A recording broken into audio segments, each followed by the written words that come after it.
Here. Mayor Pro Tem DeHovic Here. and Mayor Brooks. Here. We have one. What's wrong? So I hear a lot of reverberation on my voice. Put it further away, maybe. And if it's over here. Okay, That can sounds you- better. Okay. All right, fine. Thank you. Welcome, Mr. May. Next item is the flag salute. Okay. Would everybody please stand and follow me in the pledge? I pledge allegiance to the flag of the United States of America and to the republic for which it stands, one nation, under God, indivisible, with liberty and justice for all. Move approval of the agenda. We have a motion and a second. Maybe we have, do we need a roll call vote? I don't believe so. There's no expenditure. So all those in favor say aye. Aye. Aye. Opposed? Motion passes. The next item is public comments. However, I have no request to speak. Okay. The next item then would be the regular business, correct? Yes. Okay, and this is the governance training required and provided by California Joint Powers Insurance Authority. Bob May, who's here, Norman Leffman, who's here, and their recommendation is to receive and file. Welcome, gentlemen, to Rancho Palos Verdes this early Saturday morning. Thank you. Welcome. Thank you for being here this Saturday. Most of you know me. I'm Bob May. I'm the Risk Program Manager for the Authority. Norm Leffman is the Assistant Executive Officer for the Authority, and Elaine Francis is the Senior Assigned Risk Manager for your agency. Today, we're going to spend talking about council leadership and local governance. One of the things that is important to the authority and to our organization as a partner is to operate in the most efficient and effective manner, at the same time instilling best risk management practices for your city. And part of that is part of that is Too bad we don't have a one second here. Part of that is your ability, probably doesn't work either, your ability to govern appropriately, not only for your constituency, but also in the eyes of our executive committee, which is 9 elected officials that oversee the authority and the 123-member board of directors. So today we're going to spend some time talking about some various components of governance and to help you facilitate good dialogue amongst yourselves, come to consensus on things that may or may not be bothering you as individuals on the council, and give you some tools to help you do your job better as legislators for your city. Now, we have before you a notebook we provided to you, which basically has the agenda laid out in it, and if you want to flip to that quickly. We're going to cover 5 basic areas, which are obviously the welcome, the introduction of authority staff, introduction of the council members and staff, and talk about our healthy members protocol. And I'm going to have Norm speak to that here in a minute. And then we're going to cover basic topic areas throughout the day. We're going to have exercises for you to work on as in groups, and we're going to break you up into groups and have you work on some exercises.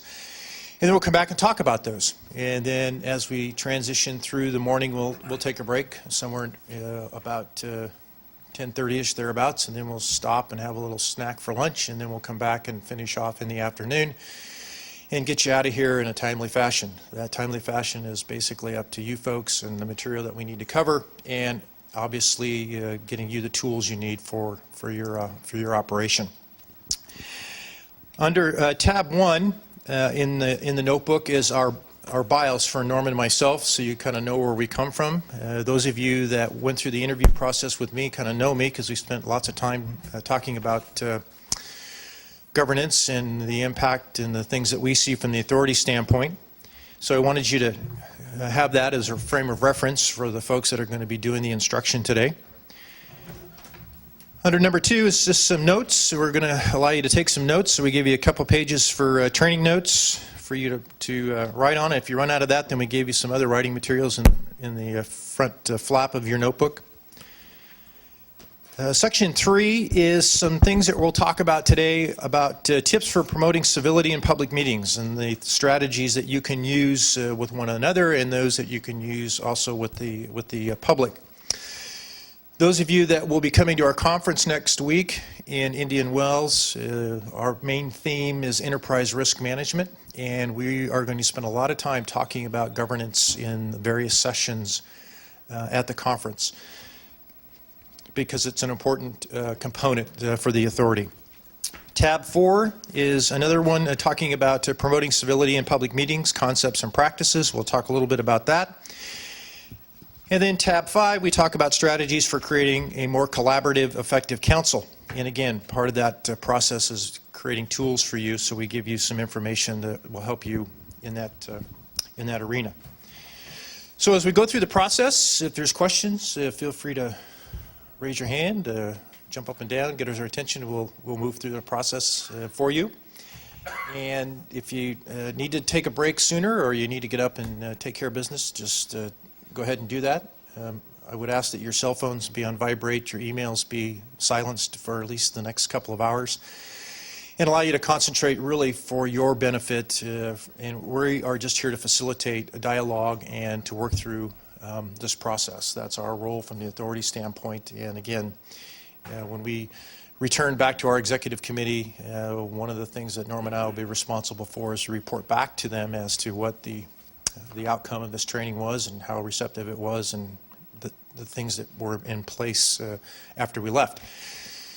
When we get done with the training today, obviously one of the things that's important to us is that we monitor it moving forward. So if we have to come back and do other work with you folks, we would be more than willing to do that. In other words, if we don't get to consensus on certain things today, we need to come back another day. We'll be more than happy to come back another day and do that type of training or coaching, whatever it takes to make that happen.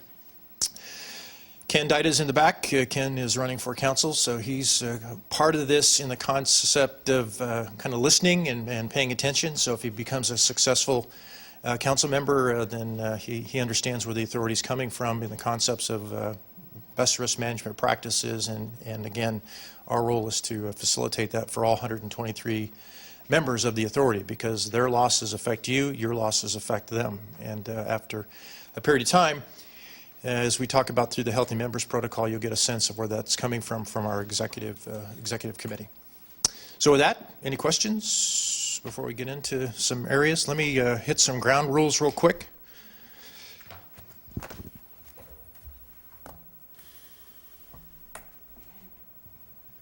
couple of things I want to instill on for all of us today is that this is a cooperative training for all of you folks. Your city manager is involved in this process because she's part of your team and you're part of her team. And there's a unique bonding that goes in that process under the council manager form of government. Active participation obviously is very key to the success of the training. We can also talk about real life examples and situations if we need to talk about specifics. Again, we want to make this as non-confrontational and non-personal. We want to be able to talk about salient facts or issues that we need to work through, and we can do that. All general issues are up for discussion. And again, if we start to criticize or offer solutions, you want to offer some solutions to help minimize the impact. And again, our role is to monitor those types of things. And if we kind of start to go off on a red herring somewhere, Norm's role and my role is to bring you back to center point. Be direct but diplomatic. Show some humor. It's okay to laugh. It's not all serious stuff. We'll have some fun. And then all questions are welcome. I think that's part of this process too, is be able to answer questions and ask questions and be able to walk through the entire process and the entire agenda when we get done. So that's the ground rules for us, and that's where we want to basically start off with, and I'll let Norm talk about our Healthy Members Protocol, and then we'll transition into some specific council roles and responsibilities.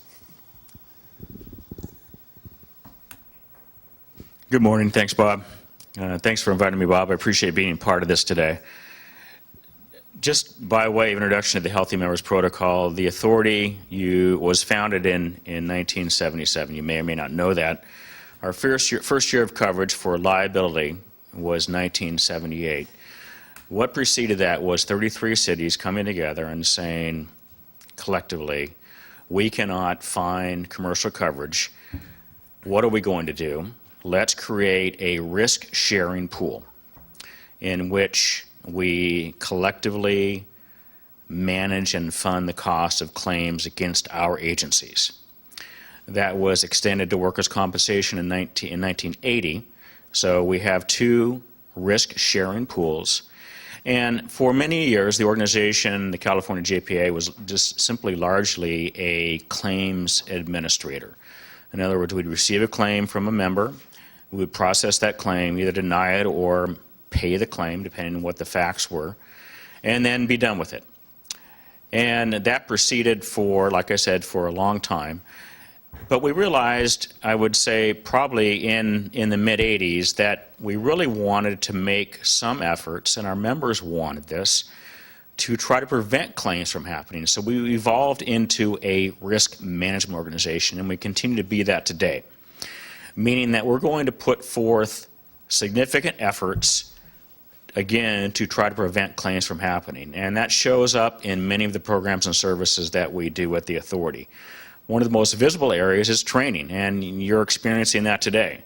We have a very robust training program, and I believe the numbers last year were about 20,000 employees of member agencies that participated in our training. Again, with the idea, let's see what we can do to prevent claims from happening. And then another significant event happened.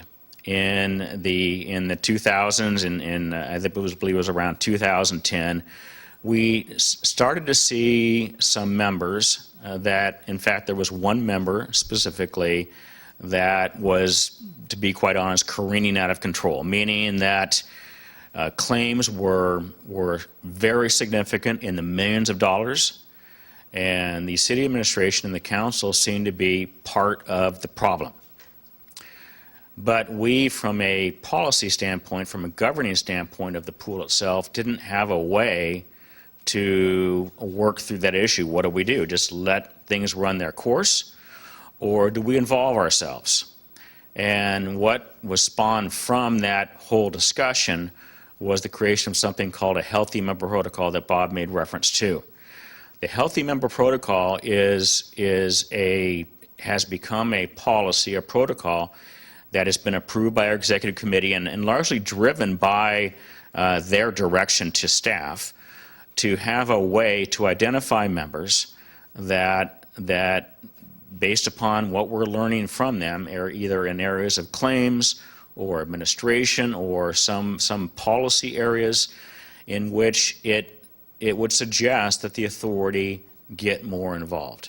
And the reason we want to get more involved is because we want to support good governance. That's really the underlying purpose of the Healthy Member Protocol, is to support good governance. And as you all know, good governance is about governing successfully from a policy level and from an administrative level to make sure that the city is carrying out the wishes and desires of the residents. So that Healthy Member Protocol includes, again, identifying members who we think, and through our executive committee's support, are of concern to us. Again, it could be in the areas of claims, administration, and also, again, from the governing body level. And then we take efforts to pull alongside that member and partner with them. And so if we were to see at that point in time that the issues were serious, we would then recommend to our executive committee that we enter into what's called a performance improvement plan. It sounds very serious. You're all familiar with that at an organizational level. We have the same kind of thing, and then for members, in which we would identify a list of things that we think are critical to the success of the member, and would then, after that, we would take that to our executive committee and have that performance improvement plan adopted, and then expect the member agency to do the same thing. We actually have 2 member cities right now who are going through that very process as we speak. And then we'd work closely with the member over the next 18 to 24 months in helping them to carry out each and every one of those things that are included in the PIP. And we've done this already before the two I just mentioned a moment ago. There's been two other members in which they entered into a PIP. One did not do so well, and the other one was quite successful and really is remarkably different than they were before the PIP began for them. So that's a very, very important element to our organization and recognizes the importance of risk management in working with our member agencies. Any questions about that? Hey, Bob? Thanks, Norm. Got to get my electronic devices here. So the areas that we're going to cover today, as identified in your agenda, are the council roles and responsibilities. We're going to talk about the council manager form of government. We're going to talk about policy setting. And again, as Norm mentioned, one of our members was successful in their PIP, and we did this training for that particular member and their council. And we still monitor their performance, but they've been very successful in how they operate and how they run their meetings and how they treat each other and how they express their opinions and how they dialogue with the community. So they spend a lot of time taking what we gave them, internalized that, and said, you know, for the betterment of the organization, this is not about me, this is about us as an organization. It's about us acting as a team. We're going to talk about council culture and effectiveness, what that looks like, and we've got some best practices for that. And we're going to talk about decision making, and then we'll finally finish up on just general governance types of issues in that process. Now, as we go through this, again, feel free to, if something spawns a thought, let's talk about that thought, and we'll interject that into the system and make that flow for the process. One of the things that we want to talk about, for those of you that have been on the council, some of you are now running for re-election. You've been on the council for 4 years and you want to go another 4 years.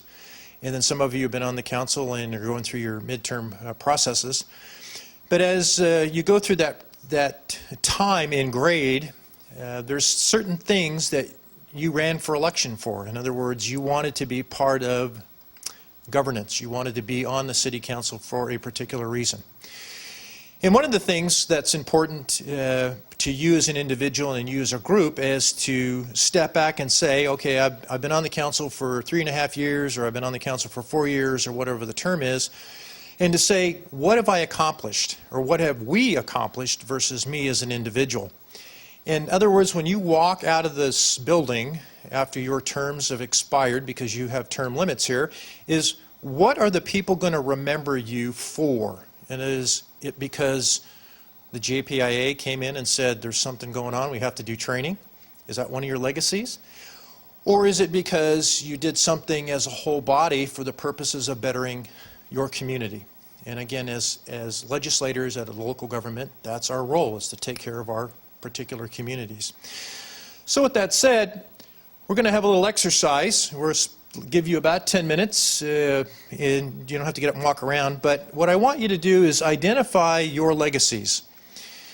So Brian, what is your legacy going to be? In other words, what are people going to remember you for in your term as a council member? So take a few minutes and jot those things down. Same thing, Jerry, what are they going to remember you for? Historically, when they step back and say, what has been my legacy? Susan, same thing. What are they going to remember Susan? And Jim and Anthony? Let's take a few minutes and jot those down. You can write those on your notepads, or you can write them in your training notes, and we'll come back and we're going to discuss those. So take a few minutes and write those down.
Okay, we ready?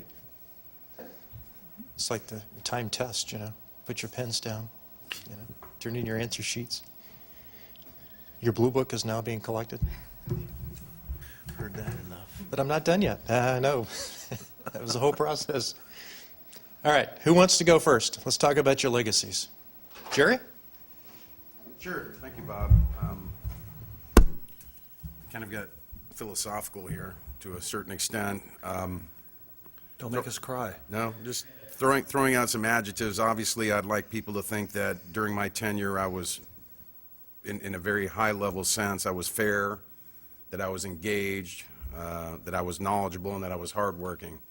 And I try and strive to do that every time I get involved with city business. So I think about those things, and I think about not only the legacy for citizens, but legacy for my family, too. I try and show my daughters, you know, this is kind of my father showed me, and I show them. And, you know, those are very high-level things. You can, you know, be involved, but not really be involved. So those are very important to me. The other thing that really strikes me about this job and is taking care of the little things along with the big things. Some of my greatest joys and satisfaction are dealing with neighbors and communities and neighborhoods and solving some of their problems.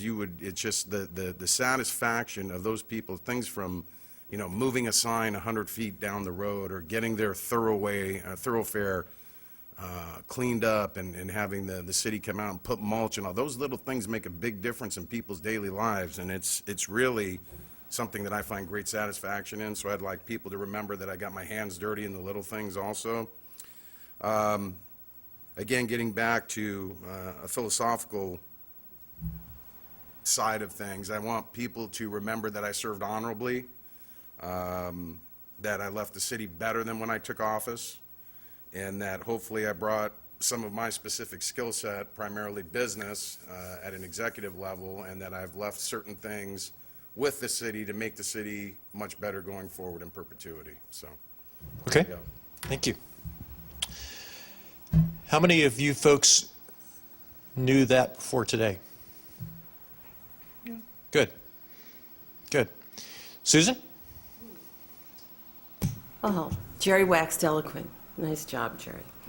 I actually have probably the longest tenure in terms of community activities. Having gone back 28 years, has started, so it's not just as a council member for me. I started to fight to save the schools on the east side of the peninsula, and we were successful, and fought to save the closure of Marineland, and we weren't so successful there, but we ended up being very successful with a great Terranea resort. Was originally a council member and a planning commissioner in the late 80s, and a council member and then mayor in the 90s. And it's always been for me about the people. It's never been about me. And I tried, my children were young when I was on the council first, so it was a lot more work as a young mom to have a second grader and a fifth grader, and yet do all the work, particularly as mayor, because it's actually more work now as mayor than it was 20 years ago. But it's always been about trying to demonstrate principled leadership, that you're going to stand for something that you believe in, that you know is right. And when the people would call, and whether it was, as Jerry pointed out, something small, just recently on this council, we dealt with a couple of issues at the last meeting that came before me through the people, through informal coffees and outreach efforts. One was on trash, one was on trash cans being left out, another an ordinance, an urgency ordinance for ongoing building. But regardless of what it is, so on the small things that people know that they can pick up the phone and call, as Jerry pointed out. But I also wrote here, it's very important that we work together as a team, as a council and with staff, because we are representing the whole community, and the community really sees, when they go to City Hall, they see certain things at City Hall. So it's important that we have a relationship with the staff at City Hall as well, and a good relationship at that, and that we're on top of what's going on. Because, after all, we sort of set the pace and they enforce it. And the best way to find that out is by being involved. So I guess for me, I would say helping individuals. I would say I had the same goals now that I did earlier, which was developing the 3 T's, developing trust among the people, which means good dialogue and communication, transparency, which is more recent, but we have done a great deal in transparency on this council and for the community in the wake of the Bell scandal, particularly. And then teamwork is something that I say continues to be a work in progress on this council, but for the most part, we seem to be doing quite well. Okay, thank you. Thanks. Did everybody know Susan's legacies before today? Okay. Jim? Well, I guess we're waxing philosophical today, but I appreciate understanding everybody else's view of how they see themselves. I was involved in the city long before I was on council, and one of the main aspects I was involved in was trying to preserve the quality of life, part of which was preserving some of this open space. And in being involved in seeing how different councils can do different things and different planning commissions can do different things, I ended up asked to be on the planning commission, which had 8 years of training on that. And I learned a lot during that time. And one of the things that I think I tried to bring to the table was to listen to the applicants that were before me, and give them an explanation of what my decision was relative to their application. And I'll share one story that kind of reflects what I feel is something I really contribute to the table. The gentleman came to us with an application, do something, he presented his case. I articulated why I felt that I should not approve his case, his application. And he met me in the hallway here, and he said, "Thank you." I said, "Thank you? I just denied your case." He said, "Thank you for listening to me. Thank you for articulating your answer, your concerns with me, and allowing me to understand why you made your decision." And I think that's something that all residents deserve. Whether you agree with them or not, they deserve from a council member or a planning commissioner or anybody in office a full explanation of why you're making a certain decision. So that's part of what I feel I can help bring to the table. And of course, I've always wanted to see a more efficient city government run. And it's not just in the making the buildings more energy efficient, which helps save in terms of taxpayers' money, but making sure that we make the right decisions so fiscally this city is sound, and we can assure our residents that we are utilizing their taxpayer dollars as wisely and effectively as possible. So that's one thing I'd try to bring to the table as well. Okay, thank you. Did everybody know Jim's legacies before today? Okay. Brian?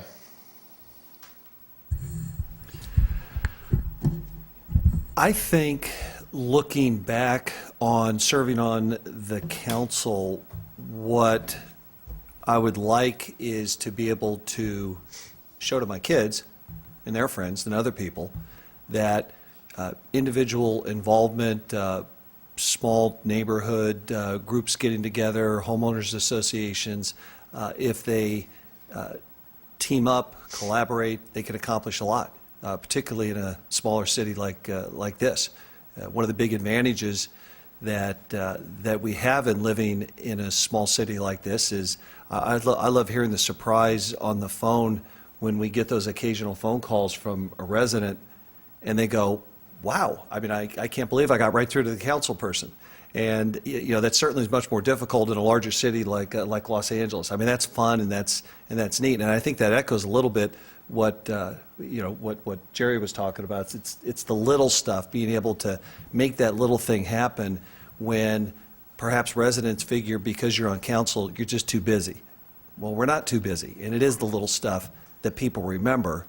Everybody's going to work on and pay attention to the really big projects like the San Ramon storm drain project. I mean, that was something we needed to address, we did address, and we're expected to address. And it's fun to surprise people with the little stuff, too, that they don't expect out of local government. But I am a big believer in open government and transparency and bringing the community in so that they're more involved in their local government. I like the expansion of some of our commissions and committees. I like a collaborative dialogue with the Council of Homeowners Associations, et cetera. And I think that the more we can eliminate the communication barriers or walls between our stakeholders in the community and local government, I think the better government we will have. I also want to be known as being fair. I think I've got a pretty good ability at listening to other points of view, and I respect people that don't agree with some of the decisions that that I've voted for on the council, and I like to demonstrate that, again, to our own kids. I've got young children, and I think it's important for them to know that so long as you're acting honorably, open, and honestly, you can have a different opinion. That doesn't mean it has to cost you your friendship. Okay. How many new Brian's legacies before today? Everybody had a grasp of that? Okay. Thank you, Brian. Anthony? I have come in a different perspective coming onto the council. I first moved to Rancho Palos Verdes when it was in 1972, when it was still LA County. And so I was 12 years old moving to this new place, even though it was from a neighboring town, and growing up here. And I think Jerry grew up here as well, but I may have been a little bit younger when I moved to RPV. By 1 year. Yeah, but it was a unique experience growing up here, and growing up with the kids of many of the people that are still here in this town. And so I think I have a little bit different perspective of expectations of me by those individuals, because they say, "Oh yeah, you grew up with my son and or daughter, and we were expecting big things from you." And I think that carries a little extra responsibility on myself to do the best job I can, working with my colleagues and working with people in the community. And so that's what I want to have people look at, is that, he grew up in his hometown, and he wants to make sure that his hometown is well taken care of.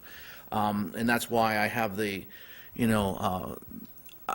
adherence to the founder's philosophy, fiscal conservatism, low density city, many of the founding principles of our city. But I also feel that it's important to work with my colleagues on council, and we're not going to always agree. We're going to have some differing opinions. We're going to read things and interpret them differently, but to discuss these items and to find common ground, I think, is very important, and that's what I try to do. And I do listen to my colleagues. I do listen to members of the public who have that certain gem of information that may say, aha, now I can see a different perspective from this, on this issue that we're discussing. And I also feel that, I have tried to be as fair as possible in my decision-making. And, with residents, whether it's on the council, with the colleagues, I've tried to be as fair as possible, and I think that's things that I've adhered to. Okay, thank you. How many knew of Anthony's legacies before today? Okay. Carolyn, what are your legacies as city manager? Thanks, Bob. Probably in 3 different categories. One would be citizen participation. Another area would be council relations between staff and council. And then the third area would be in building a stronger staff organization, because obviously they're the ones that are there delivering the services.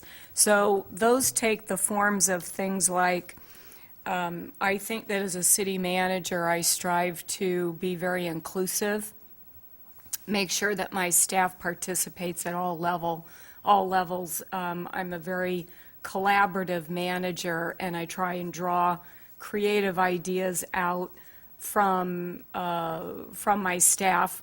It is a smaller staff, obviously, and so we've really come a long way to bring out new, fresh ideas, and they come from all different levels. And I think that that is something that's always been very important, to also build the level of professionalism and to not, frankly, to not tolerate those who don't take their jobs so seriously. So to reach out and be expressive and have high expectations that our staff perform at the very highest level. And what I found so far is that they really seem to respond to that high expectation. So I think fresh ideas, new approaches are always encouraged, and I think that's a philosophy that has really taken us much further as an organization, to be willing to address and to correct HR issues, even if they've been around for years and years. Emphasis certainly on long-range infrastructure planning, long-range planning. I think I get a sense that this council is very concerned about that. Prior councils have been very concerned about that. This council, I think, is ready to get even more of a handle on it, measure it, fund it, and so on. That puts a lot on staff, but with those high expectations, I think that we can deliver. Greater citizen participation. I think even though the expectations continue to build from this council, that is something that they have really been emphasizing, participation from our committees, forums, workshops, ways, greater notification, ways that we are getting the word out more and more. So I think that level of communication with our citizens, technological advances, I think that even though maybe we have some work to do in the area of some of the tools that we try to use, like the website, in terms of taking a vast amount of information and organizing it better, we sure have a vast amount of information, I think, that we are pushing out there.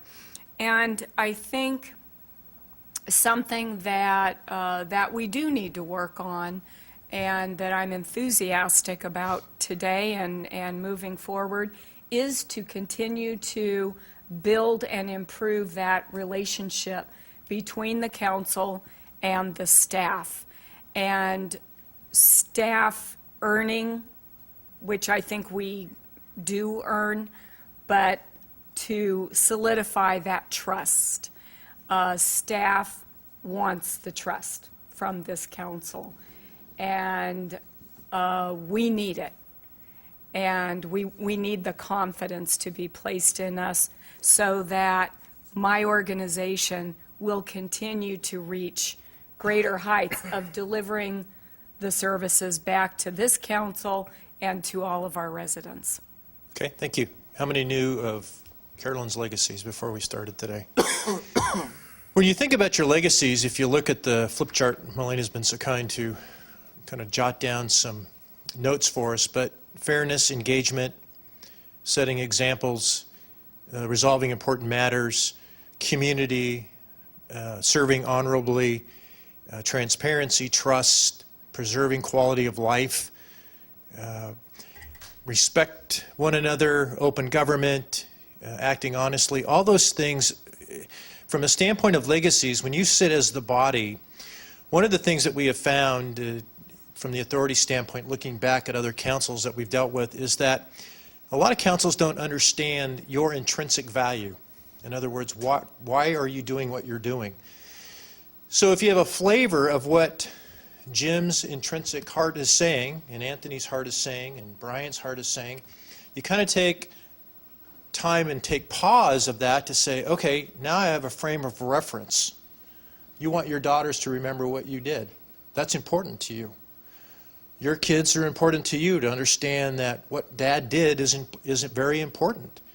So when you start thinking about legacy and you start thinking about communicating at the council, you talk about staff development, staff trust, council trust, all of those things are important for you to take and use to your advantage when you're sitting as a body. Because again, if you lose sight of your frame of reference and you say, Brian's out on a limb, what's going on?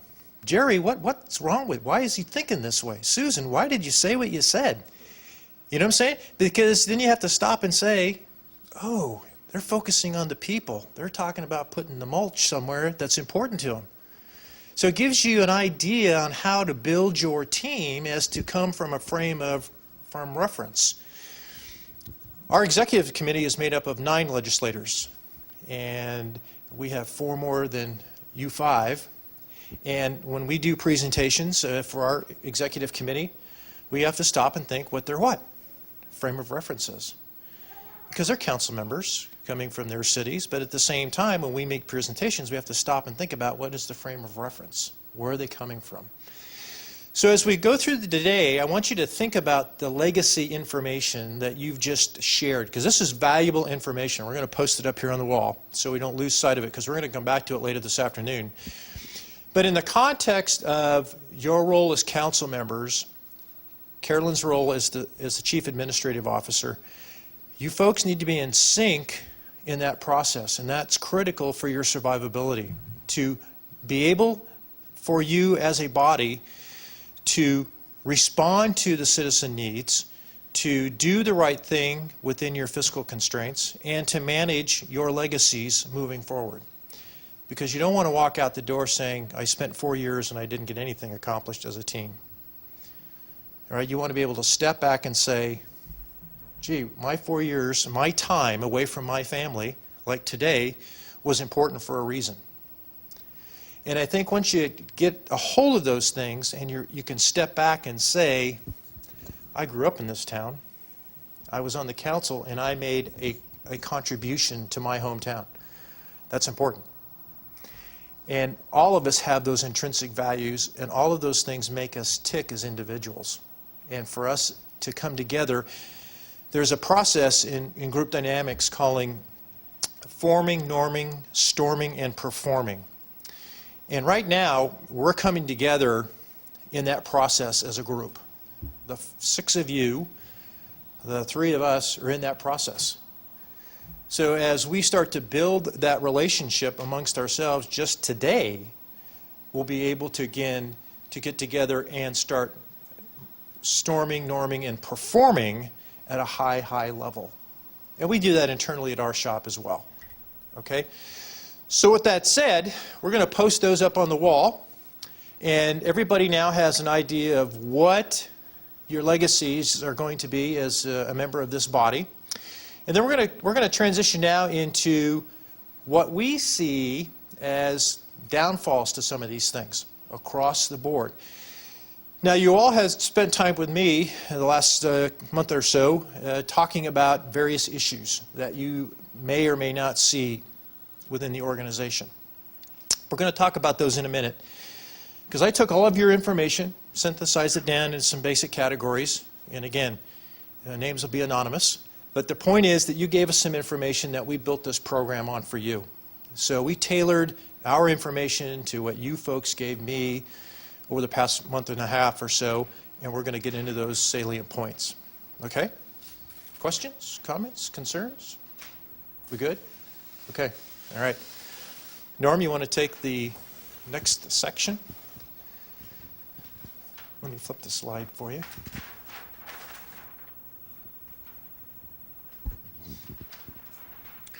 Okay. Why don't we see if we can break into groups of 2 here and work through this. We'd like you to share with each other in groups of 2 what you think would fall on this list and see if you can't reach agreement. I think that's important for you to understand each other's perspective on this, and then to work through this and come back in a few minutes here with a list of no more than 5 items that you see from your perspective that you, again, attempt to reach agreement on areas or themes that cause conflict in terms of what Bob was just talking about, and that is your individual efforts and collective efforts in trying to move the city forward and carry out the city's business. So how do we want to do these groups, Bob? We have 3 flip charts, so let's put the groups together. This is like instructor preference, I guess. So we'll put Susan and Jim together as a group, Brian and Carolyn together as a group, and Anthony and Jared as a group. We have flip chart paper over here, and we have some pins over here. We're going to kind of send you out. Somebody can go in the fireside room, somebody can go in the community room, and take a couch. Somebody can take a couch. There, I'm not going over there with you, buddy. We'll give you 10 minutes again for this. So it's about 5 after. Come back in here and 15 after 10. So that cause organizational conflict. Yep.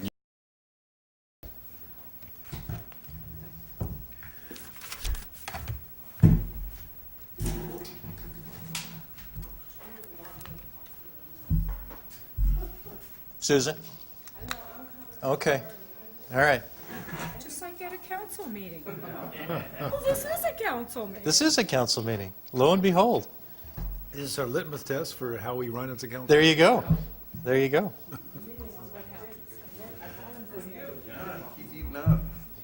Okay. One of the things that we look for when we start talking about organizational conflict, and that's a broad umbrella of most organizations.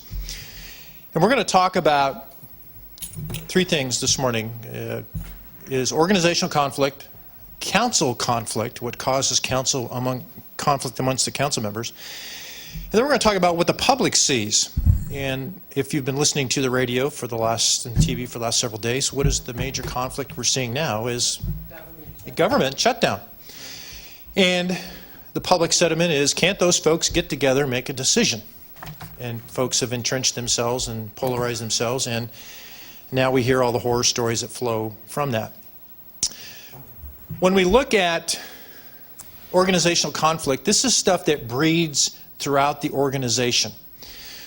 One of the things that you all talked about up here on your legacy is serving honorably, leadership, teamwork, looking at the big picture, responsiveness, fiscal constraints, those types of things.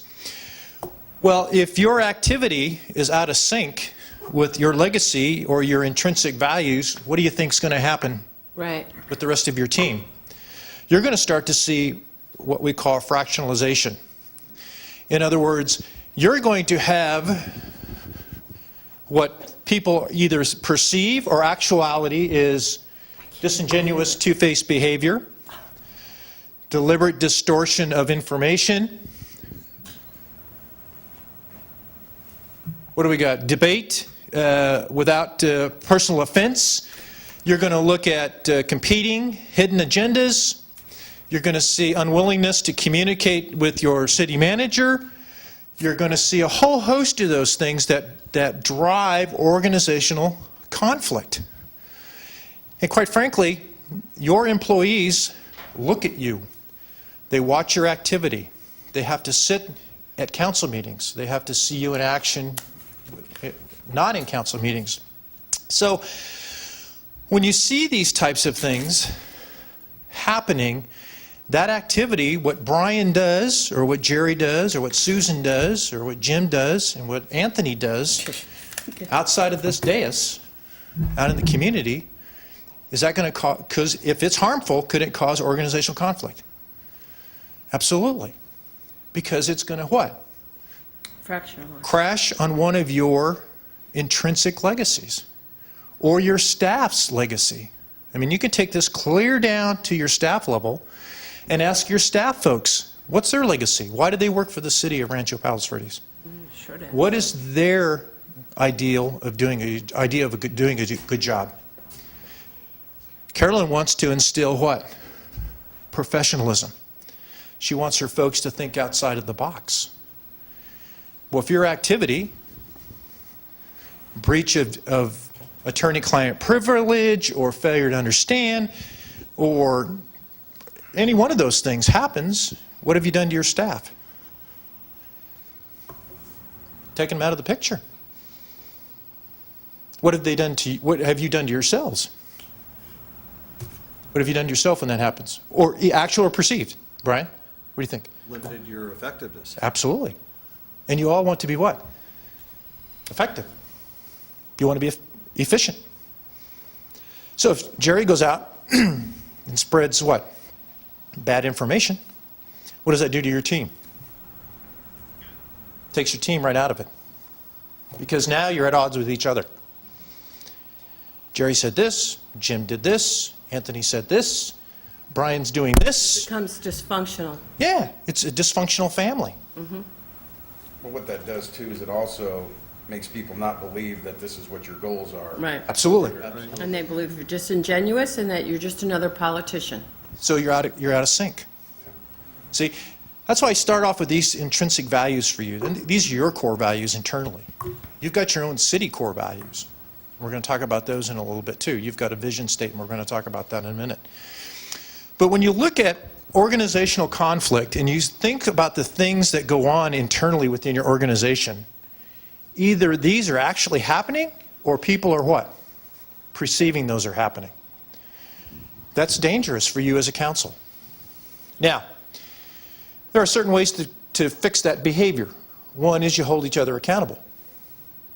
That's pretty tough to do in a public forum because you don't want to air your dirty laundry in the real world. Or you can take someone aside and say, hey, what's going on? Why are you saying those things? Why are things in the newspaper? I don't know. That's the kind of stuff that breaks down, what was one of the words we wanted up there? Trust. You lose it very quickly. All right? If Carolyn can't function as the city manager because she can't trust her council, or the council can't trust her, what have we done to the organization? Huh. We've created conflict with the organization. She can't manage her staff.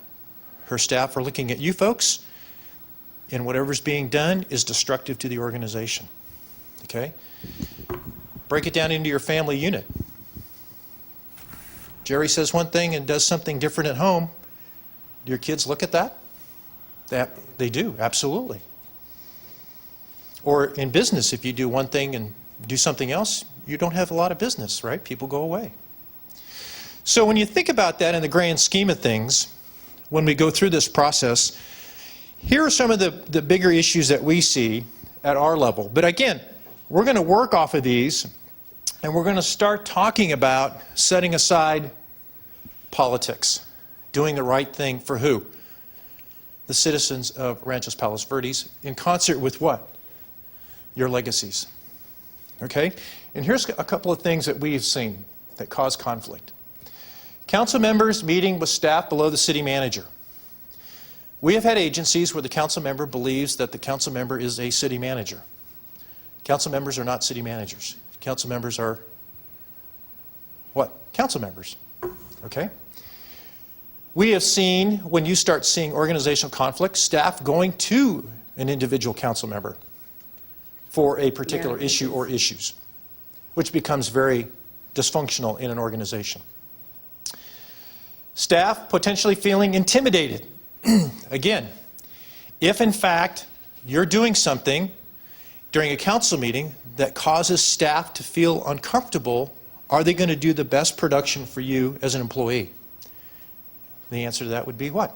No. They're going to go back like a turtle. They're going to go back into their shell. They're going to try to stay away from what? Council meetings. So if Brian or Anthony or anybody else is getting on to council or getting on their staff and intimidating staff through their words or their actions, what's going to happen to your staff? Lack of morale. Yeah, they're going to leave. Carolyn's going to have a tough time recruiting because people ask, what's the council like to work for? Well, let me tell you about Council X, Council Y, and Council Z. It's tough. You can't get, nothing we do is correct. They're always second guessing us or whatever the words they use. The other thing is lack of priorities. Now, you've set your goals and objectives for this year, and we'll talk about those here in a minute. But that gives direction to your organization, which coincides with your legacy issues. Staff not implementing council decisions or direction.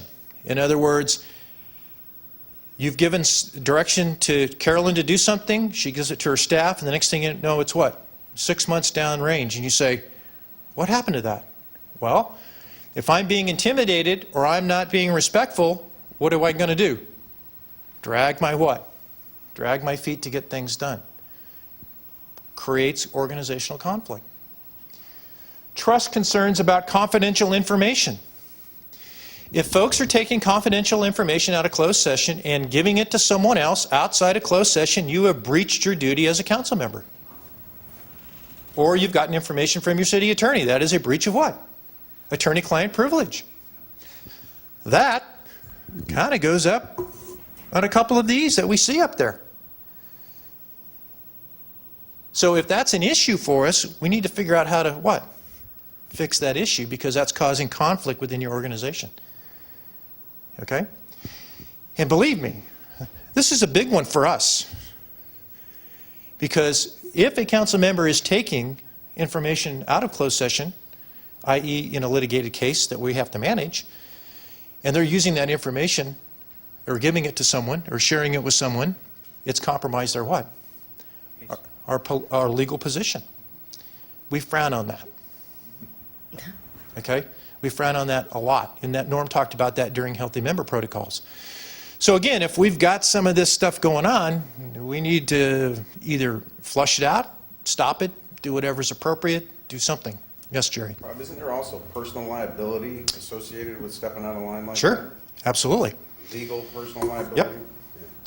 And I had that conversation with a council group last year where they were involved in personnel matters. And they were stepping out of their scope of being a council member. We had to tell them, you're going to get yourself in some serious trouble here if you don't stop this. That's the city manager's job. That's not the council's job, it's the city manager's job.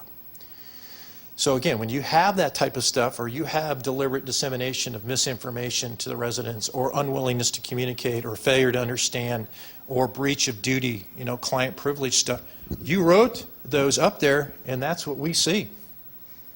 We didn't have this dialogue before this meeting. So whatever's going on with that, we need to stop that or fix it. And then obviously the last one is employee morale. So what you do and how you operate affects your employees. So our 9-member board, what they do affects our 23, 25 employees at the authority because they sit and watch that. Jerry?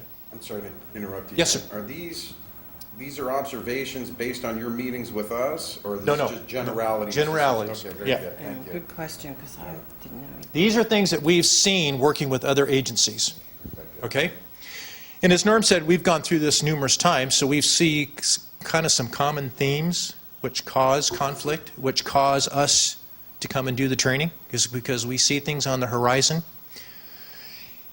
And for us, this process is to help you avoid those exposures in the future. This process is to help you minimize those impacts of liability from not only third parties, but also your own staff. And that's why we're helping you kind of identify these things. So, when you look at these lists that we had you put together, those are the types of things that are pretty consistent to what we've seen historically with other members. Okay? So, that common theme is what causes those types of organizational conflicts. Okay? Now, questions? Comments?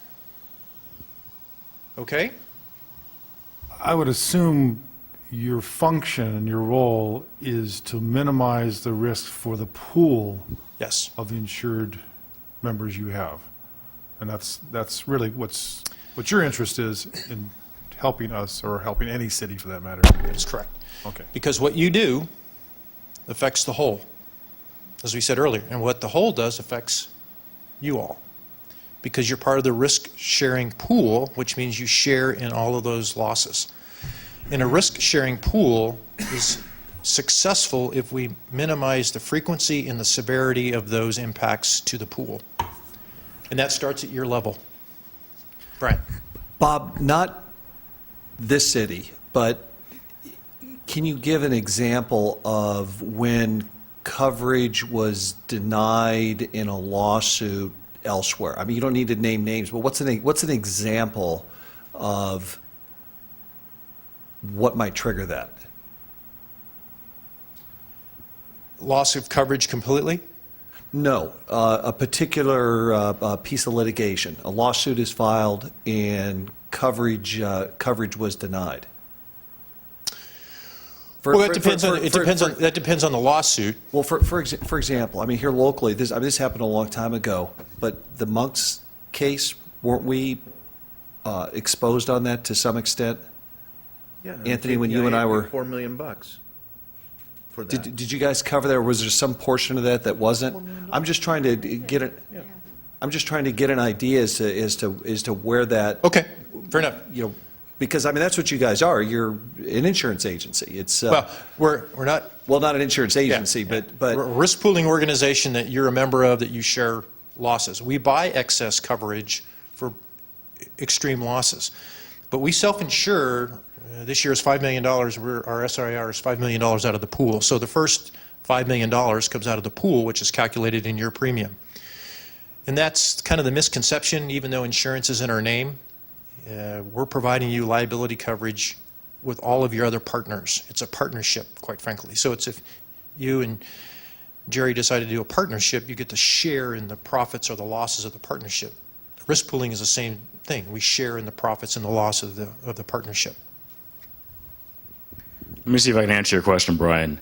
If you were to, let's say you wanted some kind of special coverage on something that you personally have, whether it's a home or business or property, whatever it might be, and you wanted protection for very specific things, other things you weren't interested in.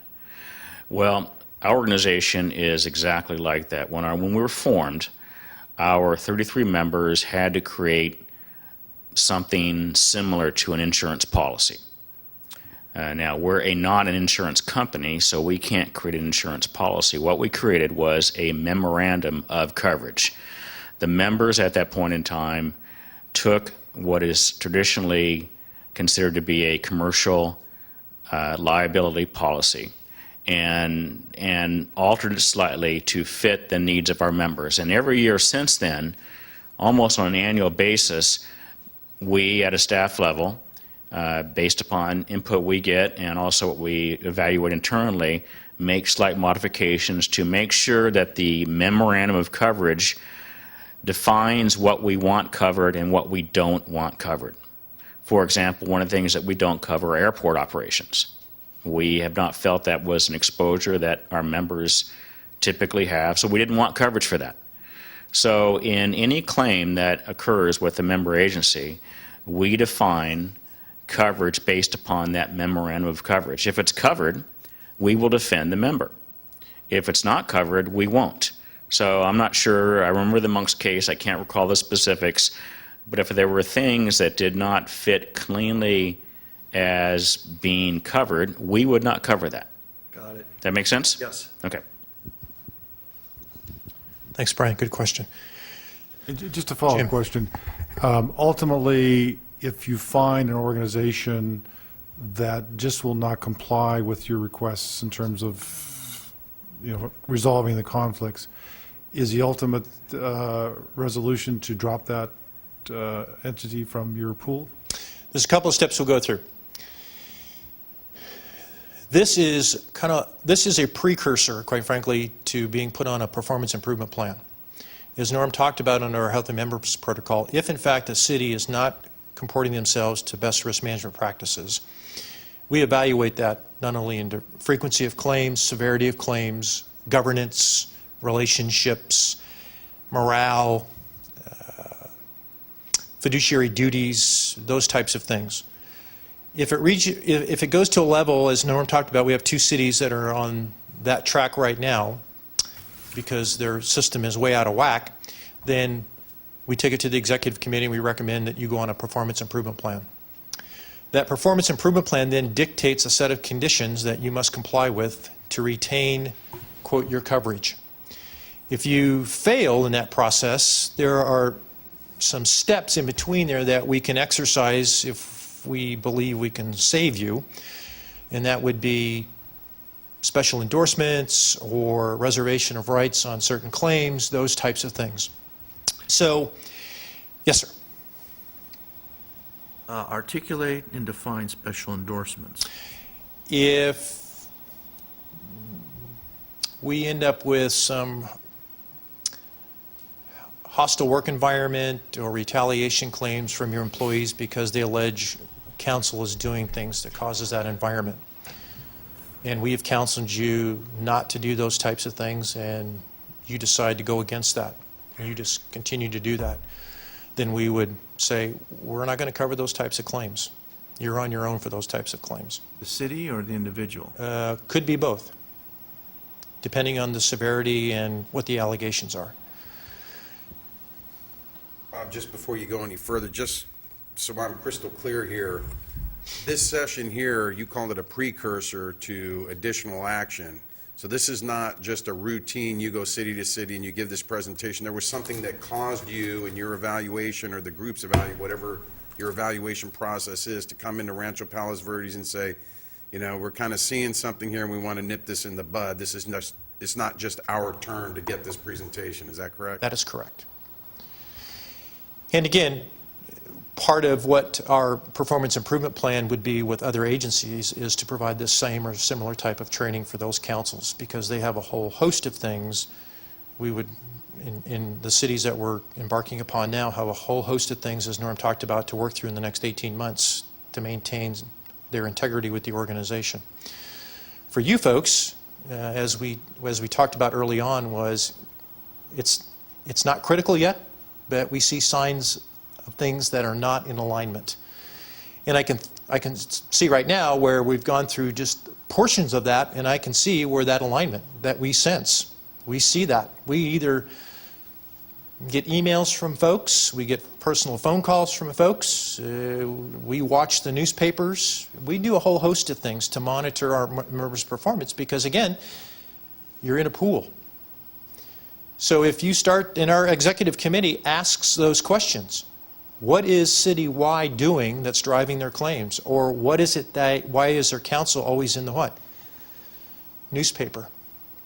And we track those things, and they ask us as your risk managers, what are we doing to minimize that exposure? Because we know what's going to happen. It's going to happen very quickly. And we've got several cities that are on our watch list, if you would, for that type of behavior, because their legislative body is kind of out of sync, which is causing their employees to be what? Out of sync. Bob, not to in any way divert attention from the process that we're going through now, a journey, you might say, together today, where we have set aside very considerable quality time, and you've put in a lot of effort to take us through the process of understanding. But knowing this council, as I think I do, my question would be, before the end of the day, will we all have an opportunity to hear from you crystal clear, point by point, unique to Rancho Palos Verdes, what the issues are, what the examples of the issues and incidents are that have brought us to this point. Will it be very clear by the end where we all know, do this, cease doing that? Those types of things, actions. We'll get to that slide in a minute, because as I met with all of you, you gave me your common themes, which are right on track with what you just talked about, is what are the things that we see that are going on. Okay. So as we talk about intra-organizational conflict, if there's disingenuine, two-faced behavior going on with the council members, a council member, it doesn't make any difference to me. If that's really true, we need to stop that. We need to come to consensus as a group that we won't speak out of turn. We won't spread misinformation. We will participate as a what? As a team. And we'll talk about team collaboration this afternoon. If it's unwillingness to communicate with the city manager, if it's one of you or all five of you, that breaches the council manager form of government. How do you work if you don't even talk to your chief executive officer? I mean, that is kind of, it's like if I didn't want to talk to Norm. That'd last about a day, because he'd send me off. He'd say, go fishing. All right? Failure to understand the council manager form of government. Lack of participation with regard to responsibility of council manager meetings, those types of things. Breach of duty. If all of you or one of you or two of you, it doesn't make any difference. If somebody's taking attorney-client privilege and espousing that to other folks, that needs to stop, because that is contrary to what your role is in your fiduciary duty as a council member to your council. You're not only hurting yourselves, but you're hurting your council colleagues, and you're hurting your city, which translate into your constituency, which then puts you in conflict with your what? Your legacies. All of your legacies. Not just individual, but all of you collectively. Good reason to quit. So again, if that type of stuff goes on, That continues. you're compromising the integrity of your organization. Okay? We'll talk about those in a minute when we get to those themes. But that's the important stuff that we talk about. So if we have to help one another to be effective over here, and we know one of us or all of us are doing something, then we need to correct that behavior. It goes to council accountability. Just like you hold the city manager accountable, the city manager holds the staff accountable, you all need to hold each other accountable, and the constituency really holds you accountable, because they put you into office, and they can take you out of office. Jerry. Just so I'm clear again, Bob, because I want to just stay focused here. This training and these sessions are clearly council-specific. We're not looking at the city as a governing body and issues that may have transpired as to decisions. We're talking about interaction or action or inaction by this council as it relates to dealing with the city. Is that correct? Yes, this is the reason it said council leadership training. Okay. This is about you all. Okay. I just want to be clear. We're not talking about city process. We're talking about this This council. is your activity. Okay. Thank Yeah, you. you all own this. This is about you. And your city manager is an integral part of you, because you hire or dismiss the city manager. That's an important concept. And again, we have some cities that are going through that process right now, that's causing some consternation in their organization. So yeah, that's part of this process. I'm glad we're spending a few more minutes on this, because it's really, really important. I wanted to share something I think is implied in what we're talking about, and that is during our organization's evolution, again, we've realized that we're not just going to handle claims, we're going to proactively prevent claims, and we're going to partner with member agencies when they need help learning how to govern better, because good governance really is, again, the most significant element that we see, that we've observed, that differentiates organizations. So what I mean by that, and when we look out at our 122 member agencies, we have a fairly good idea what's going on at the organization when we simply look at their claims. Those organizations that tend to have more claims, have employment claims, claims resulting from poor public policy, those kinds of things, it's like we know what's happening. We know those agencies, those organizations are having difficulty governing well. So good governance is at the heart of what we're talking about today, and that's why this part is so important in what Bob's bringing up, that as you have an opportunity here today to kind of self-examine what's going on, your governance is defined by how well you can work collectively in carrying out the business of the city. So I want to share that with you. I think it's really, really important. Yes. Norm, quick question. I'm not aware of any claims right now against the city that's related to any of this that we're talking about. What you're doing, and Bob, you had mentioned earlier, this is your business. You get a feel from lots of different sources of information and experience across 100 and what did you say, 23 different agencies? So what you're seeing is like a ship drifting in the wrong direction. But do we have any claims right now that are against us? Or are you just projecting out that we might be heading in that direction? I think that is really, it's a ship that's starting to, perhaps, I think it's a good analogy, is might be just going off course. And that's, and a word of encouragement is this is not a problem that's unique to Rancho Palos Verdes. This is inherent in the council-manager form of relations. Anytime you have politics, you have a political body, and you have an administrative function, that how you work together, there are inherent problems. And that's why I think that what we have today to put together can be so instructional in terms of helping you understand these are the areas that we need to shore up. These are weaknesses that we have that we need to nip in the bud, as Jerry talked about. Let's deal with them. Let's get us back on course. Let's chart a course that really is serving the residents best. Okay, so now we've got intra-organizational conflict issues. You folks have identified what those look like to you from your high level. Now we've given you what we have seen historically across the pool that causes inter-organizational conflict. And you can see that we're running parallel tracks. We're pretty close on most of what we've talked about so far. So now... We don't have 5 members here. I'm uncomfortable. Oh, okay. I would really like, maybe we should take a small break, okay? Okay. Because I think we need 5 members to be here for your important workshop. Okay. You want to take a So stretch? if that's okay, can we take, okay, Okay.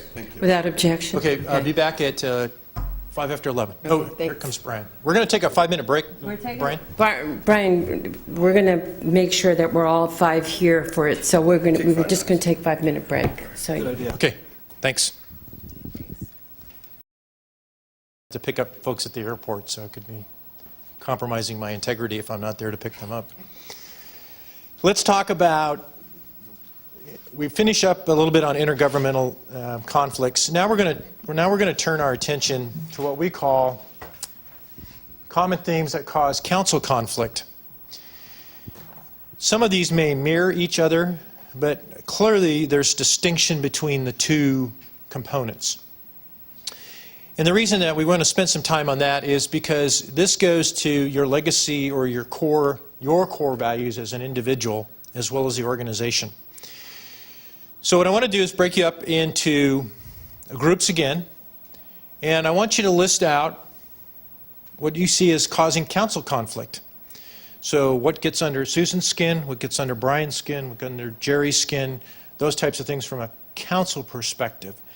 Because again, part of this is we're peeling back the onion, quite frankly, to get to the core of various issues. And I want to be able to break that down, and then we'll rebuild this process as we go through. So with that said, let's break you up into different groups this time. So we'll put Carolyn and Anthony together, Jim and Brian together, and Susan and Jerry together. So grab a flip chart and some pens. Somebody's got to call dibs on the couch. See, I knew somebody's going to call dibs on the couch. No, if you want to share it, you go ahead. You sure? We'll walk, yeah, that's fine. And we will get back together in about 10 minutes. All right? Thank you. What causes council conflict? We left off talking about intra-agency conflict. And now we're going to transition into council conflict, which causes conflict amongst yourselves. And let's take a look at what that looks like. Either, again, this is actual or perceived types of things based upon your group activity. So we have spinning of facts to the detriment of the council, city, for the perceived benefit of an individual, not disseminating accurate information outside of city council meetings, hidden agendas to the detriment of the city council. We've got bad-mouthing council decisions to the public after the fact, disagreeing by disagreeing. In other words, we can agree to disagree, but let's not keep it going and going and going and become personal attacks type of thing. Ambushing fellow council members in the public, embarrassing citizens, or criticizing staff in the public, embarrassing and criticizing staff in the public, unwillingness to participate in the manager on committees, tardiness, intolerance of persons with conflicting views outside special interest groups, undue influence, lack of respect to the fellow city council members and staff back to council. Now, when you look at the list that you folks have put together, that's a happy family, right? Or no? No. Nope.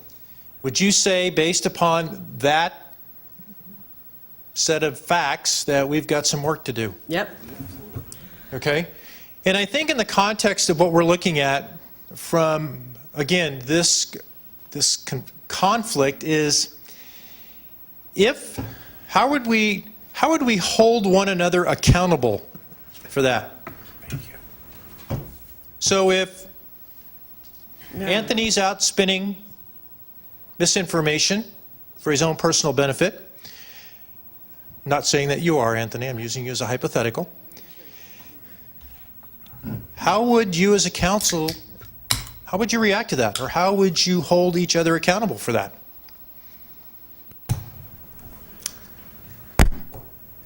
Brian? I would say the first move would be a personal phone call, one-to-one. All right. Not a Brown Act issue. Nope. It's just one-to-one. Okay. And that ought to happen early and often if you hear these sorts of things or are concerned about them. Okay.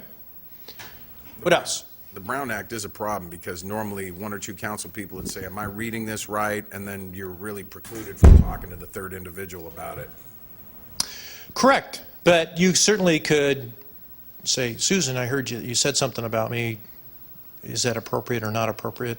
You'd have that dialogue because you're not making decisions. You're not asking for a vote. You're just having a frank conversation. And it's not on an upcoming agenda. It's just behavior out in the public.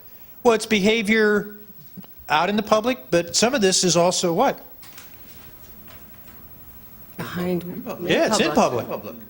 If I've got embarrassing or criticizing staff, that means it's got to be where? It could be at the legislative level when you're having a council meeting, or it could be that you're trashing staff members out in the public when you're meeting with your constituents. Okay, so then I'll take it to the next level. What if you did make the phone call and you did talk to the individual and the individual continued to spin it in a different way so that it didn't matter what the truth was or what the facts are, but you can say it many, many times, and until that individual hears what they want to hear,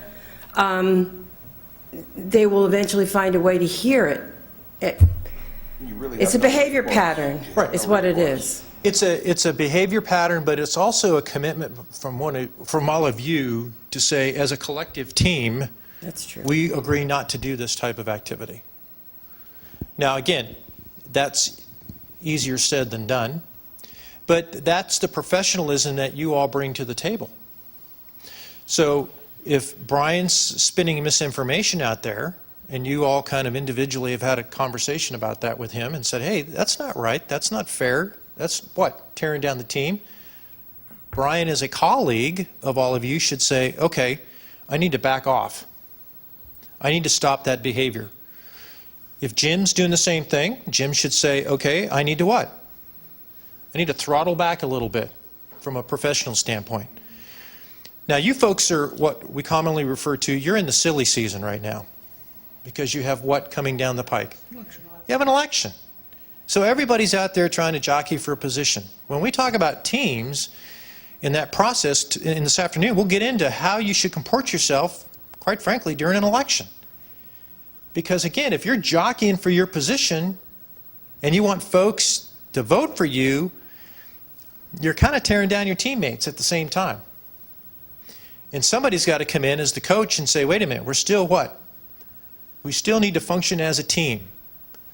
And we could still run on a platform, but we can't be spinning information, or we can't be accusing somebody, we can't criticize some folks. Because again, what does that do to your team? It's a reflection of, again, of the city. It goes back to intra-organizational conflict. It creates council conflict. And the third component we're going to talk about here in a minute is what the public sees out of this. Your voting constituents. Okay? Jim?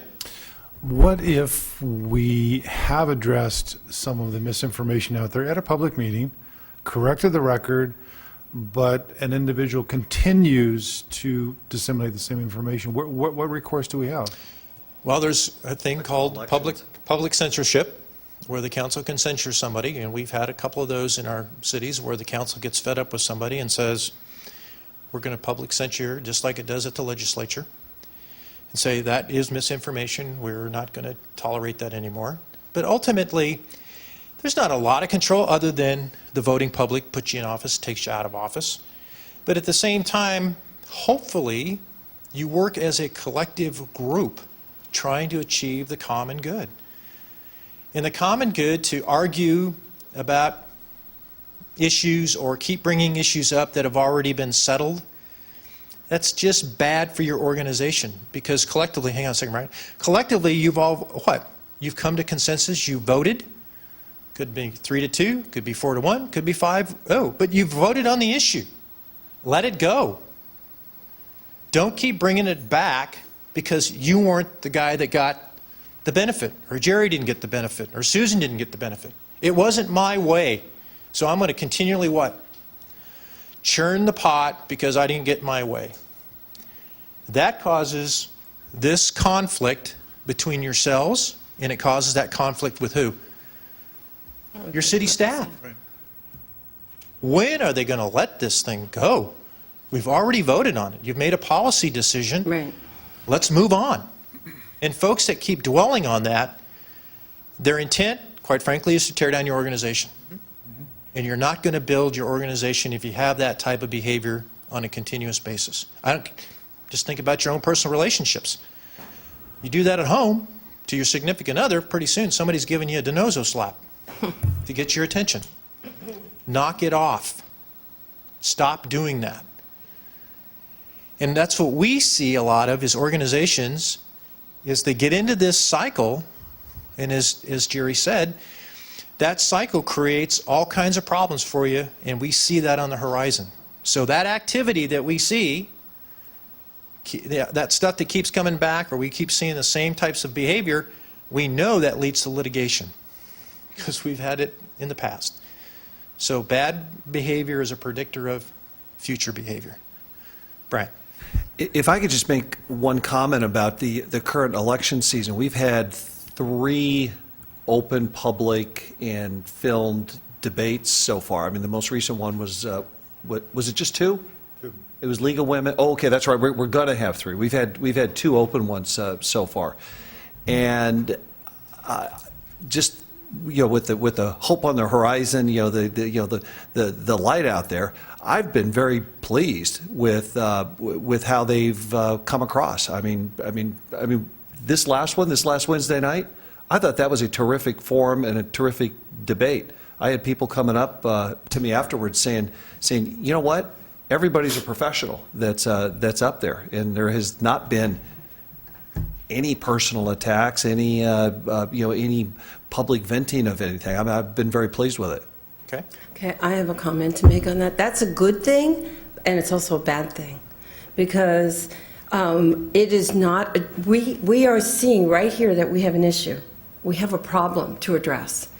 And we are being so, I don't know if for lack of a better term, genteel on this council about this issue, that it is really kept in the background for the most part. However, it continues to prevail, the behavior continues to manifest itself, and what takes place is people are not seeing this they're not debates, first of all, let's get this clear, they're forums, because if you're debating, you're going back and forth with the other person on an issue. But so people are responding in a rote format. I would just say that that's just symptomatic of maybe part of the problem. We're not at the level where people are going to come out and actively criticize necessarily one another at these debates, even though we may know that somebody is telling a complete lie. So, Okay. well, you have all the answers. But I think in the context of those types of things, and again, if you weren't in a council election, things may be viewed differently. But in the context, we've run these seminars or these trainings before, in and out of those arenas. But it becomes an individual thing. It becomes, am I genuine in my legacy or in my core values? In other words, am I walking the walk and talking the talk? Quite frankly, that's what it boils down to. So if Jerry wants to be serving honorably, engaged, setting examples, he better be doing it. Because I'm going to take all of this stuff you think we're just putting on a piece of paper, we're going to take it all back to our office, and we're going to type it up, and we're going to give it back to you. Because I want you to remember what we've talked about today. Because I want you to have that probably in your council notebooks or somewhere in the future, because I want you to stop and reflect on this. Because if you don't reflect on what we're talking about, things continue on, and they continue on into spiraling. So if, in fact, we can't solve council conflict and we continue to see bad behavior, it goes to Jerry's hallmark question is, what's the outcome? And the outcome is we have another conversation about a PIP or endorsements or reservation of rights or those types of things, which means that, your general fund's affected then. We don't want to go down that road. Can you explain that to me and to us so that we know? I mean, I want to do better. I'm sure everybody else here wants to do the best they can. And, this is an instance where people are going forward, other council members, including myself, can all learn. Can you explain what the repercussions will be if these changes aren't made? Well, I think Norm explained it earlier on, is that from our... You just said 3 other things that I wasn't familiar with. We can do limiting endorsements, which we talked about already. We can put you on a PIP, which has conditions that we talked about already.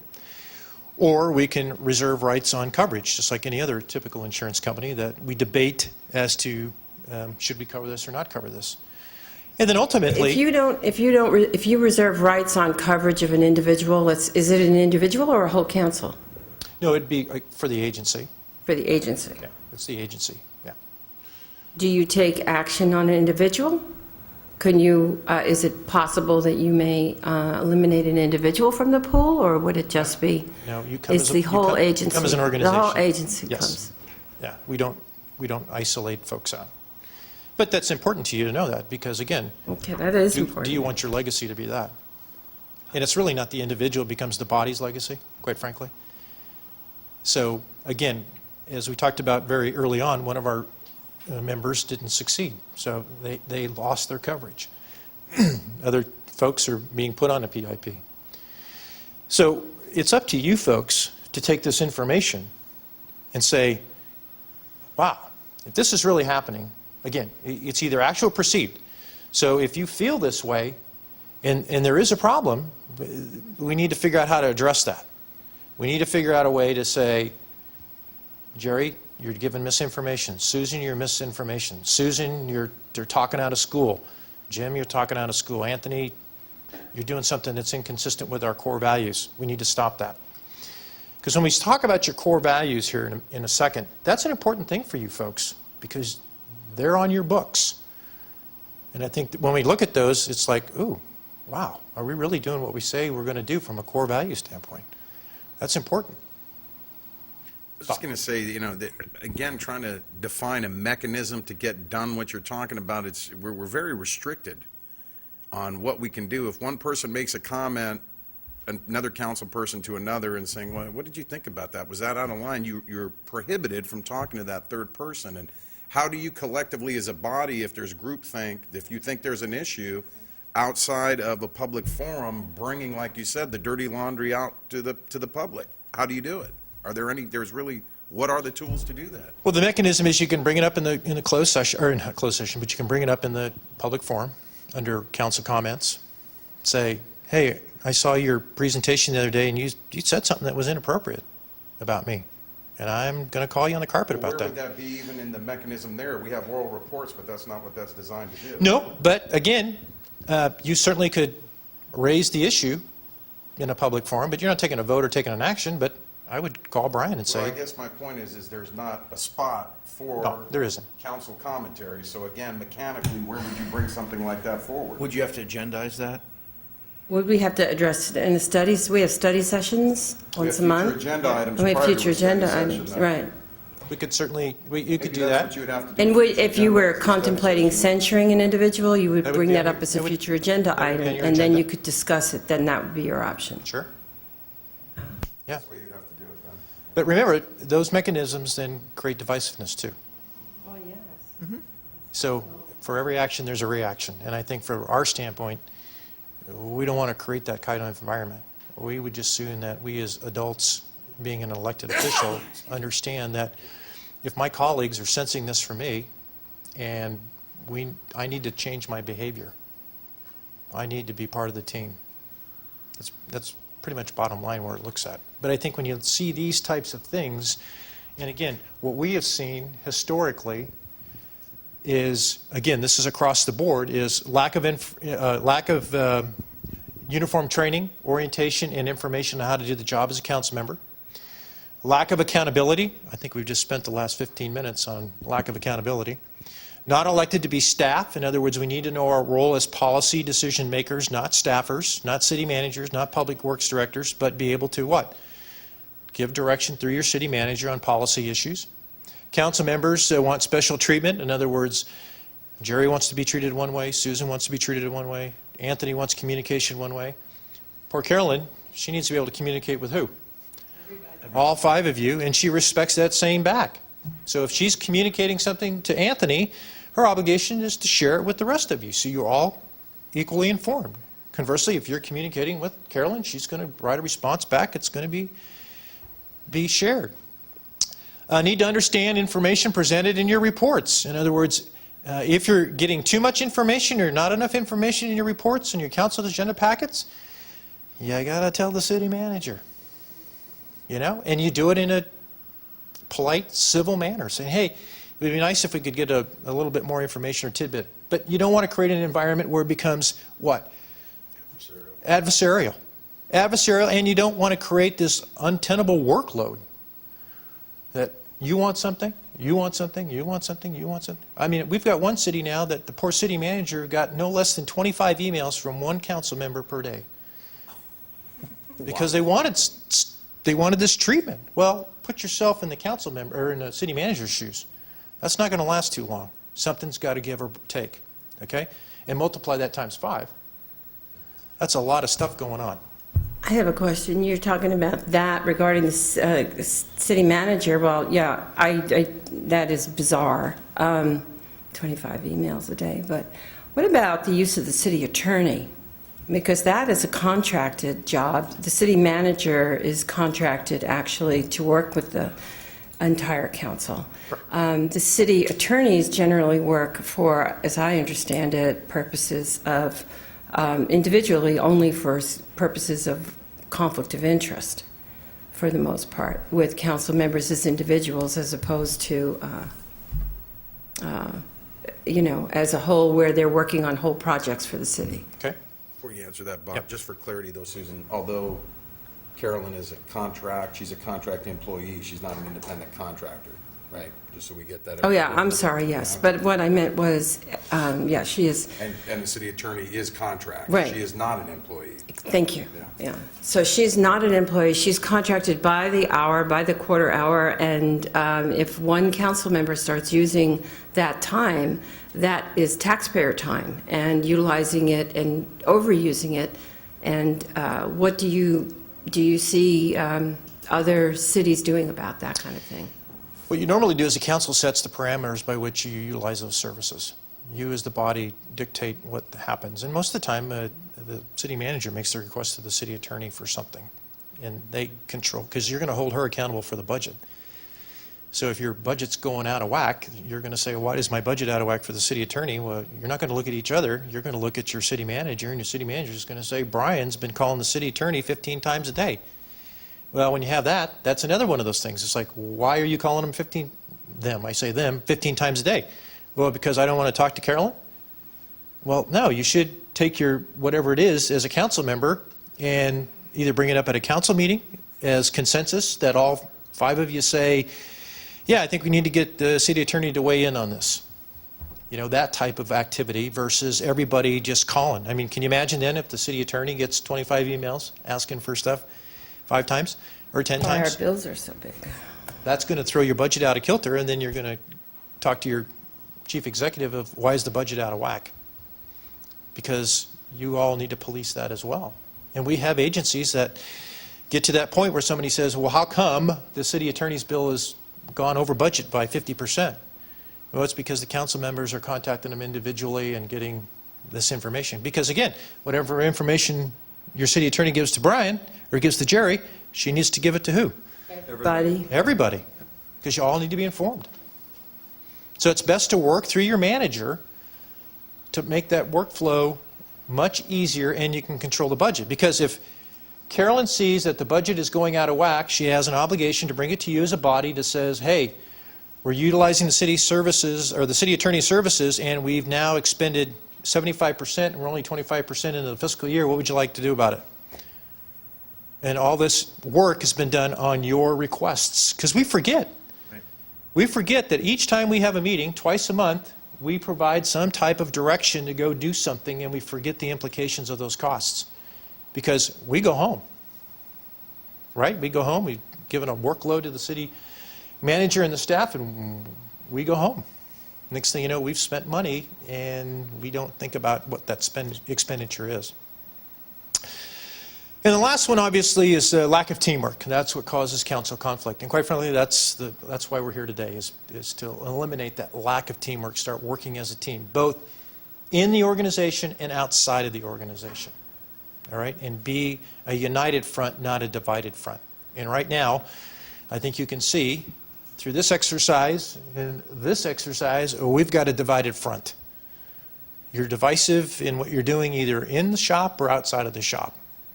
Either one of you or all of you, that's what's causing a problem. And we need to take stock in that, because that's a sound message. And again, these are coming from you folks individually, and this is just part of what we go through when we get into the relationships and the team building process. Fair enough? We good? What if somebody doesn't want to be a member of a team? Well, you can have that on the council, but again, it's going to be a weighted side, and you'll have to work through those conflicts, if you would, in various issues, as we talked about before. Not every council member wants to be part of the team, because it goes back to what? This individual stuff, or I'm in it for me, not in it for the good. And believe me, that becomes divisive all the way across the board. And I don't think it's quite as black and white as that. I mean, sometimes the council may function as a team on certain issues, Oh, all absolutely. together. Other times, it's different. And sometimes we work as a team with the city manager, and sometimes there's some council members do not. I mean, so it's not black and white. It kind of fluctuates in and out with this whole teamwork idea. And I think it goes back to, where's one of those folks? We can agree to what?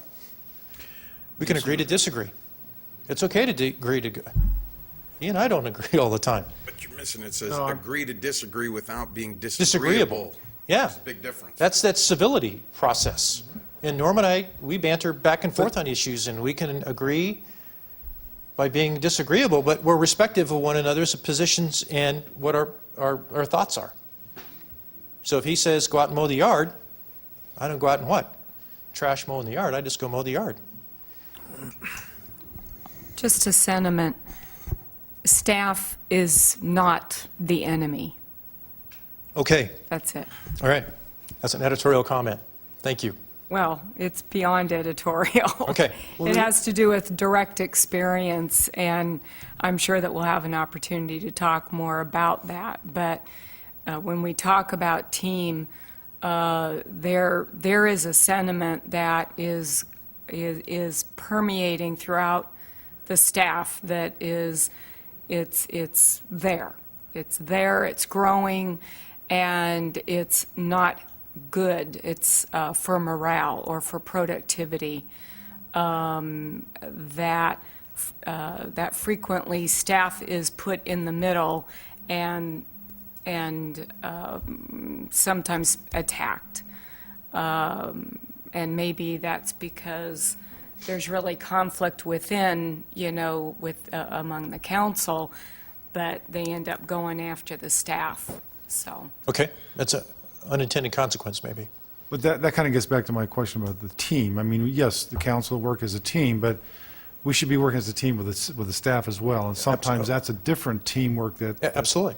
may be functioning differently than the teamwork of the council. So I want to make sure we, And when we talk It's about, both of those. yeah, we'll talk about this afternoon, council-staff relationships in that type of team. And again, the vote is what the vote's going to be on an issue, because you're back here to these core values that you have. And as Anthony said, if I explain, or excuse me, Jim, if I explain the rationale or the reason for my vote, and it happens to be yes or no, and the rest of you vote in favor of it, Jim should accept that and walk out the door and say, the body made the decision, this is the way we're going to go. I made my case. And you made your case. and that was- And, way it turned and that's it. That's in a story and a drill. But if you keep festering that issue over and over and over again, and quite frankly, you've had some issues in town where you've done that, you got to let it go.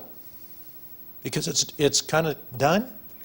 Now, there may be an opportunity to raise it if it comes back naturally again for some reason, but to keep harping on it over and over and drawing your city into the detriments, that's just bad stuff.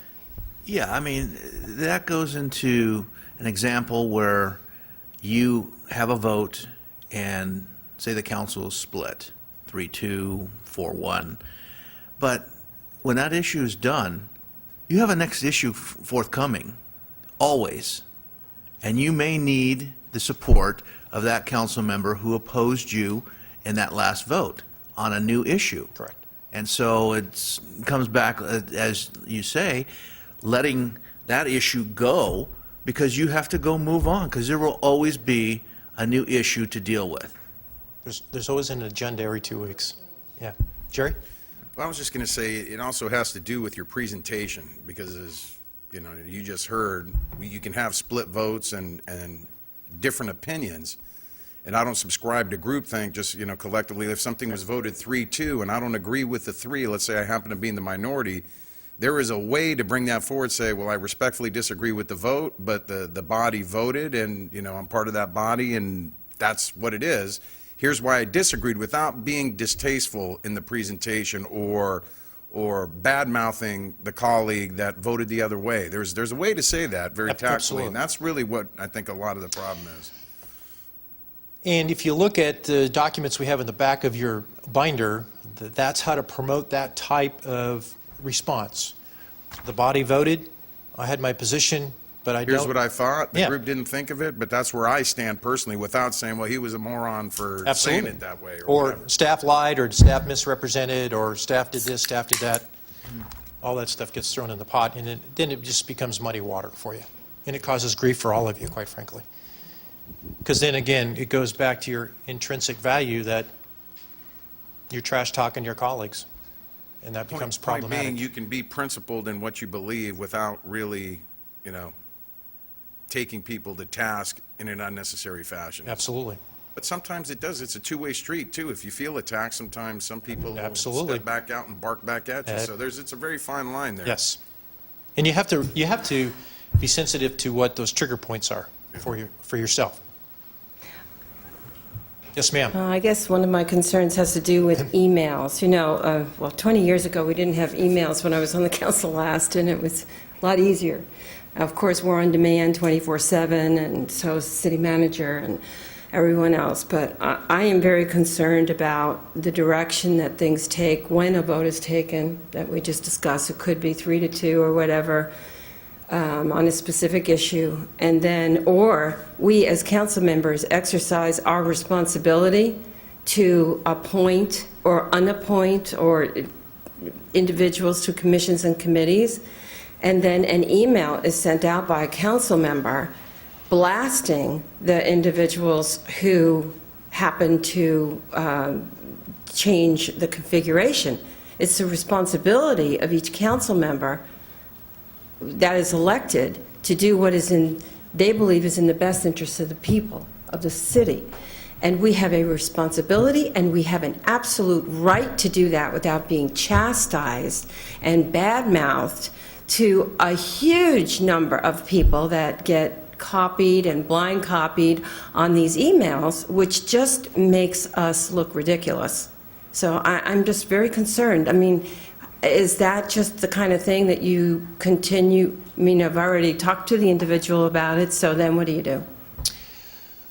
Well, we have a whole section on email this afternoon. We'll talk about the use of Okay. email because it is problematic. But I think it goes back to Jerry's point, is I can send out an email to my constituent just explaining my position, but do it the correct way versus trash talking why you did what you did, or And Brian did Democrat, what he did. Republican, I mean, what is that? I mean- It doesn't, this is a nonpartisan race. But I think and again, that's the reason we're here, is Roll. because you are doing those types of things that shouldn't be doing. Either some of you or all of you. And that's the part of this process, is to understand what's causing that consternation with all of you in your organization, because the staff feels the same way. Okay, comments, Norm?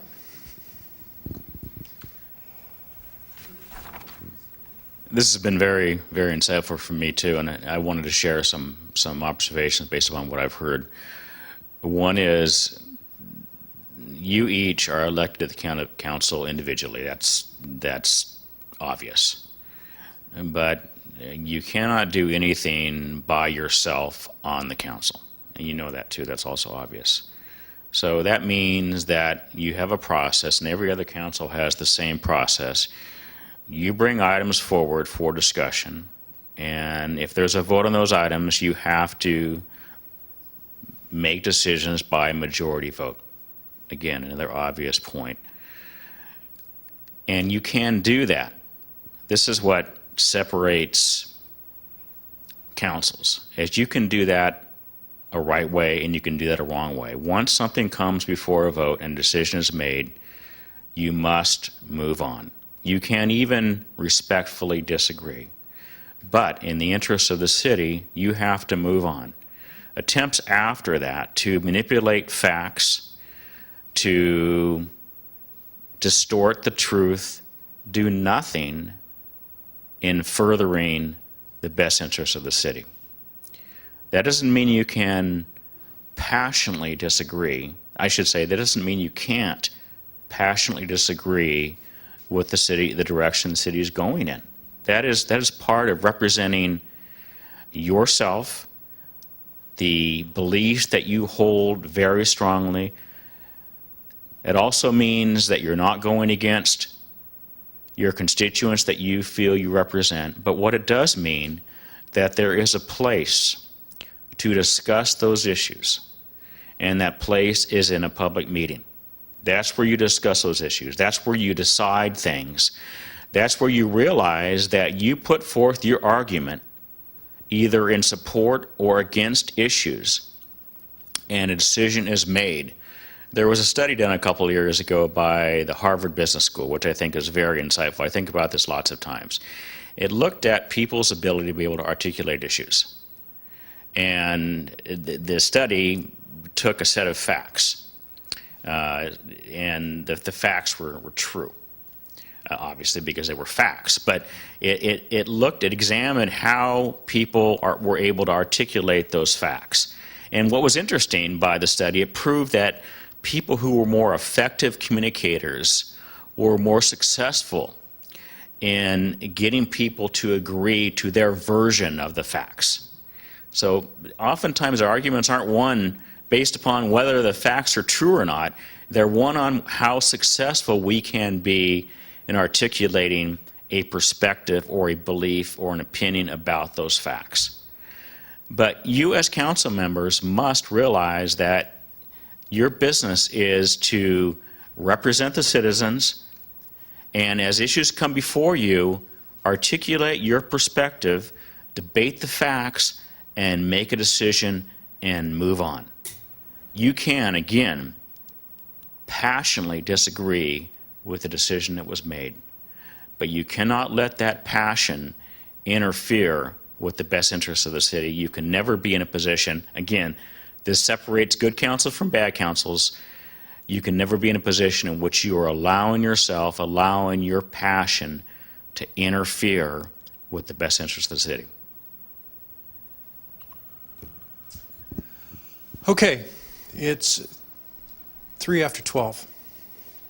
And by my watch, that means there's a significant event that we need to do, which is feed ourselves to keep up our energy level. You've been very interested in that fact. I do. It's a history of mine to eat on a regular basis. Is that part of your legacy? That's my legacy to eat. Yes, absolutely. I have a legacy. I have a legacy to go to the airport. I have a legacy to eat. Yeah. Well, I like to eat too, but I wish I could be as thin as you are. Okay. It's burning this energy working with city councils. That's what it does to me. Okay. With that said, any questions about what we've covered so far? It's been great dialogue, and I think we're doing a great job moving forward, and I applaud you for, quite frankly, being very candid with one another. And we're leaving the personalities out of it, which I want to do. I want to just talk about this process at a very, very high level. So are we ready for lunch, Carolyn? Yeah, we'll take the sandwiches, Okay. bring them out, In set up in just a minute. Fireside room? And I think in the fireside room. Okay. So what we'll do is we'll break for lunch, and we'll be back here at 12:35, and we'll get started, and make your phone calls, do your emails during that period of time. We'll come back, and we'll move this ship a little bit farther down the road.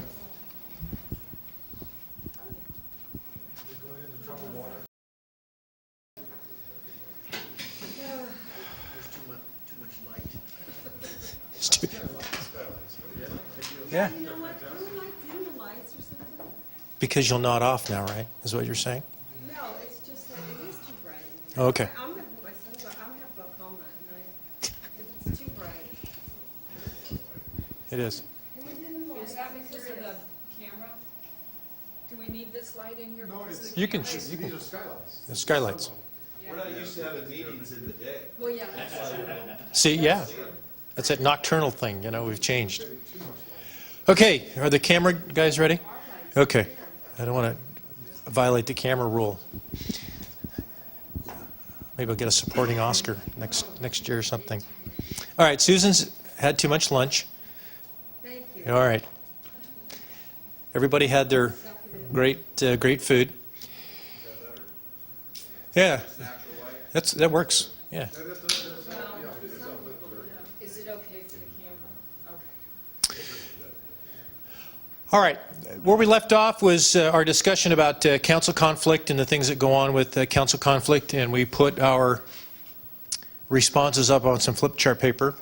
The next component part that we're going to talk about is what are the common themes that cause public perception of ineffective governance.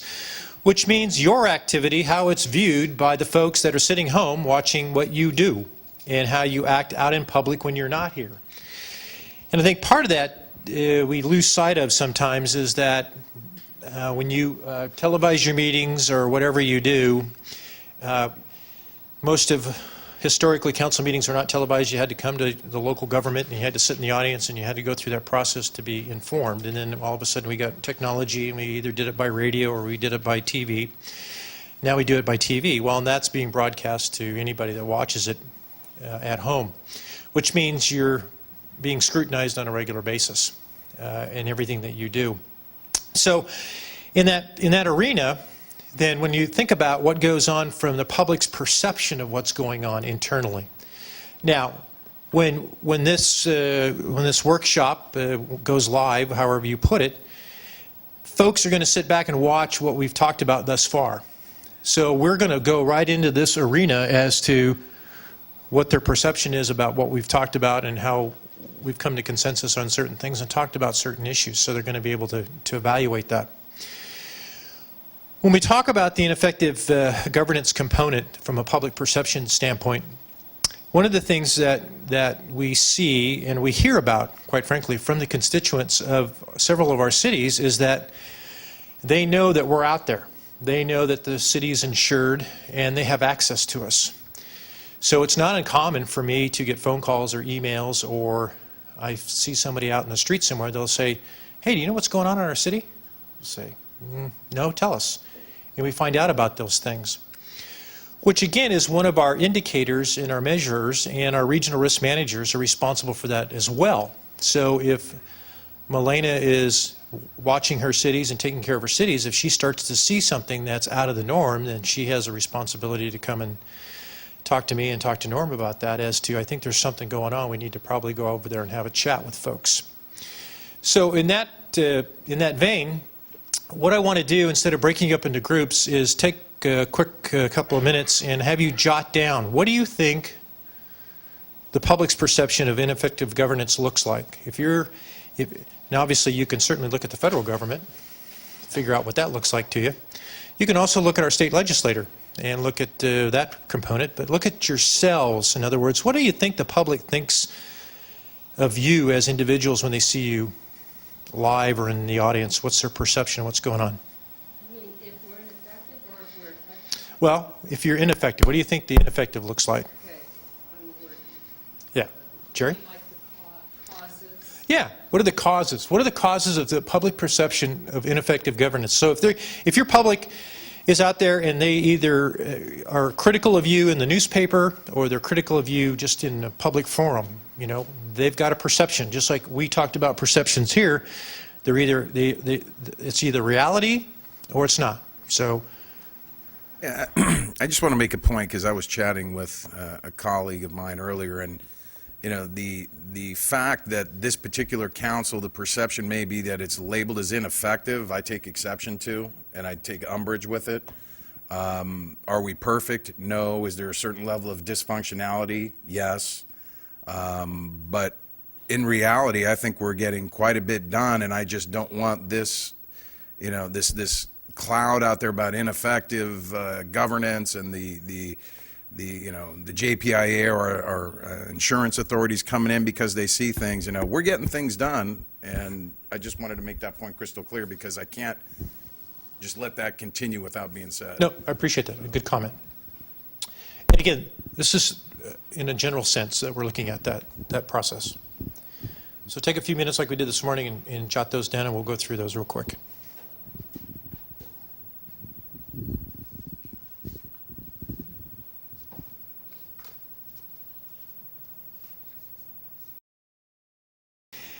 Jim?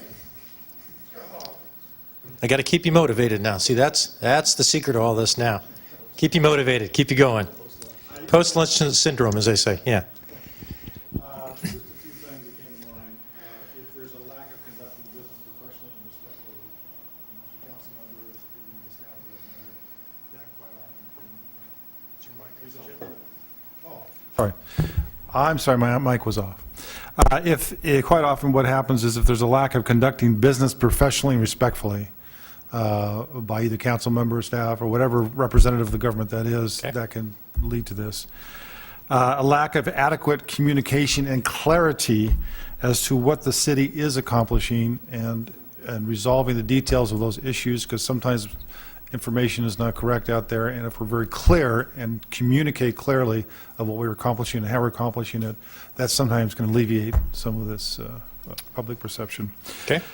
Sometimes what happens is there's an overemphasis on what is not working versus what is working. And for instance, I'll just refer to this workshop. If a resident dials into our website when this is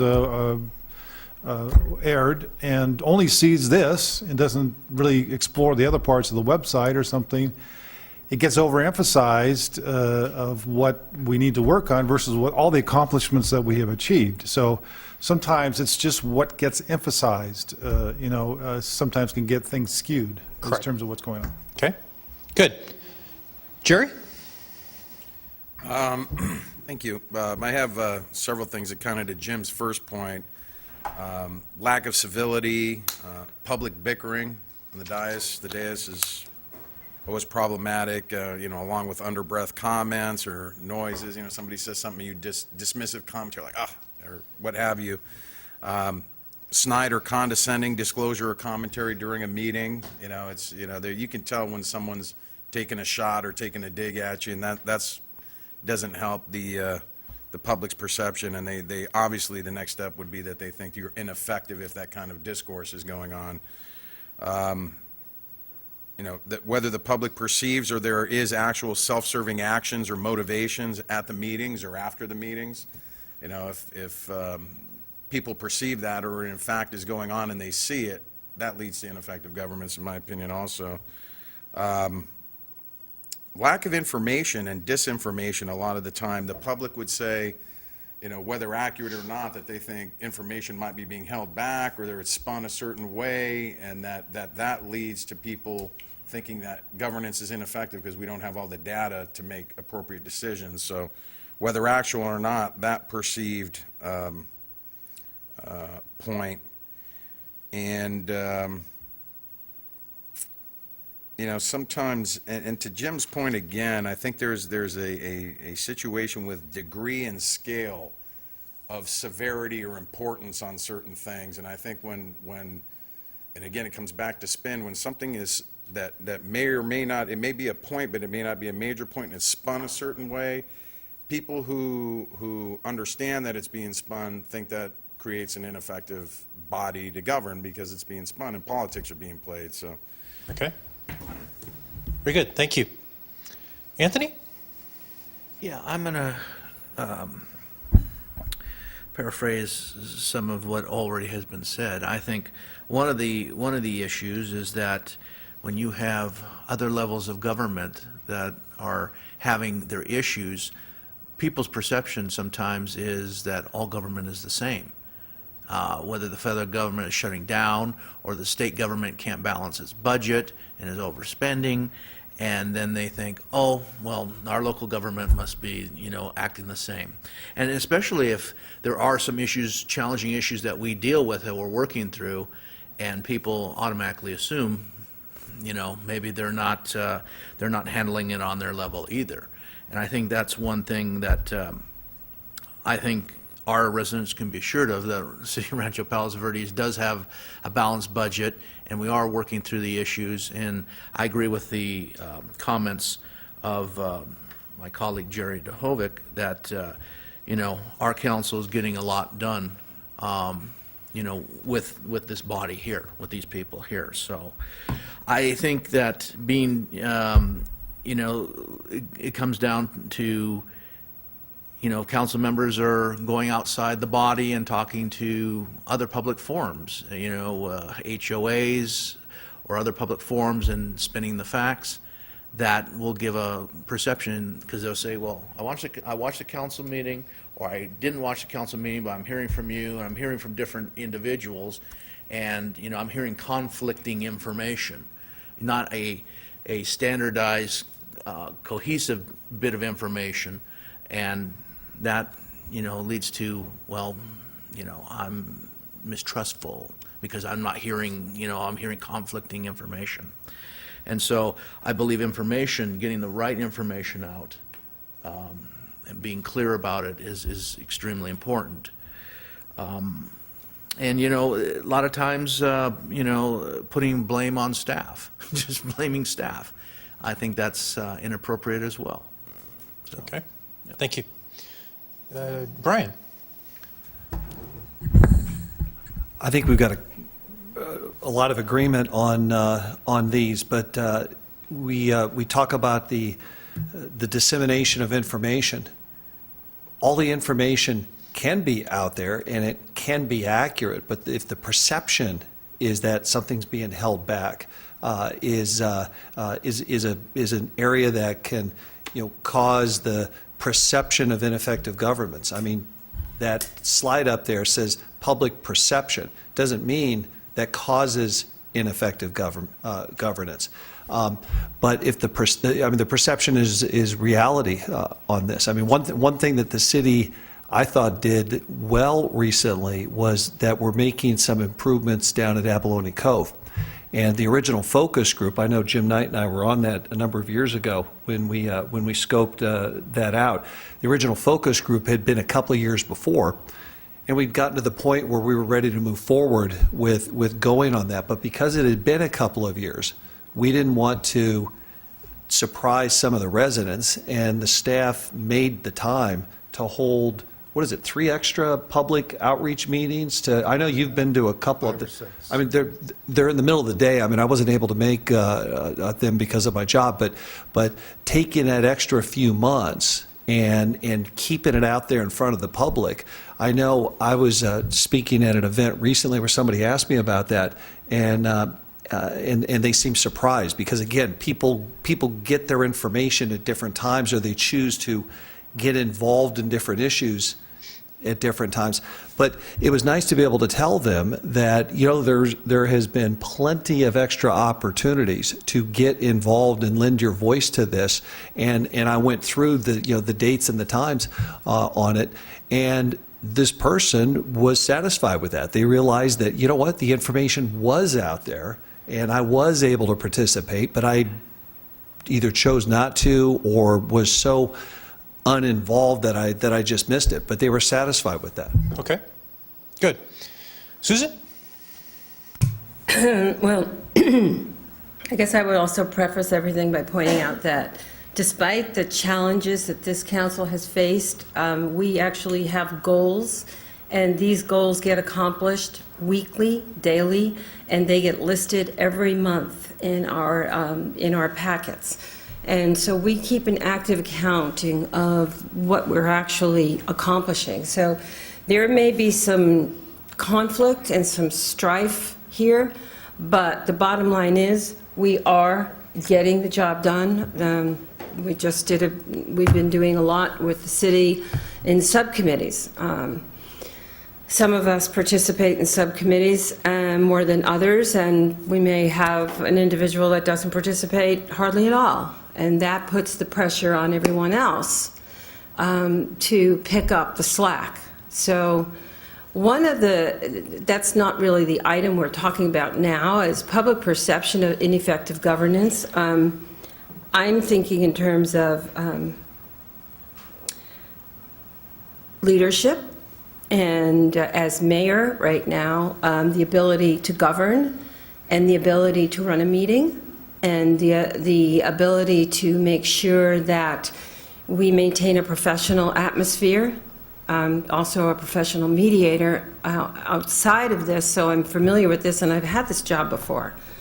We've had instances on this council that I've never witnessed before on the council, so it's been challenging. I'm also a school teacher and a former administrator, so I understand the things of, principles of dealing with unruly behavior, and have worked together with the city manager to address them, and not the city manager, the city attorney, in fact, to address the proper way.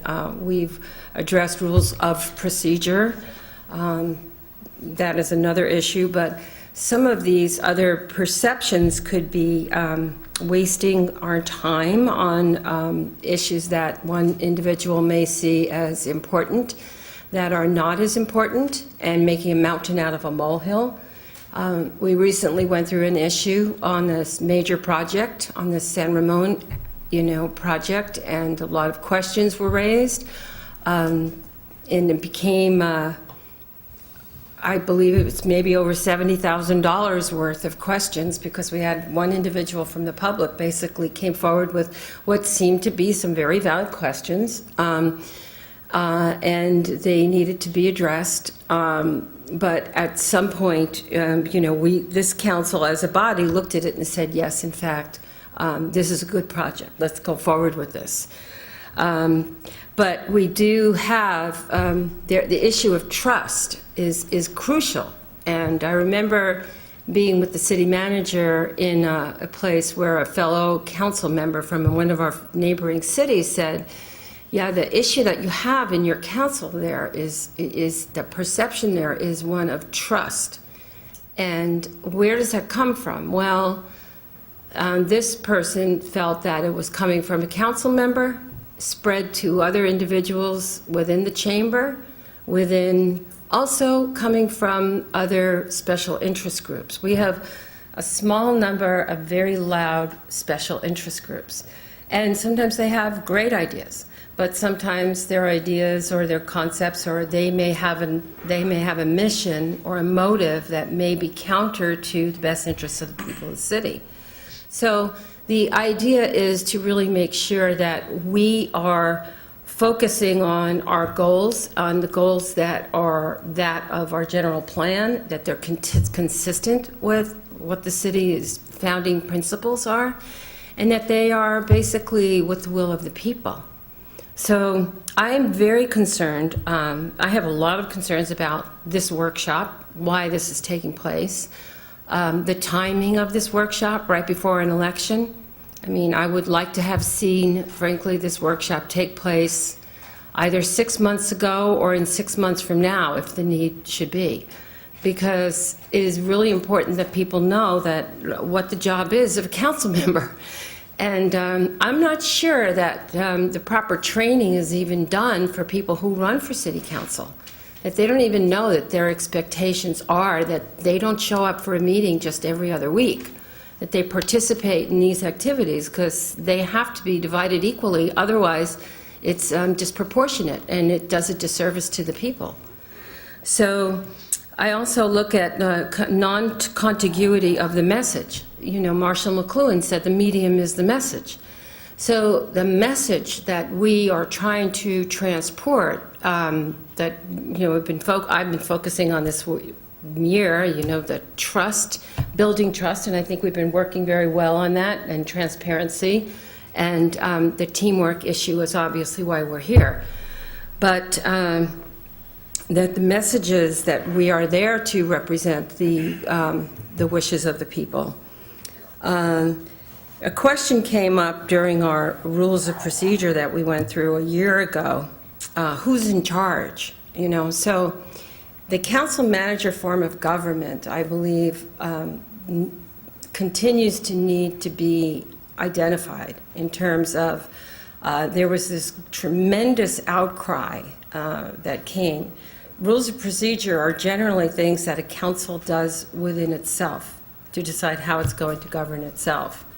And what took place here was that it was brought out to a public joint planning commission, city council meeting, whereby, and then brought to other committees, and where, it was just a very unusual, we reached out, we did an outreach, and we learned a lot in the process. But I think working with just the concept that we're going to make sure that we are effectively governing and we're looking at the best interests of the people with regard to our rules of procedure, how we decide, easily we went on to say early on that we were going to end our meetings at 11 o'clock. And we try to keep to that. Prior to this council, some of those meetings would have gone until 2 a.m. 20 years ago, we had the same problem, and we made another change and ended them earlier. The need for council members to pay attention to one another when each other is speaking, so that if one person is speaking, another one's not, I talked early on with council about not looking at your cell phones. I mean, you could be communicating with other individuals. But in fact, just myself, a couple of weeks ago, I remembered, oh my gosh, I didn't write down all the activities I'd done, and I opened my cell phone to look at my calendar. So, trying to be consistent, but public perception and trust, I think it's going to come from how we conduct ourselves, the message we continue to present in public. I speak a lot to general groups, and I've been getting very positive feedback, generally, from the public. And usually, sometimes a staff member would come, sometimes another council member would join me, and I have an open every third Thursday activity at Starbucks where people can just stop by and talk, say whatever's on their mind. Well, let's So go. it's an outreach, yeah. So you're ready to eat again, huh? I'm ready to drink, coffee for me. Can we have a quick 3-minute break? Okay, Okay. okay. Okay, thank you. That wasn't done. Quick minute break. Grab the bathroom real quick. Yeah, I guess that was Your topics? Sure. I think that the public cringes when they see the council going after each other or staff in Okay. unsubstantiated way. They want to see decorum, respect. They don't want to see them going after each other or staff. They don't, I think that they become disillusioned when they feel that somebody is talking to the camera or twisting the truth around. Council this council, meaning RPV City Council, does have a reputation of having very long meetings and talking too much. Let's see, playing to the camera, not clear on the basis for their decisions, not being concise and clear about why they voted the way they did, and then, like you said, let it go, move on. I think too often, the orientation is toward the negative. And instead of the positive, and I think people here were reminding one another how much we have accomplished together, and we have to remind ourselves, because we do tend to go toward the negative spin, and there really is no reason for it, because the accomplishments are so great. And I wish that people would practice. Sometimes you just have to go through the motion. I think this comes from behavioral modification principles. Practice being positive and supportive of one another.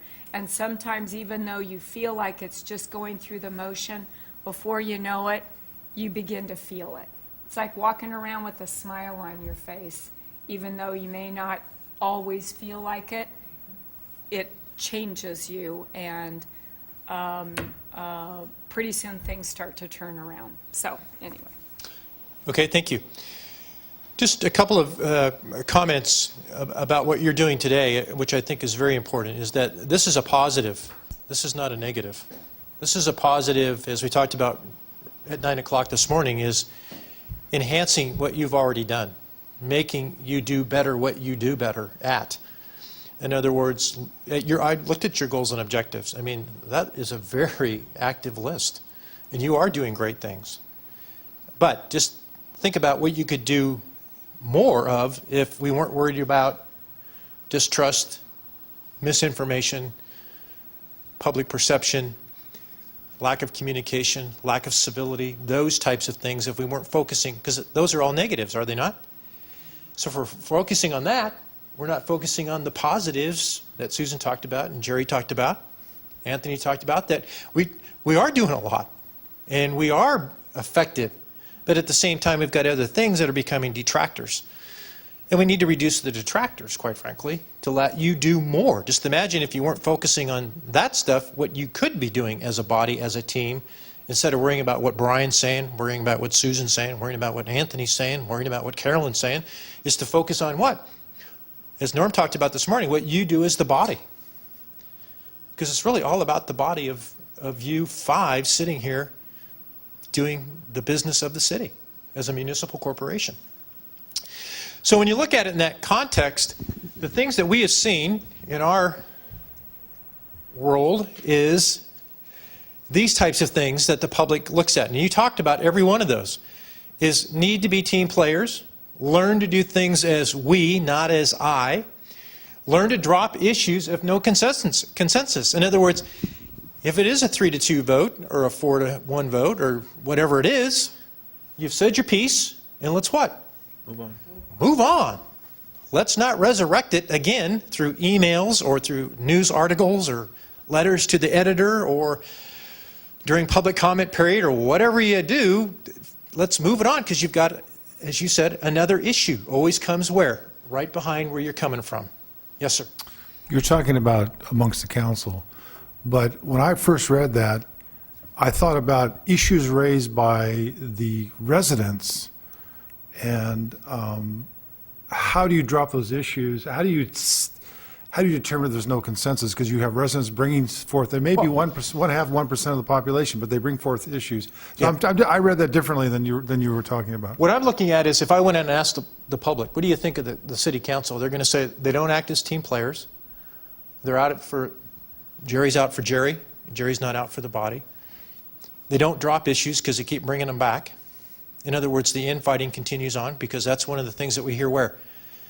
About the Republicans and the Democrats. Because of all this infighting, they can't come to consensus. They keep bringing up the same old issues. They keep doing the same old thing. Civility. They're going to say, every time I watch a council meeting or go to a council meeting, somebody is throwing out a what? Ambush. Yeah, a zinger. Personal attack. Personal attack. They say that's ineffectiveness. Government's not effective. If Jerry's throwing out zingers at Susan, or Susan throwing out zingers at somebody else, put yourself in their shoes, and they're going to say, what are they doing that for? That's like being kids on a what? Playground. Oh, my dad's better than your dad. Or, whatever it is. Your meetings break down over what? Personal issues. You've never had that happen, right? I've watched some of your meetings. You folks throw zingers. And that I can pull up video after video and probably show you every one of those. So people see that. You take that with you because you've been, what? Wounded. And you're going to carry it around to the next time you can what? Fire back the next shot. Whatever that may look like. Does that do you any good? No. Heated exchanges with the public at the meetings. Again, this is not necessarily you folks, but we have had councils go into heated debates during public comment period when that's not the time or place. And it goes on forever and ever and ever, and the business of the city never gets done because I'm debating with Ken at the podium. Yeah, I can just tell you that at this city, this year, we don't have any heated exchanges with the public at the podium, correct? I mean, we are, when the public comes up and makes a comment in public comments, the protocol has been to direct, since it's not an agendized item, to direct it to staff to either address or come back to that individual. But we really stay away from, I think we've been very courteous with members of the public, showing them. I agree with that. I think we do a pretty good job of that. I've watched videos of other cities doing just exactly what you're saying, and it doesn't happen here. Yeah. And that's Well, good. That's one that does. That's good. But as we look at 123 members and 123 boards or city councils, we see a lot of this. going on, where they just don't understand that role, and they engage, and when that engagement goes, we're there to engage until somebody what? Falls off. And that just takes away from your decorum, takes away from criticism, takes away all that stuff, goes away. So out of all of what we've talked about this morning and a little bit this afternoon, all of you gave me interviews. And again, this is the stuff that I got out of the interviews from you folks, is missing transparency. Now again, I made some general statements based upon everybody's input. Lack of trust, spreading information, misinformation. I think that most of these things are on the lists. Not understanding the role of a council member. In other words, are you here for what purpose and what are you supposed to do? We talk about public perceptions. Lack of understanding about the council manager form of governance. That's on one of our lists over here. Failure to communicate with the city manager. I believe that's on one of our lists over here. Undue workload on staff and email overload is going on. And accusations coming to or from, whatever. So what you gave me, we've already what? We flushed it out. So you didn't know about this list before I started. And that's the reason I did your interviews individually, is because I wanted to talk and have a frank conversation so I could synthesize this down into having meaningful dialogue. And everything that's up there is on the work that we've already done. Okay, so there is a common theme. Not only is it a common theme with you all, but it's a common theme that we've seen with other councils. Okay? Now, how do we begin to fix this? How do we begin to change what it is in the environment to do better at what you do? All right? Let's talk about the council roles and responsibilities.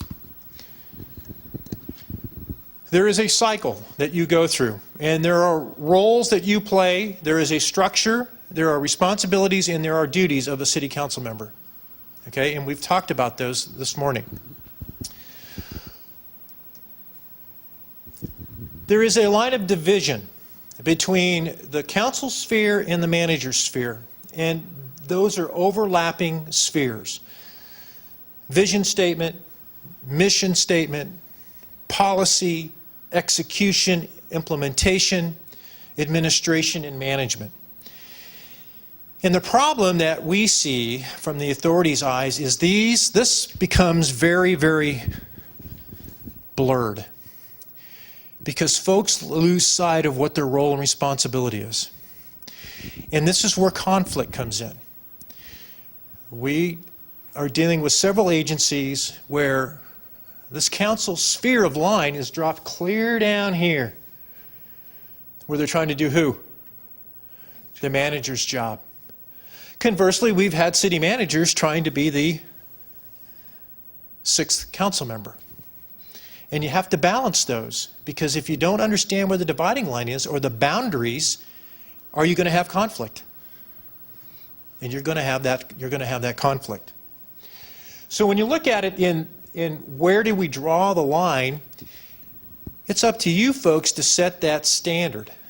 It's up to you folks to balance where that sits. Now, as Carolyn is the chief administrator, she works for the five of you. You give her policy, and she needs to go what? Implement the policy. If she fails to implement the policy, she doesn't report to anybody else but you five. Okay? City attorney works for the city council. But again, when you think about that, in that process, it's important for you to give clear and concise direction. If she's getting mixed messages, in other words, it's if you voted on something and it was a 3-2 vote or a 4-1 vote and the odd person out calls up Carolyn and says, well, I really don't want you to do that. I want you to do something else. Have we undermined our operation? Yes. Absolutely. So the city manager is going to resist that, saying, wait. I've got incongruent direction. Because why? The body said go this way, you want me to go this way. So when you look at this process where we draw the line, That's where you have to establish those ground rules. And you've done some of that, Susan, in your Rosenberg's council rules and procedures, okay? But you've Rules got of procedure. Rules of You just procedure. have to correct it, because Yeah, it's tough to do. But when you think about the time that you spend as a council member, city council working as a governing body, you generally get together about 24 to 30 times a year, depending on your activity. You spend anywhere between 80 and 160 hours, depending, again, just on meetings. Now, some of you are on more committees. In other words, you're active in your community because of committee work. That's going to take your time and stretch it way out because you want to be a participant in the process. Your administrative staff spends about 2,400 hours working through their duties, all right? And then that's generally on the average. So Carolyn doesn't work a normal work day, 8 to 5. She's working 24/7, doing whatever she needs to do. So when you look at those types of things, again, that's just an annual guesstimate of time, not a scientific, but it's just a ballpark. Bob, I would argue that some members of this council spend at least 80 hours a month that's on absolutely what we right. put in. I agree. Oh, I agree. What we put agree. in I for can- preparation, council meetings, follow-up meetings with staff, easily between 60 to 80 hours Sure. per month. And then you might have other outside activities that even add on top of that. So it's easily 10 times that. And I think it goes back to Susan's point. If you're going to run for office, Good have your time. you better know what your commitment's going to be. Yeah, because it's not easy, and it's Yeah. a lot of work, and you is just a lot got to of do work. it. And if you don't do your share, then you make everybody else pick up your slack. Okay. And that's not fair. And I think as a member of the body, you've got these committees, you've got these outside activities, you've got this preparation. So again, that workload division is important for all of you. You all need to spread in the wealth, whatever that looks like. And I'll I get the can't same say- amount of money regardless of how many hours we put in. Yeah. The $400. So if Anthony's spending 80, 160 hours a month, just think about it. Think about the staff times going into that, just to be prepared. Sure. For you to go out and do your jobs. Because I'm sure if Brian needs to go out and make a public presentation, hopefully he's talking to staff through the city manager to say, hey, I need some information, some data about what we're doing project-wise, our goals and objectives, and can you prepare that for me so I can accurately make a representation to the constituency that this is what we're doing.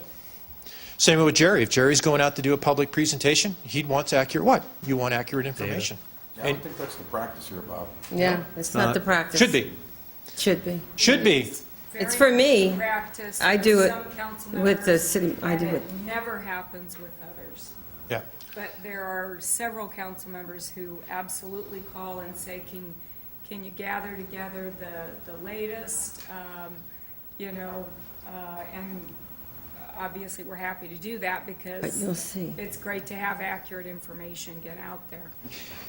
And I think Jerry brings up a good point. If you did do that, that takes away some of this spinning of facts, misrepresentation, whatever adjective you want to throw up on the wall here, that takes away that process because you are giving the accurate information that you all can use. So if Brian goes out and says something, it's consistent with your message. If you do a newsletter out to the constituency, it may be under the mayor because the mayor is the figurehead, but it should be coming from where? The body. Well, body we do should be it. The producing these city things. does a newsletter, just so that you know. The city does a newsletter that is not political, and it is a quarterly newsletter. I do a newsletter as an individual, but I always run it through staff to make sure it's accurate. Okay? You know, Bob, if I can, what just occurred to me in this last discussion is the principle of sharing information that we put together to all of the council members, because it occurs to me that there are times when the mayor goes out or others will go out and they'll say to us, can you put together some key points of the current issues and so on. And I think what we should do is turn around and share those talking points with everyone, all of the council members, Right. because all of you routinely have public meetings from time to time that I may or may not know about, but why not share it with everyone? Absolutely. And so that's what I Well, will start doing. let's make that a consensus item today. Good idea. We talked about that early on, so let's make a consensus that before any of you go out and speak to the public, you coordinate the information through Carolyn, and Carolyn can get it prepped, share it with all of you, and you that go out are talking the same message. Same information, same facts, same figures, same everything.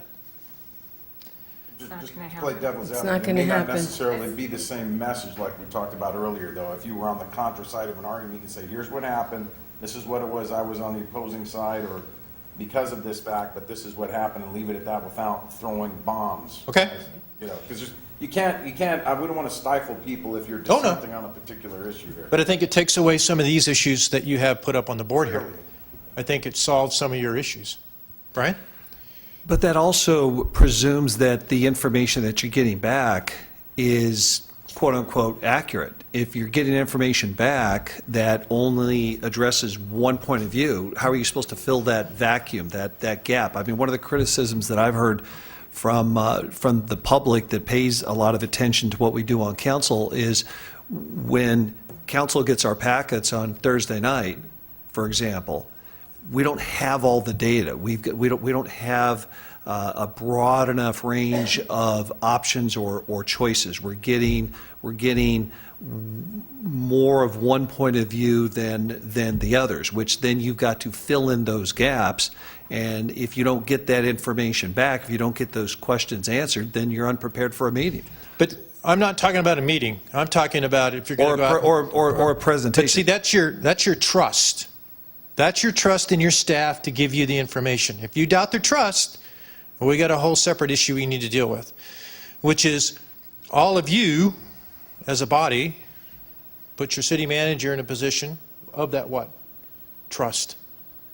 So if you're saying that your staff is not giving you trustworthy information, we've got a problem. I don't mean to say that happens all the time, but on occasion that the information that we're given, we don't have either enough time to digest it or there's gaps in it.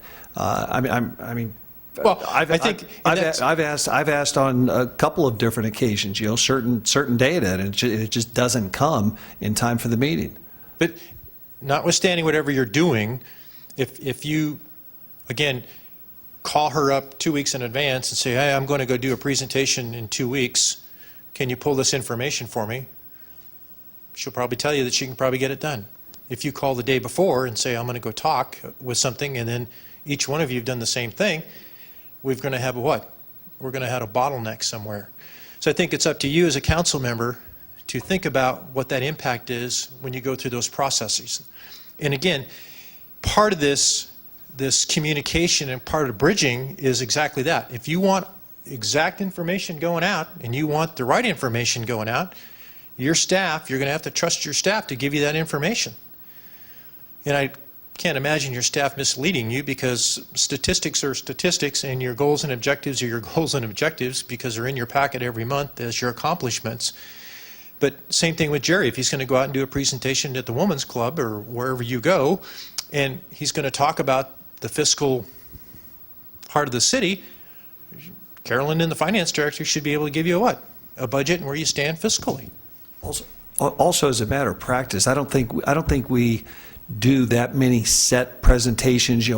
I'm envisioning PowerPoint or something like this. I think a lot of us, when we go out in the public, engage more in question, answer, and in dialogue with the public. So for something like that, you've just got to go with what you know and understand to be the facts and answer those questions. Brian, I think you make a really good point. So let's just follow that through. So are you saying this has happened to you where you felt that you don't have all the information? Well, a good example was our July 2nd San Ramon special meeting that we had, talking about a lot of these questions that the public came up. We decided to have a special meeting. The meeting itself, I thought, was extraordinarily good because we untethered our experts on staff that knew that project fluently. We untethered them. I mean, literally, they were up from behind their desks and out in front of the audience, and that was very well done. However, there was aspects of data that I had been trying to get prior to that meeting, and I just didn't have them. So in that narrow respect, I didn't have everything that I needed. Now, it may have been workload. It may Okay, let's follow that through. How then, in that situation, what is the protocol for getting that information that you need? How do you mean? You don't have all the information you want, right? And you didn't, you said. So what do you do to get all the information you need? Requested. From? Either the city manager or city attorney. I mean, Okay. depending on who's got the information. Is that the pattern, is that the practice of the council to do just that? Well, I mean, that's what we're talking about right now is who do we communicate with? I mean, Right, so do you have any sense of whether the other council members felt the same way that you did? Or was it your perception you were the only one who felt that way? well, I wasn't talking to the other council members So prior. you don't know? Excuse me? You don't know? You don't know whether others felt the same way? For that particular meeting, I didn't discuss it with other council members. Okay, okay. It was of some importance to me from my point of view in my own preparation for the council meeting. I didn't then go out to other council members and find out what they knew. I mean, I'm very conscious of the Brown Act and trying to keep everything as much in public meetings as I can. So let me just throw this out to the other members of the council then. Is there a sense that at times you are not adequately equipped with all the information you need to make decisions? That was the final meeting on San Ramon, was it not, the July 2nd? Correct. I felt that I had all the information I needed. Okay. We had a very thick packet. I think staff did an outstanding presentation before the public. They did a PowerPoint. They walked through every facet of what decisions were made and explained in depth when questions were asked of them, not only of the council, but of the public. And so I felt that was an outstanding meeting, and I thought staff did an outstanding job. Okay. Jim?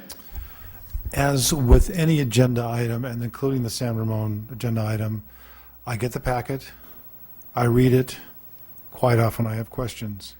I contact the appropriate person, city attorney, city manager, or maybe sometimes directly to the staff member, to ask for clarification on that before the meeting. And part of that is, for my own self, I come prepared. Part of that is to shorten the public meeting, and not have to grind through this during the public meeting. But it's my policy to get as much clarity as I can before I come to that meeting by contacting and tapping into the resources we have available to us, which are our professionals, the city attorney, staff, city manager, to get that information ahead of time. And sometimes, to my surprise, an issue is brought up by a fellow council member I was not aware of. And then there's an opportunity to discuss that, but I try to do my best to get those questions answered ahead of time. Okay. Has it happened? Do you get those questions answered? Yeah, I should say, yes, I do get the questions answered. Sometimes they involve things that staff can't comment on. They have to do with policy or something, or a decision I might have to make. That's a separate thing. But the information, I always get appropriate information from the staff, and it's an open communication, I find.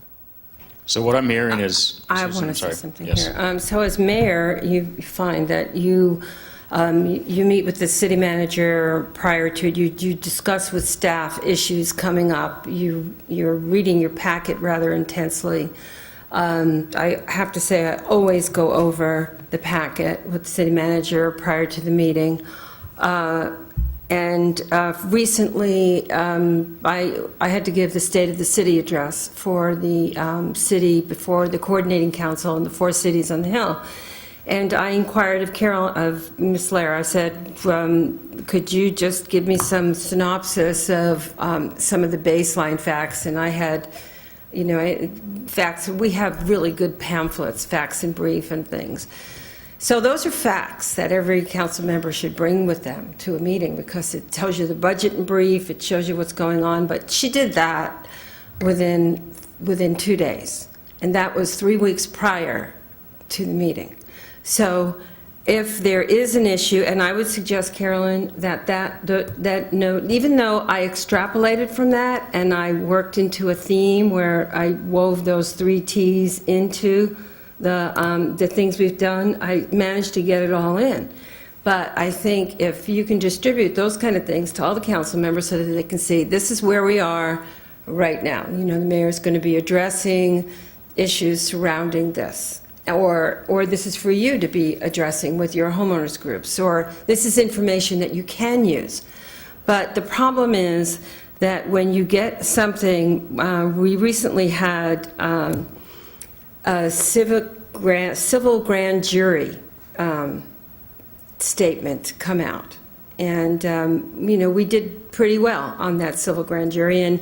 And when you look at the baseline of where it came from, you really see, well, it was based on trust. There was no documentation needed. It was yes and no. And then you could see that there were a lot of other cities in there that may or may not have had an audit committee, when meanwhile, Jerry and I were doing an audit committee, and they erred on the side of ultra honesty and said we did not have one. So, there are all those things. A formalized internal audit committee. Standing versus ad hoc. Standing versus ad hoc. But what I'm saying is that that has been misconstrued. And if the city manager, they issued a report on that, and it was on the city council packet. We had an agenda item discussing It was an agenda item for everybody, and that was changed. Brian would know about that.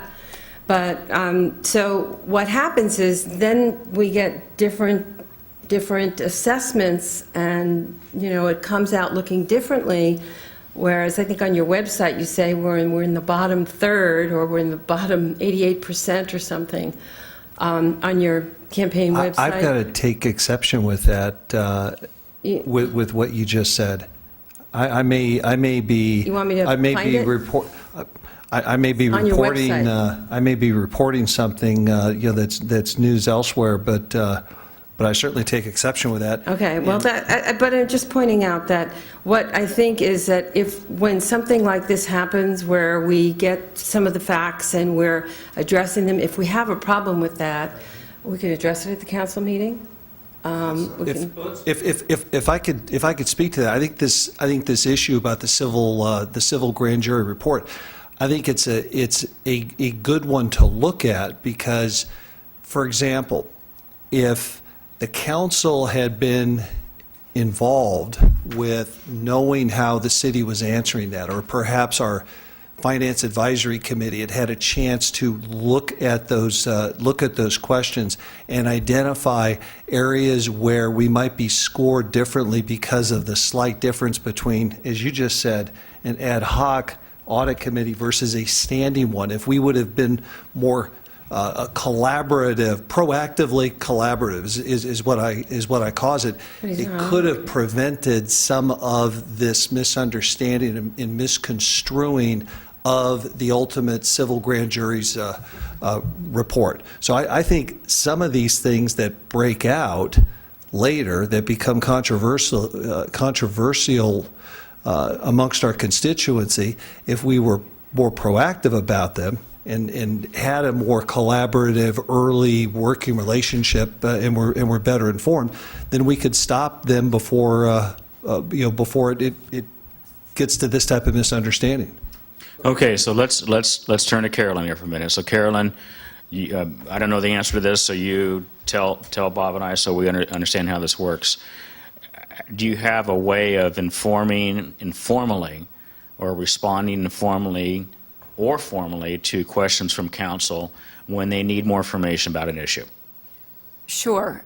We encourage council members to call the staff in as much advance as they possibly can, but actually, we get questions on the day of the council meeting, and I can tell you that we pretty much drop everything to make sure that those particular staff members take those questions and they make sure that they get back to the council member with some pretty complete information.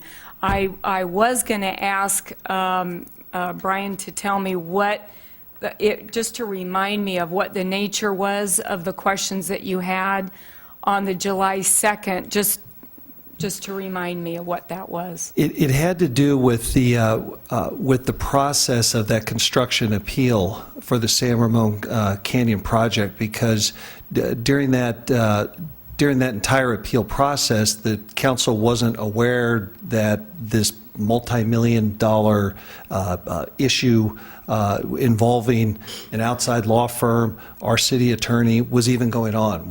That period of time spanned 2 city council meetings and 2 closed session meetings, and I was trying to get a feel for the process that was followed internally at the city, because the council knew nothing about it. So that was the angle I was looking at. I was approaching it from the standpoint of developing some protocol going forward, that when something of this size and nature was going on down at City Hall, that the council would at least know what was going on. Yeah. And then That was also, I was looking for what actually happened, so that we could then look at developing some policy where, again, we could be more collaborative. I mean, we had a forum in the last week or so, and they asked me, what's one thing that if you could change unilaterally yourself with how the city runs?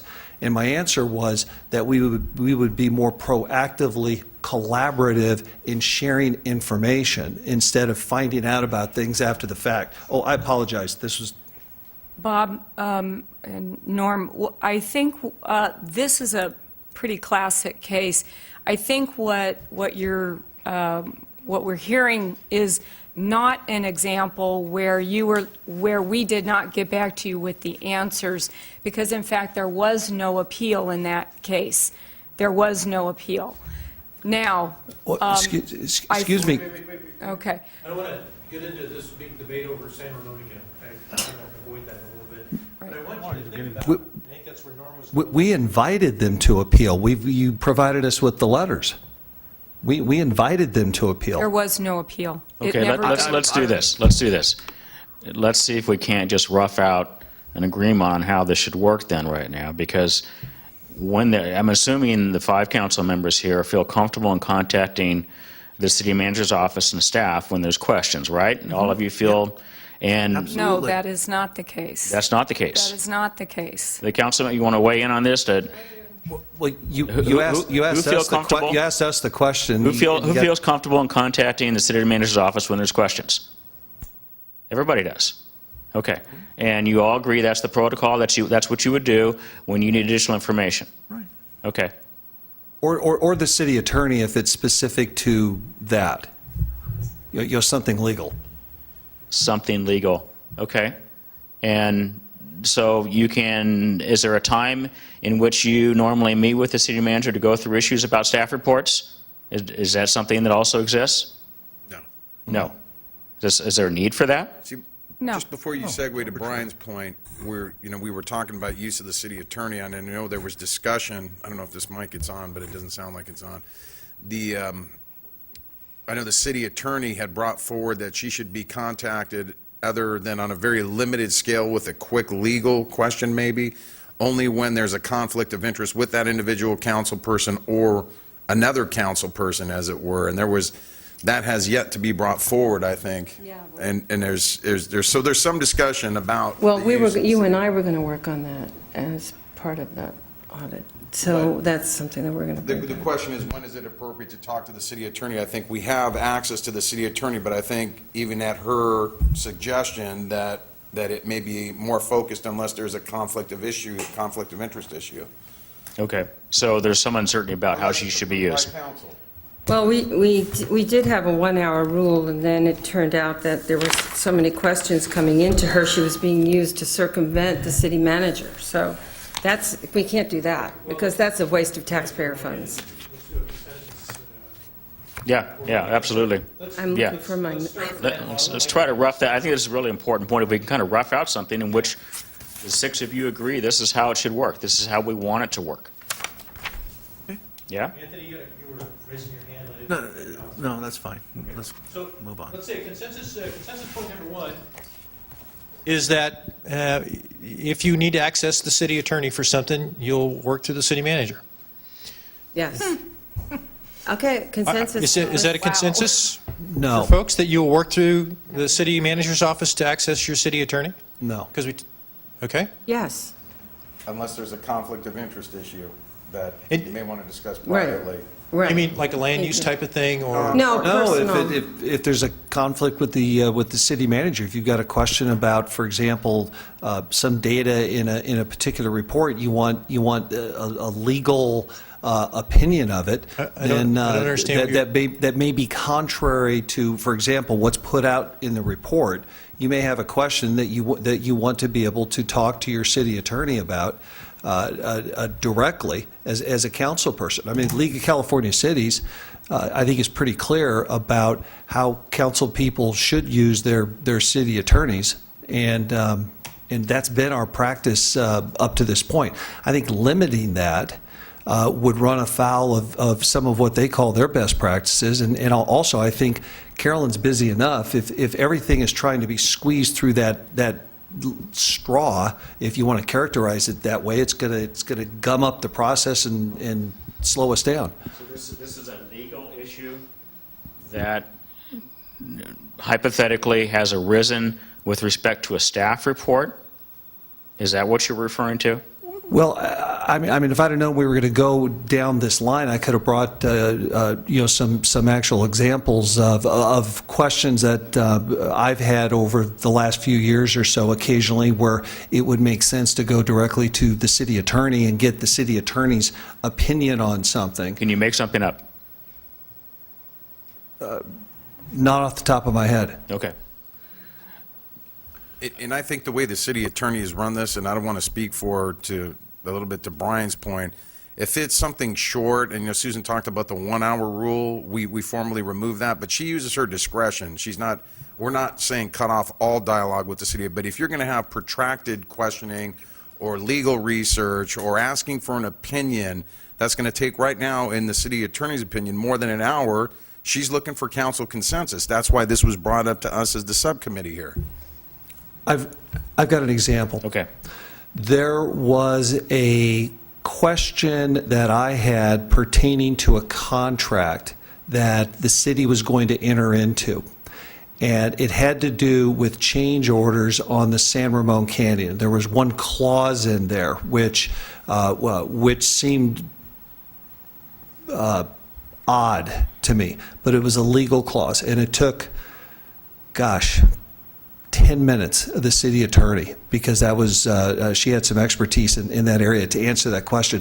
For me, for example, on a Monday afternoon before a Tuesday meeting, for me to have to try to put that in writing to send it to the city manager, who would then forward it on to the city attorney, who wouldn't be able to really get a feel for the entire context of the question, I think is a great way to really slow down the whole process and impact our effectiveness. I mean, League of California Cities has a whole seminar on this that I think is really good about how and when to use your city attorney. But the bottom line is that as a council person, you need direct access to that city attorney, because the city attorney doesn't report, as we've already talked about, to the city manager. City attorney works directly for the council as a whole. Do you think that is there's a conflict between, in that scenario you described, do you perceive that as a conflict between a council member and the city manager? Is that part of the reason, other than having her legal expertise, there's no other reason? There's no conflict, if you will. I think I heard earlier the conflict issue arisen as one of the reasons to use the city attorney. This wasn't one of those cases, right? Well, I think Councilman DeHovic might have been I don't want to put words in your mouth, might have been thinking about the conflict issue as either a personal conflict of interest on a particular issue. For example, if you live within so many feet of an issue that's going to be in front of the council, there may be some gray area as to whether or not you would be conflicted out. Right. So that's something that you would go straight to your city attorney about, because that's a pure legal opinion. But it's also a procedural process that is much more efficient if you've got these types of questions, as League of California Cities points out, to be able to go directly to the city attorney that works for the council and who part of their job is to specifically answer individual questions like that to better help us prepare for our meetings. Now, if something wasn't time sensitive, or if you wanted the city manager to also have some input in it, I think it'd be a great idea to direct it to the city manager and the city attorney. So, yeah, I mean, it's an asymmetrical issue here in that there's not one black and white solution to. Okay, so in order to try to moderate this discussion, let's switch over now to Carolyn. That in that situation with the change order in the contract, were you aware of Brian's need to contact the city attorney about the issue? No, usually I find out afterwards. And in those instances where we're talking about a legal matter, you may believe and you may tell us that it is best practice to still go through the city manager in order to answer those questions. I think that is an interesting thing to ponder. It hasn't been the way it has been. However, what is important, and I don't know, Brian, to what degree you realize, but your communication with me is vastly different than the other four, in the sense that I end up in a battle with the city attorney. Actually, we have practically come to blows because she is being asked questions by you that are day-to-day, routine city stuff that I answer for all of the other four council members. And I end up getting so frustrated, whether you're coming to a meeting or whether it's what we have something on the agenda, because she knows that what you'll do is to make it into a legal interpretation in order to talk to the city attorney and not talk to me. So she will agree, not to put words in her mouth, but she's very much in the middle because you don't talk to me. And so even when it comes to day-to-day city operational type matters that I do talk to all four of the other city council members on successfully, that distance gets bigger and bigger as we don't communicate, because you don't take my calls when I try calling you. You don't pick up the phone ever, ever, ever. And I don't get the phone calls from you, and it's a very different relationship. And it's really puts me at a disadvantage. Could Hey, I Brian? add something positive to it? Yes, please. One thing that has been the practice in the city, and I applaud the city manager for it, is, for example, in this example, I had a question about the wording from a legal standpoint on this contract. So I talked to the city attorney about it, and she suggested that I talk to our head of public works about it, and our head of public works answered it very quickly, because that's his business.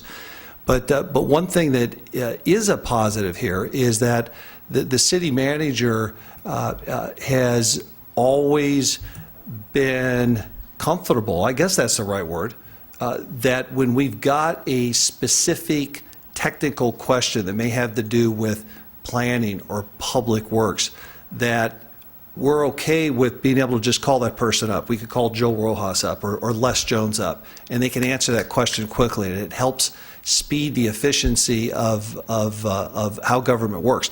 I'm completely aware that if you wanted to play it strictly by the book, as a council person, technically, we've got no business talking directly to any city employees, and if we wanted to really follow how it's written, every communication with any employee would go through the city manager. So that is a good thing. I think it's a cultural thing that's part of our city, and I hope it continues. Well, let me ask you a question, because I think, unless others disagree with what Carolyn said, that they're comfortable in contacting the city manager for questions. Are you comfortable in contacting the city manager for questions? Yes, when I need to have those questions answered. I mean, there's 5 of us up here. We all have 5 different styles of getting our job done. I'm not a proponent, nobody should be, of groupthink and working in lockstep on how we approach our jobs. I mean, if that was the case, we'd only have 1 city council member instead of 5. And I agree with you on that, but I don't think this is an issue of lockstep or groupthink. I think it's an issue of protocols. And I think in efforts to try to reach some kind of consensus on this issue, if you're all comfortable in contacting the city manager and you all think that's a good thing, do you think that's a good thing, Brian? I absolutely think it's a good thing. I mean, I'm sorry if I don't pick up the phone every time. I mean, Then I would say that we have reached consensus that the best way, the most efficient way, if you will, to work through some of these issues in which not all the information that you want, you have, is to pick up the phone and contact the city manager. I would agree that if it's some legal issue that you know is the purview of the city attorney, then that would be appropriate. But outside of that, on operational issues, on policy development issues, on information that you need to help be informed and make decisions on the dais, that you would want to contact the city manager and communicate directly with her to get the information you need.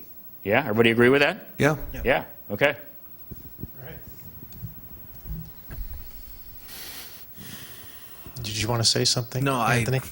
It was Okay. good dialogue, so All right. let's move Jerry? forward. Yeah, that process actually many times gets the city manager informed on things she may not be in tune to either, versus going around her, because it's just, and it really wasn't intentional. I just kind of go to you as a filter and you say, well, let me get Joel on the phone and we'll call you right back, or let me have you email him, or, you know, speak to him directly. I'm gonna preface your phone call and lay the groundwork so you don't waste your time.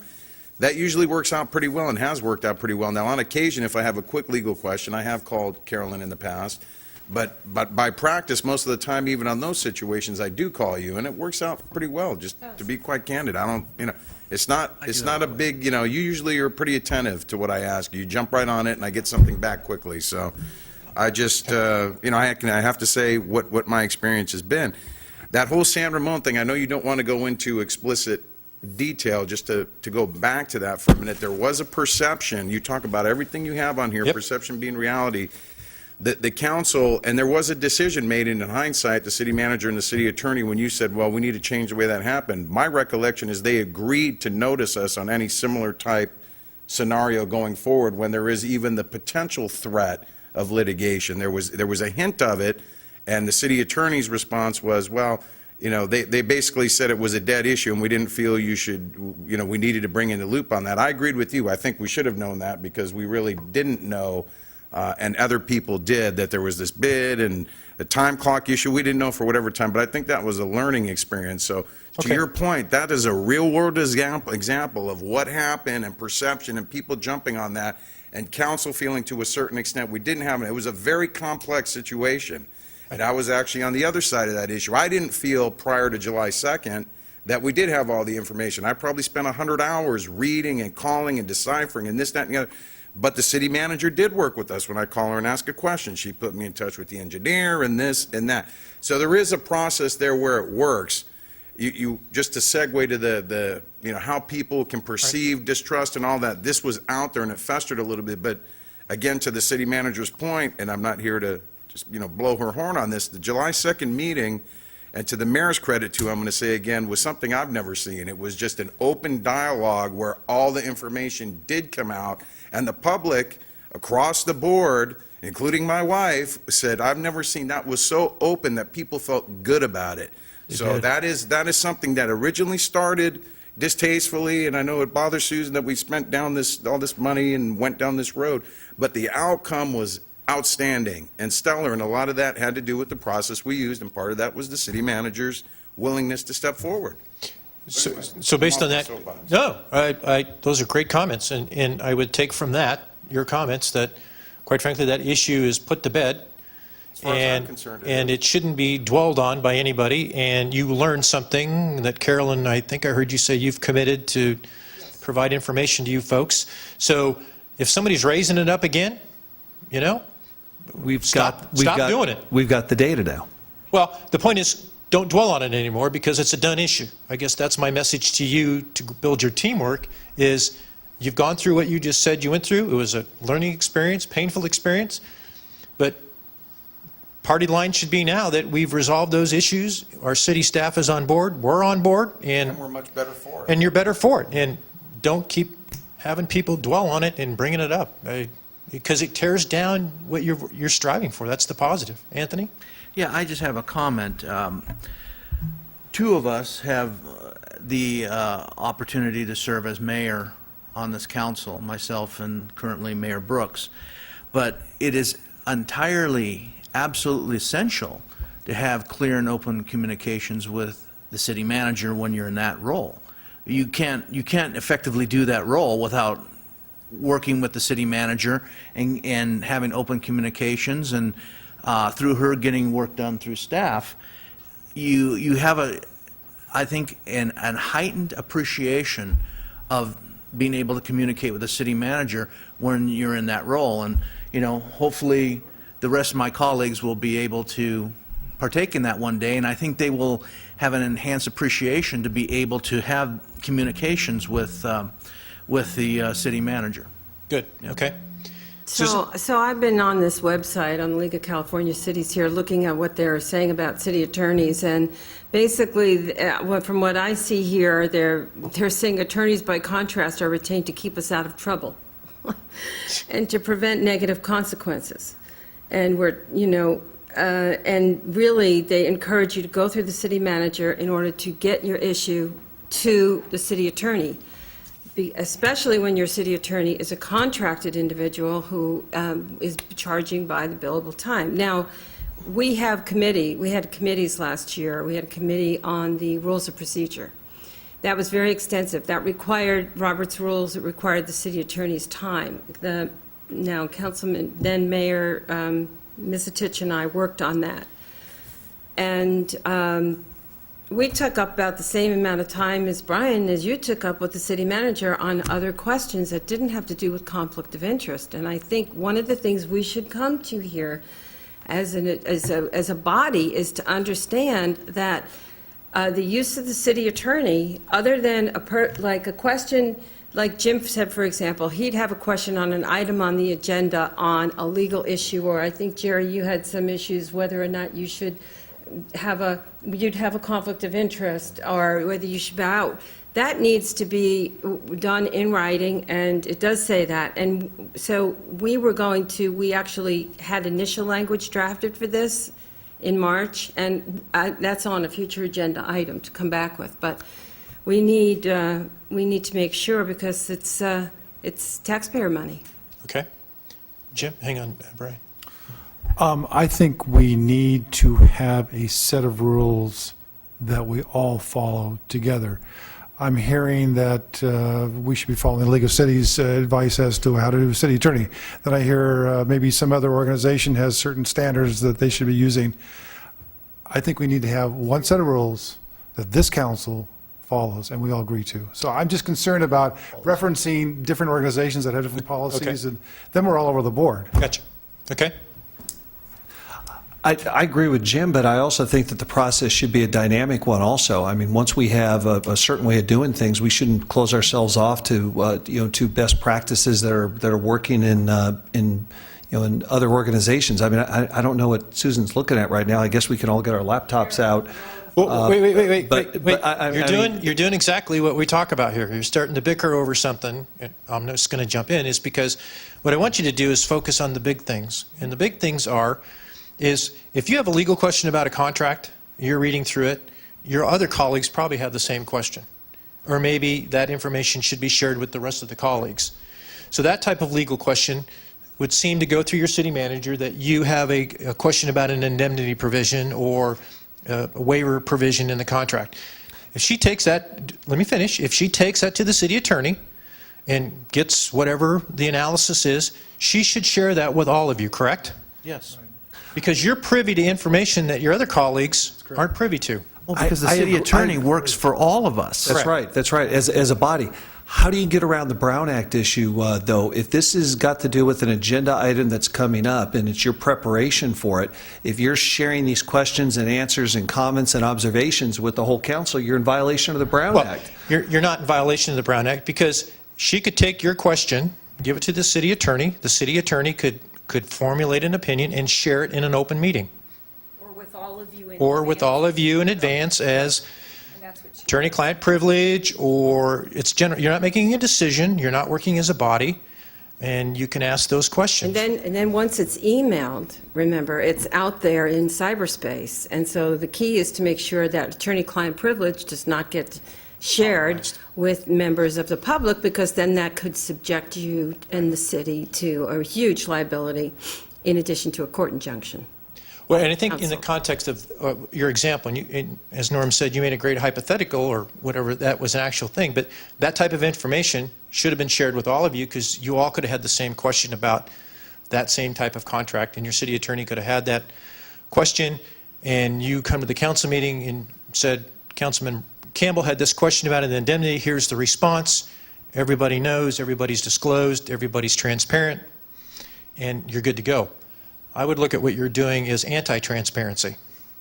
And I think that's a problematic for me, because if I was sitting, as Jerry was sitting, I'd say, how come you're getting information that's not being shared, that all of us should be looking at the same thing? But Bob, that goes on amongst all the council people all the time. They've got individual questions, they get answered by the city manager, city attorney. I mean, I put out a hypothetical, well, it wasn't a hypothetical, it was an exam, it was one example of being able to get a question answered quickly and efficiently. If we were to hypothetically follow what you're talking about as a different procedure for that, instead of spending 5 minutes of the city attorney's time and getting the answer taken care of, which it wasn't worthy of bringing up at the council meeting. Why not? Because the question that I had about it was answered by the head of Public Works. But what you're talking about doing, had we followed that hypothetical process, it would have taken hours and hours and hours of the city manager's time, the city attorney's time, all of our time reading emails, when in fact it was just a small little issue. Well, I think in the consensus of your colleagues, that type of stuff should have gone through your city manager to the city attorney. But this goes on all the time, though. I mean, I know, we but don't do that. None of us do. But I mean, think that's part of some of your systemic problem, maybe, is that breeds to some mistrust or miscommunication or spinning of the facts, lack of communication with your city manager.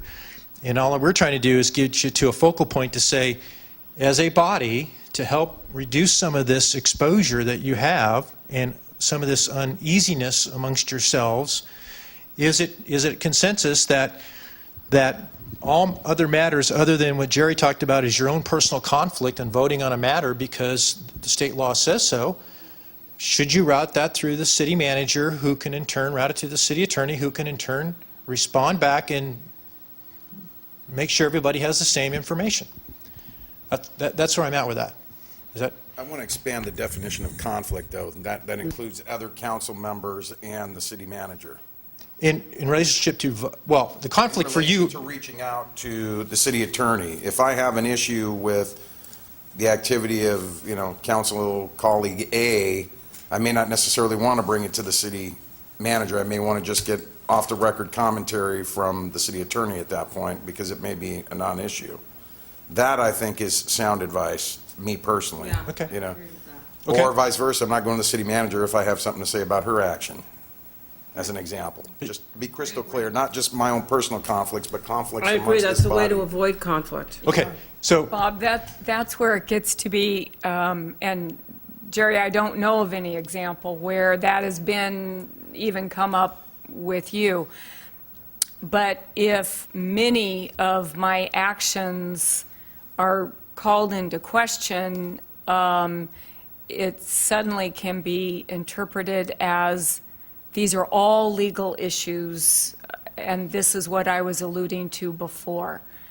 And I think that, you know, again, it's kind of unique in Councilman Campbell's situation where things do take on a legal definition, so that where I talk to the rest of the council members about normal day-to-day stuff pertaining to the organization or agendas or whatever, with Councilman Campbell, they seem to have a legal turn to them, and so the result is that our communication is almost exclusively only done through the city attorney, and that is just beginning, that has been a very big problem. So the definition of what is a legal issue is very, very broad, just in that, for that one councilman. I didn't say legal, I meant conflict of interest is what I said. For example, if I had heard something in the public or a member of the public came to me and said, so-and-so said this, and I know that to have come out in a closed session, and there may be a disclosure of privileged material, I think that's something that, you know, maybe you would be included on, but I would go to the city attorney about that and say, what do you think, and how do you go about dealing with that? That's a conflict, in my opinion. so let's Say that, Okay. if anything, that this should do is, Jerry and I, we're going to work on this, that 1 hour rule work, because I have the initial transcript, and at the time, we didn't think we needed it, but I would make a pledge to this council that we'll come up with that with regard to the use of the city attorney time to bring to the council, because it's already on a future agenda item. Okay? Okay, Thanks. so consensus, let's see if we can bring to consensus on this point, is if number one is need to contact the city attorney directly regarding questions or issues of conflict of interest. And I think I'd take out the legal definition because, quite frankly, the conflict of interest is the big one. And I think if Jerry said that there was something going on with one of the other council members, you'd be bringing that into closed session anyway and having that discussion as, quite frankly, be probably potential litigation. Or if you had a problem with your city manager, it'd be a personnel matter. So you would bring that into closed session. And I think in my history in doing this, if I had a conflict with a voting type of thing where I was 300 feet from a project, I'd ask during the meeting. I'd say, hey, I live next door to this, can I vote on it? And the city attorney would tell me, no, you can't because you're too close. And that's Well, actually, the way that works, Bob, You know. is she gives you an opinion, and then You- you yeah. have to make the decision yourself. But out of an abundance of caution, I'd probably stay away from it anyway, just because you don't want that baggage going around. So is number one good for everybody? Just Are a we all in question on consensus? number one. Yes, sir. There are times when we are forwarded confidential closed session material from the city attorney, and the city attorney specifically asks us to call her if we have questions on that matter. So is that included in this? Yeah, Okay. I think that's fine. Because again, she's giving you direction. Bob, I think before we charge down the path of creating policy here, it would be smart to include the city attorney. I mean, we've asked the city attorney in open session before if she thought any of her communications with any of the council people were any different than what she would consider within the range of normal. And she says, no. She goes, I've got no problems with how it's been working so far. So before we go charging down this, we ought to get her input as well. She's been our city attorney for a long time. We definitely should get her input, because I think it would be And I think what you're going to do counter is with we your just heard. 1 hour rule, you can clarify that in your 1 hour rule that you're going to work on. I'm just saying from today up until you get your 1 hour rule adopted, this is kind of what you'll hold yourselves as council members to that Out loud, process. because I can't read her handwriting. Oh. Sorry, I know you If you I need to just can't read it because if you need to contact the city attorney, that's what the CA stands for. directly regarding questions or issues of conflict of interest in nature. You can certainly do that. If Jim, as Jim said, if she sends you a attorney-client communique and she says, call me, I want to talk to you about it, then certainly you would do that. Carolyn's going to be copied on that anyway. She knows what's going on. And sometimes the city attorney will call the mayor, whoever the mayor may be, over something procedural regarding the meeting, so. And, So that's- and again, part of this is this full disclosure and this lack of trust and open communication. You guys got to be on board with all this, because if you're not going to change what you're doing. You're going to continue having these issues. You're not going to change. Could we get a quick break? Okay, well, let me get, before you have to do that, are we good with number one? I'm drinking a lot of these. I know. I'm not going to let you go until we get consensus. It's the S program. Are we Okay, good with this one? everybody raise their hand. Everybody good with this? What's it say? Come on, Brian, raise your hands. Can't read it from there.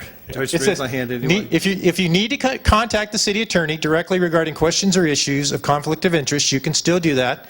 If the city attorney sends you a communication that says, this is attorney-client privilege, please call me, I want to talk to you, you can do that. And then Susan said if there's some procedural thing that she needs to talk to, or any mayor, not just Susan, talk to you. Well, usually she calls me. She'll call you. Okay. But everything else needs to go through the city manager. So we've got consensus of, the continuity of information. That's the consensus until you come back with your Should we all rule. agree on that? That's a consensus. Everybody, Yes. raise your hand. Everybody good Consensus with that? means everyone. I'm not. Come on, I'm Brian, not- be a team player. Come on, stay with me. Well, Stay with me. Well, let's not be groupthink either. No. I'm not sure this is significantly or meaningfully different than how we generally operate right Then there should be no now. objection to it. I think it is. I think it is. I think it takes away what Carolyn's feeling about not being communicated, keeps all the council members informed of what's being dialogued that you should be informed about altogether. And it's a stopgap between now until you come back, as Jerry and Susan are going to work on some policy or some language. It keeps you, Yes. keeps you in check through this process, because what we're trying to do is eliminate this misinformation and lack of communication. So I think one of the things Carolyn asked for is when are we going to get to some consensus building? So we're at that point. So Bob, I assume that CJPIA would also possess some good example policies, best practice that would be helpful to our city. certainly we can find some for you. Yeah. And then the number two is all matters need to coordinate through the city manager. You need to all talk to the city manager. And then that should be it. So are we all in consensus now? Are you going to go with me? You bet. Okay, thank you. I appreciate it. All right. Are you good? Yes. All right, on. Okay, now we can take a break. Thank you. Thank you. I was going to say. That could be possible. Jerry's on his third cup of coffee. You're stacking them up there. Do we still have coffee? Here, everyone. Thanks, brother. Thank you. Thank you. Well, I want to know how'd you get 3 different colors in here? That's the way it came. Did it really? Flavor, some rainbow, something or other. Okay, I like red. Well, let's see. I'm green, because I'm the green guy. I'm the green guy. Yeah, are we going to split it now? Okay, let's talk a little bit about council responsibilities. And what we're going to do is transition into some basic areas that you may or may not be aware of, and we've got some examples for you as it relates to what we've talked about today. Council responsibilities: set direction, establish the structure of the city, provide support to staff, ensure accountability, and act as community leaders. One of the things that we look at is obviously is what we've talked about today, and that is important to all of you, is that being part of a team and preserving what it is that you have. The Tic Tacs are making their way around. Got it. There's none left. Okay. We better send somebody Hey, out Bob, to get just so you know, we're a tic-tac council. Tic Tac. Got it. Tic Tac. Ticky tack. Not Tic Toc, but Tic Tac. Not a tacky council. That's right. So when you look at it in that context, a couple of things we're going to talk about and how that looks to us from the authority standpoint is when we talk about direction, setting direction, we talk about mission, vision statements, strategic goals, and budget priorities. That's all policy making, and that's established for your city manager to implement? In other words, what is it that you need done to ensure the survivability and the longevity of the city? And what do we mean about that, by that?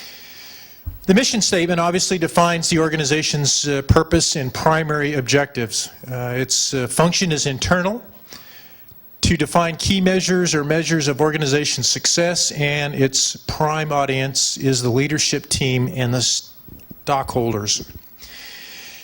Now, for you folks doing some research on the city, we don't have a mission statement.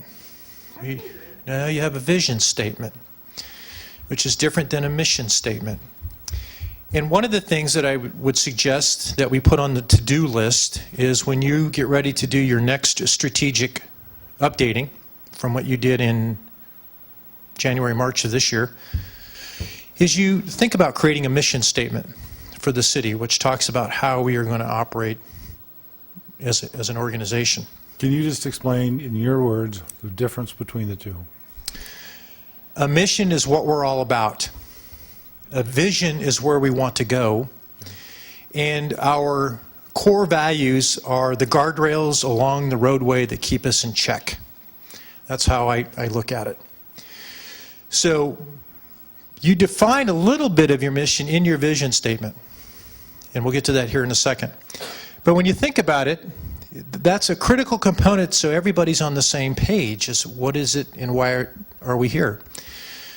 So when Brian goes out to speak to some groups, or any one of you go out to speak to some groups, they'll say, what's our mission? What is our mission?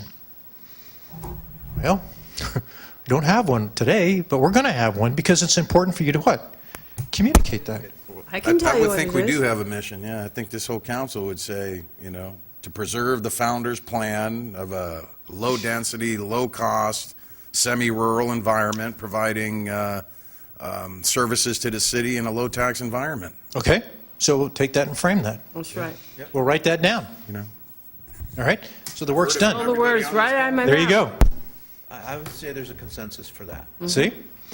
So when you put that in motion, then you've got that stacked into your strategic plan or your strategic budget, which makes everybody understand where you're going and helps for folks to understand what your decisions are all about.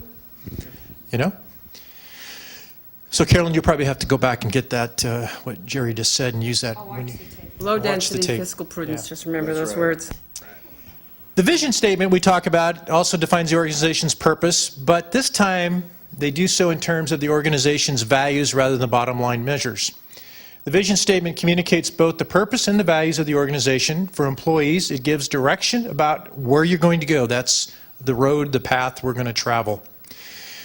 And for you folks, your vision statement, and we'll go to it real quickly, is this, which is adopted back in 1993, and then it's in the employee handbook. Huh? That was when I was mayor. Yeah, That was you're when I was last mayor. there you go. You're Well, responsible see, for that. there's your legacy. Yeah. Right there. It is a legacy. So It's good vision. after an extensive community outreach program, the City Council hereby affirms that the city's vision of RPV is to have a community that has the following qualities. Safe community, both public and private property will be maintained, sound community economic base.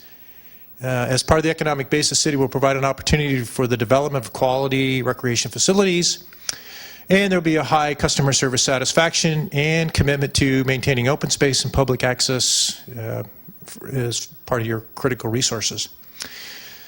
So is that vision statement valid for you today based upon Jerry's proposed mission statement?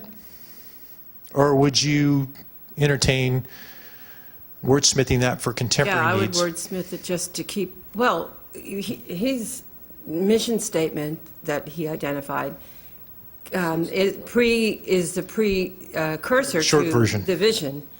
Because the foundation, actually, I think you can find it in the original general plan, that Well, mission statement. If I had to go that far back, Susan. I have the book at home. I know. But if I went to your The website, old book. it's not there.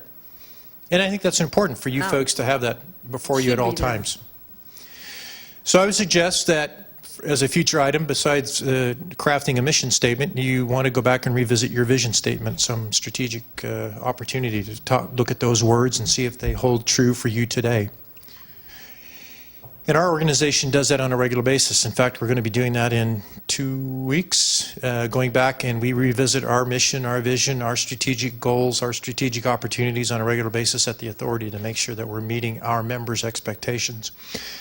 So you want to probably go back and beef that up just a skosh, because it is dated a little bit, but it still may be applicable, but you never know until you start actually talking about it. Your core values for your vision statement are these that you have. They were published at the same time. And again, we talk about the core values as how we, again, are the guardrails of the roadway and how we transcend that roadway. But when you think about it in that arena, these are how you put these things into motion, basically. Here, let me back up one slide. I got past my, here's your core values. The primary purpose of city government is to provide service. City government, our commitment is to wisely use our resources to provide competent, responsive, reliable services in an atmosphere which demonstrates our commitment to accessibility, customer service, honesty, and integrity. In all we do and in every decision we make, we will ask ourselves, is this the best for RPV? That's your core values. Now again, generally core values are integrity, honesty, Right. those types of things. But you guys, back in '93, wrote it in a paragraph. So this may be something, too, you want to go back and beef up again. And again, I would suggest that you probably do this after the upcoming election, because then you'll have a 2-year block where those council members can set this in motion for the next couple of years, which I think that would be a good thing for you to do if you decide to do your strategic updates in January. Your goals and objectives, what we talk about goals and objectives wise, these are the goals and objectives that you adopted in January this year: public safety, the San Ramon project, citizen involvement, public infrastructure, government efficiency, fiscal control, Palos Verdes Unified School District, Western Avenue corridor issues, intergovernmental issues, Southern California Edison issues, and then city trail system enhancement. Wow, that doesn't even, half of those don't make sense. Well, your bottom parts of that are missing. I couldn't put all the Actually, pages. no, Southern California Edison is up there on top. San Ramon's already being taken care of. Public infrastructure should be number 1 or 2. And So what are you saying, Susan? we have to reorder these. There And you then go. the school district is, they have their own parks. Okay. Anyway, So when you look at your document, this document that you have, let me borrow this, Norm. This document also has your subcomponents which you rated. You put weighting to those, and this is your charge. That's your city manager's, quite frankly, her work plan. So if there's a need to go back and reevaluate those because things have changed, then you want to stay contemporary and you want to be part of your preserving the quality of life. You want to be responsive to your constituency. All of the things we talked about this morning really apply back to this process. Okay, and I would suggest that you go back and again, go back and try to look at these and re-rank these again. That would be a whole another committee. day workshop, quite frankly, to make that happen. Workshop. But those are the positive things. You talked about positive today. This is part of that positive. This is where you need to be able to talk about those things publicly to your constituency on a regular basis. This is what you would talk about when you go out and meet with civic groups. That's what we do. This is the type of stuff that you would talk about. Okay? You wouldn't talk about the negative stuff. You'd say, I'm going to talk about the what? Positive stuff of what we're doing. Right. Okay? So that would be part of your mission, vision, revision, those types of things coming up in the future. And I would suggest that we put that on your work plan as well. And we'll add that to our list of things to do when we get done today. When we talk about structure, then we talk about the council is responsible for establishing and maintaining organizational structure that supports the city's mission and vision and empowers their professional staff. This structure that you put in place is critical for your staff. It takes away the criticism, it takes away of the personalities, it takes away from the things that we have talked about today. It puts that direction back to your city manager to run your professional staff. And you give structure to that. And what we mean by that is you adopt your policies and procedures, you adopt the budget, agenda setting, what goes on your agenda, your use of your committees. And you use a lot of committees Yes. in your city, which is good because you get your public participation in that process to help you make your decisions, which would be consistent with your mission, vision, and your core values.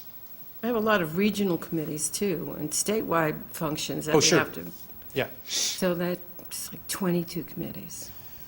One of the other things that we talk about in good governance is supporting your staff, which is through your behavior and actions. The council have a responsibility, councils have a responsibility to support the city manager and staff as they carry out the direction of who? Us. You. So if we've got council members that won't communicate with the city manager, which stopped today, are we supporting our city manager if we don't communicate with our manager? We're not supporting the manager. Okay? So when you look at this, this is the type of stuff then when you bring about those types of decisions in your legislative roles, you're supporting that through the direction. Okay? And again, what does that look like?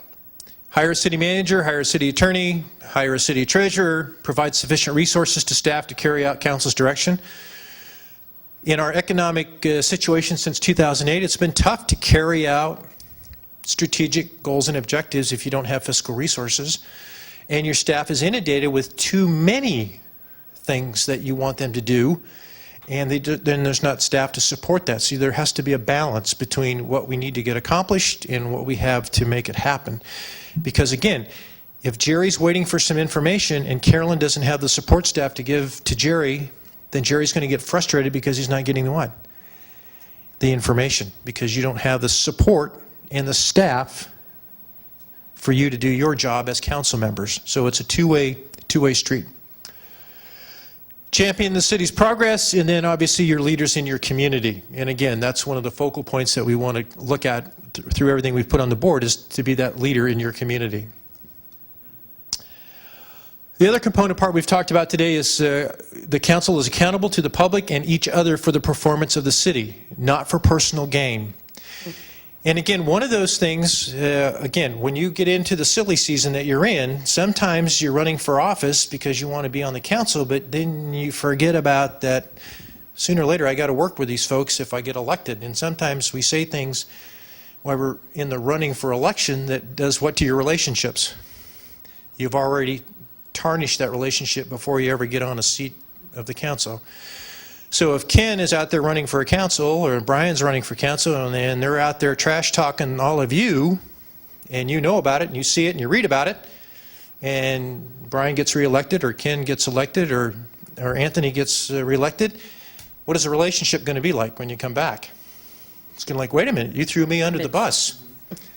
And if you haven't watched The City of Bell, what has happened recently, that the city manager did a plea bargain, and he's taken the assistant city manager and pretty much said it was her doing. And she's kind of like, uh-oh, because she's the last person standing.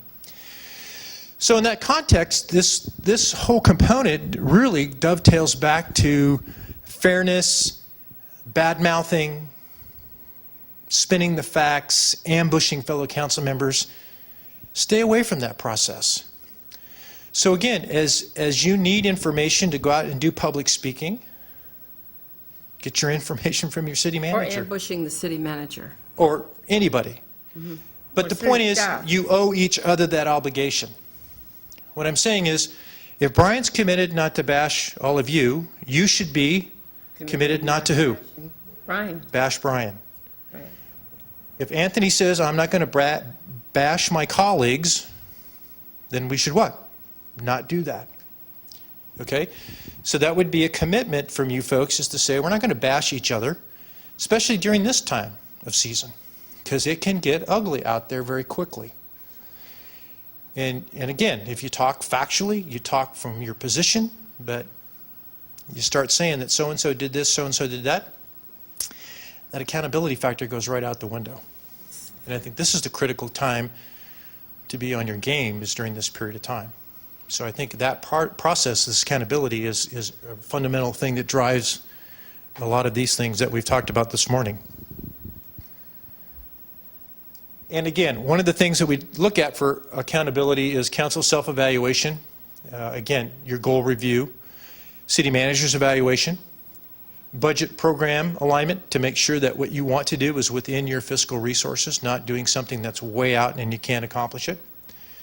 Your public comments that you have, your intergovernmental relations, comments about other agencies, their comments about you. I think you shared, somebody shared about trust this morning, about a council member said, hey, your problem with you folks is you don't trust each other. Well, again, I haven't spoken to that individual, but that sends some pretty strong messages across the bow that... No, I think she So- was talking about community trust based on Yeah. what they heard from other people. Yeah, trust is trust. Yeah. So I think that's the other focal point you need to think about.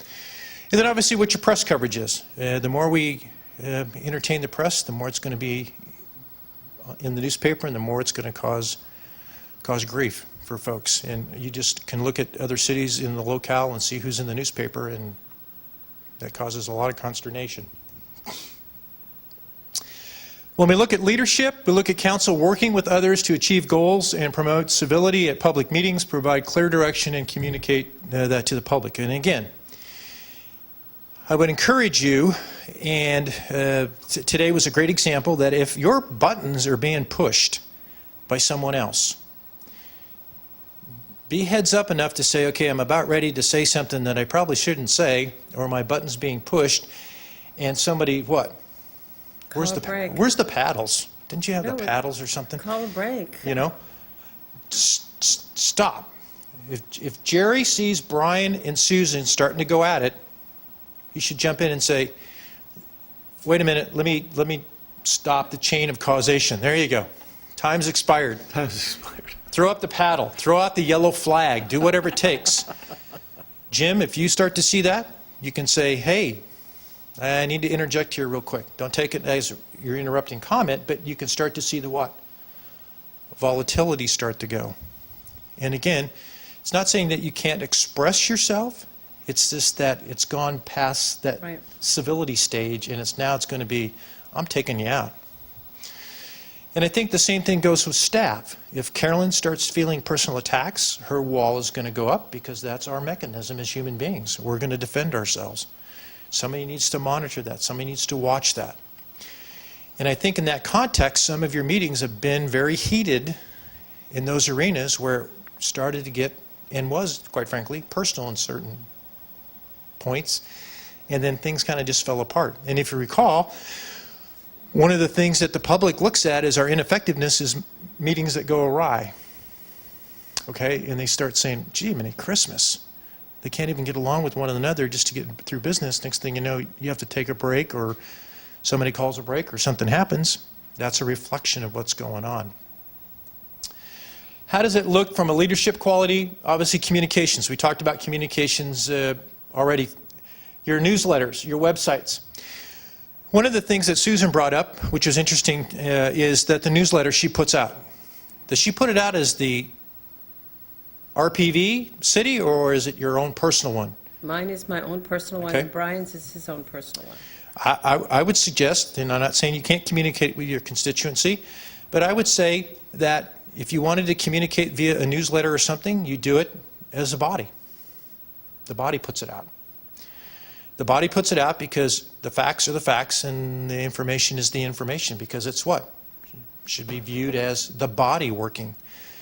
Well, So, The body could have different opinions Yeah. on the facts. yeah, you could, but and the other thing is that, it could be based from your campaign to your constituent base, that were your supporters or whatever. Sure. But, I mean, I don't have the whole database of all the voters in the city. I guess I Okay. could get it if I wanted to, but I don't have, I'm not, it's just an informational outreach effort, and to let people know, lately it's been about helicopters and, airplanes and coyotes and things like that, but activities going on in the city. Sometimes some things aren't covered in the newsletter, and but I do have to say that I go through the city and the staff, and they do check it. Now, I don't know about Brian, I think yours are Well, on your own. Like- maybe you have the city vet Political your things. newsletter for accuracy and correct information. Well, we do have basically a newsletter that does go out as the body. It's the printed city newsletter. Right. I mean, that's the city newsletter. And if we've got something as a body that we want to have addressed in that, I mean, I'm sure the city manager would be, fine with including that. I mean, the people that are on my newsletter are people that have opted in and are interested in my perspective and in what's going on around town. And the facts are the facts, but at the same time, each of the five of us because we're all individuals, have different areas of emphasis that are important to us. I mean, some of it may be environmental, some of it might be financial, or business-wise, or construction projects, taxes. I mean, each of us bring different skill sets and a different point of view. And I think if you try to stifle that and have everything vetted, through a group, you take away that individuality that people really voted for. And I think people expect. I mean, they want their council people to be independent thinkers. I receive letters from my assembly person and legislators all the time, but at the same time, if what you're putting out is causing consternation with your council because it's perceived or it is misrepresentation of the facts or the information, the material, what have you done now to your team? You're damaging your team. You're damaging. Susan does the same thing. Jerry did the same thing. Jim did the same thing. You're damaging your team. So I would say if you do that, part of this process is to say, I need to make sure that what I'm putting out and what you put out or what you put out is accurate as to what the body has done. In other words, you may say, we voted 3-2 not to fund the San Ramon project, and the reason is X, Y, and Z. But the reason Dehovic didn't vote for it is because he can't see the forest for the trees. Well, that would be inappropriate for your newsletter. I agree. So I think in that context, if you use Even though those... that may be factual. Well, I didn't want to say that either, so... 90% of the time. There you go. Yeah, I'm always in the I've told forest. you a million times not to exaggerate. Yeah, but I think when you do that, though, think about the implications and the ramifications that flow from that. That is probably the cautionary note that I would tell you, is when you write those things, don't misrepresent it or spin it because you didn't like the outcome of what you did as a legislative body. And I think that's where the danger comes in, is where if you were on the wrong side of the vote, or even if you were somewhere in the middle, you spin that the wrong way to make the rest of you look bad, that's damaging to this process. And it's damaging to you as leaders in your community because people are going to say that you're infighting. And believe it or not, they talk about that because people get your newsletter, they get your newsletter, they get whatever communique from somebody else, and they're saying, well, I was at that council meeting. That's not really what happened, at least in my viewpoint. So you just have to be cautious about that. And I would say that if you're going to use facts and figures that are representative of the city, Go through the that you vet those and say, are we at 33%, or are we number 6, or are we number 8, or whatever it is.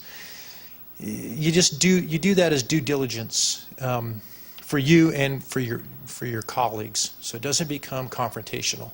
Because I can tell you it's confrontational now. We just recently had a letter in the editor that really lambasted the city in many ways. And if we see that, and maybe it's making reference to one council member or another, what is our responsibility to go out there and proactively correct the information that's been put out there by, say, a letter to the editor? You can comment about it at a public meeting. You could certainly have the mayor write a letter to the editor. You could get into this back and forth process. But, when you get into that, it's a quid pro quo type of Right. thing. You're going to say something, they're going to say something, you're going to say Because you can something. take any facts But and you can if- misconstrue If, them. if the person that's pinning that information has got misinformation, that may be their misinformation. If that person is getting information that's been fed to them to mislead everybody, that's a problem. And I don't know where How they do we get. address if that's the case? How do we Well, address that? I guess you'd have to investigate where they got their information. I don't know how you'd do that, but I can tell you that that would be damaging if somebody's doing that. I mean, you're in the silly season, so that's the whole reason for that, so. Well, that's the whole point, too, to Jim's point. I don't know if we're talking about the same letter, but, you know, when you talk about trust and even distrust amongst council members, there was a particular letter that took exception to 4 colleagues or 3 Yeah, colleagues 4. and me, 4 of us. Four and- of us. And was, you know, extolling the virtues of Councilman Campbell. And I have, you know, with all candor, I've had a lot of people come up and say, well, that letter had to be generated by Brian or had to be, you know, at his behest and all that stuff. That kind of stuff out there, that came from the public. More than 2 handfuls of people say, you know, what did you think about that letter? Because we are in an election season. Sure. You say, I'm not getting into that mess, but whether or not it came from him is irrelevant because the perception is out there and people think that, and it's a reflection on this council and comments, how can you work with this guy? And you say, well, you know, that's just, that kind of stuff is out there, and it may just be he was not involved, and I hope that's the case, that it's just somebody on their own who did it, but that is reality, and people are out there and say that stuff, and it's almost political theater for people out Sure. there. It's almost, there's a sick joy in that, which I find very distasteful, to be quite honest with you. Maybe it's politics, I don't know, maybe I'm naive. So my question Well, is, there- do we have a responsibility to correct the That's information what I that's was out trying there? to say. And people say, what are you going to do? I said, I'm not doing anything. I'm just Well, not saying but then the question comes down to, in the past, when things like this have happened, the mayor has corrected these things, but But it's it's just an like. opinion. How do you correct it? Well, It's an opinion. the And by the way, 88%, there was 3 letters in the paper. But there was Each one was extolling the virtues, coincidentally, of the 3 people running for council. So. But not one of them trashed anybody else in the city. Yours did. Wait a minute, Susan, I didn't write that letter. No, I mean, the one that had your name, that was advocating you, that individual. You know what, there's 43,000 that people that person live, who I've live never in this heard of. city. But the fact is that, would it be advisable for the mayor to correct the statistic that was there? Is it? I think what you would do bizarre? is if you wanted to do that as the body, you would bring We that could up do in the that. council, and if the Okay. council said, we want to pin a response, we'll pin a response. But I don't think it would behoove the mayor just to unilaterally make a response. I think you all Well, folks that's need, happened in the past, but I agree with you. I think you could make a decision, because again, we're trying to work, part of As a what we talked team. about is collaboration, and that was one of the things you used, the word today was collaboration. So if that's at odds with you folks, somebody put it on the agenda, and you folks talk about, do we respond to that or do we not respond to that? And Well, by the that's time going to be a that's over, policy the decision for election you will all. be And over. as Jerry said, it's political rhetoric, let it go. It'll, today's newspaper. Yeah, I mean, one of these letters was talking about signs being plastered all over the city, and I mean, that's not accurate either. I mean, are you just going to address one letter? I mean, the one that you don't like, or are you going to address the inaccuracies in all 3, or the mischaracterizations in all 3? And at what point do we stifle people's right to free speech and have it an opinion? I mean, even if their opinion is different than yours, they still have a right to that opinion. And I mean, we've think had the issue is there's inaccuracies, if I heard Jim right, there's inaccuracies in one of the letters, and that involves the body Well, doing something. It's more than just inaccuracies. I mean, these are our constituents as well, and I get calls.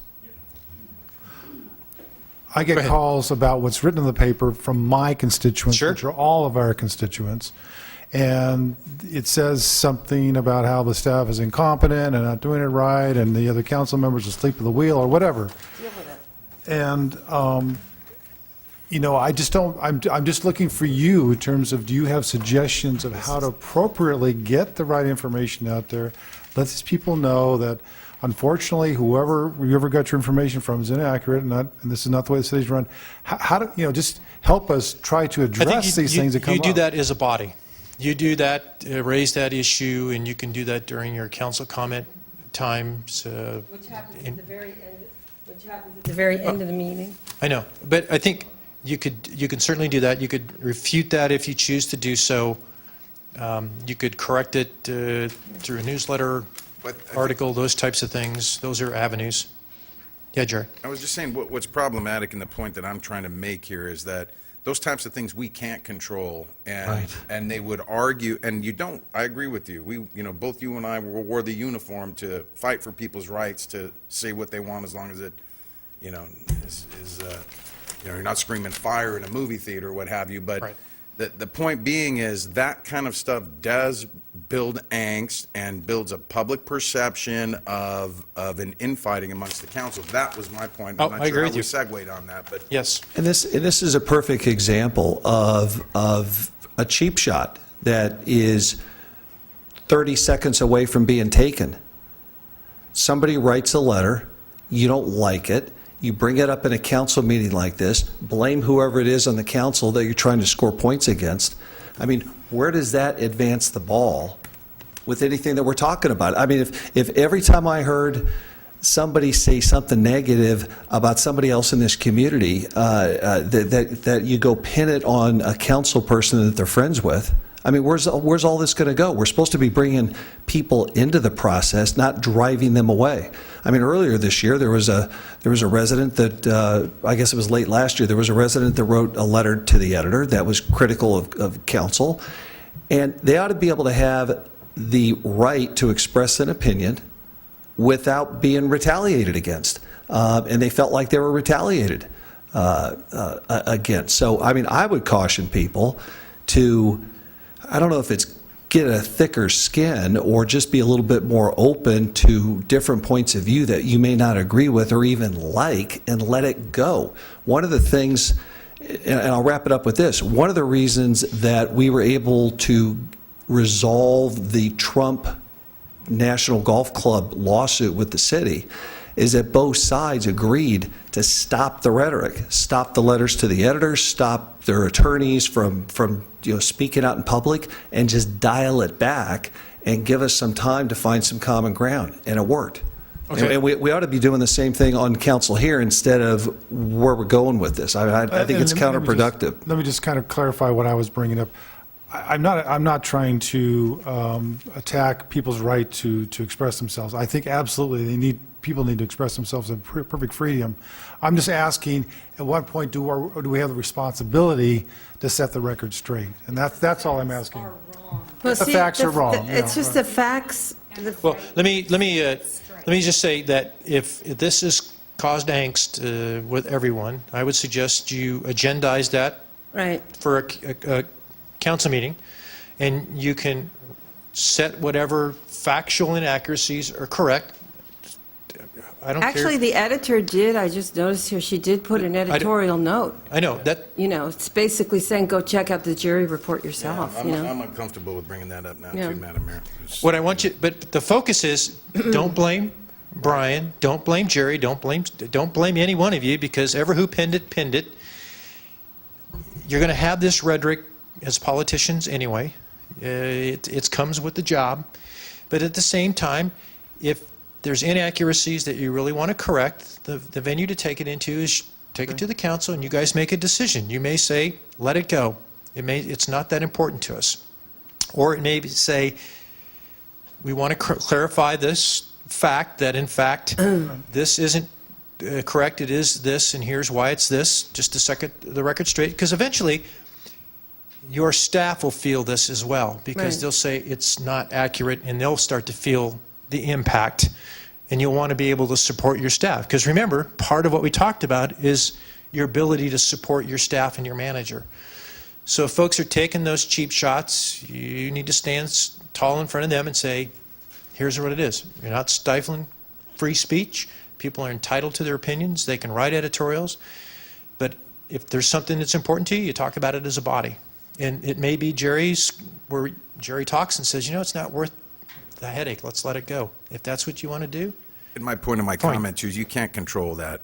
No, We're you're not. we're talking about communications and this, that, and the other. It's talking about our responsibility to respond. And that's a fair question. If it's inaccurate, yeah. Yeah, listen, I didn't like the letter myself, because I think I worked my you-know-what off, and I wasn't appreciative of that comment, and I'm happy to talk to that individual, but, it is what it is. We is ever the point. find- But Yeah. I was I just know. trying to make this issue that, you talk about the dynamic on council. There are people that would pin that on you, Brian. And I said, I shake my head, I don't know. You know, Look, and that's just kind look, of that's, stuff like that. that's part of our job. I mean, I accept that. I mean, for all I know, it could have been somebody that you know, wrote a letter that was trying to make somebody else bet. I mean, part of the disinformation. I mean, and where do you draw the line? Is it just letters to the editor? I mean, what about things that are said in public? I mean, every one of us. I mean, I'm dealing with one right now where a close supporter of one of my colleagues on the council is saying outrageous things in the silly season because of the election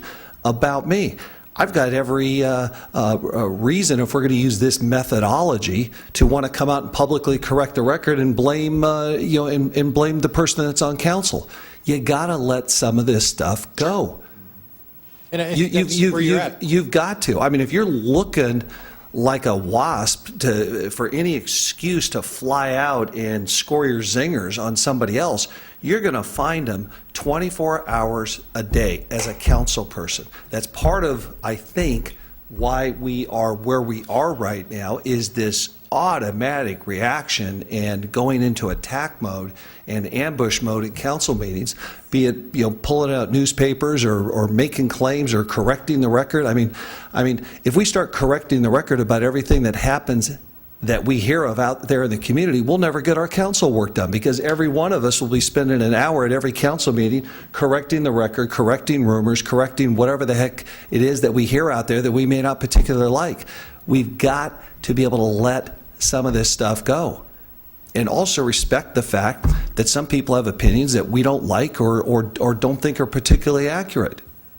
That's just my perspective. Yeah, I appreciate the comments. And I think, to go back to Jim's question, it becomes a political decision and a policy That we decision. would look at on council to see if we wanted to address anything. Whatever you want, I mean, you guys make your own decisions Well, on I those think it things. just depends on the level of involvement, because there have been other letters that have gone in that have been very volatile, and some of us, like Jerry and I, have worked very hard on that ad hoc audit committee to clear, especially Jerry, to clear up a lot of that. And, you know, it's one thing to launch the grenade, it's another thing to, you know, catch it and before it explodes and actually fix it.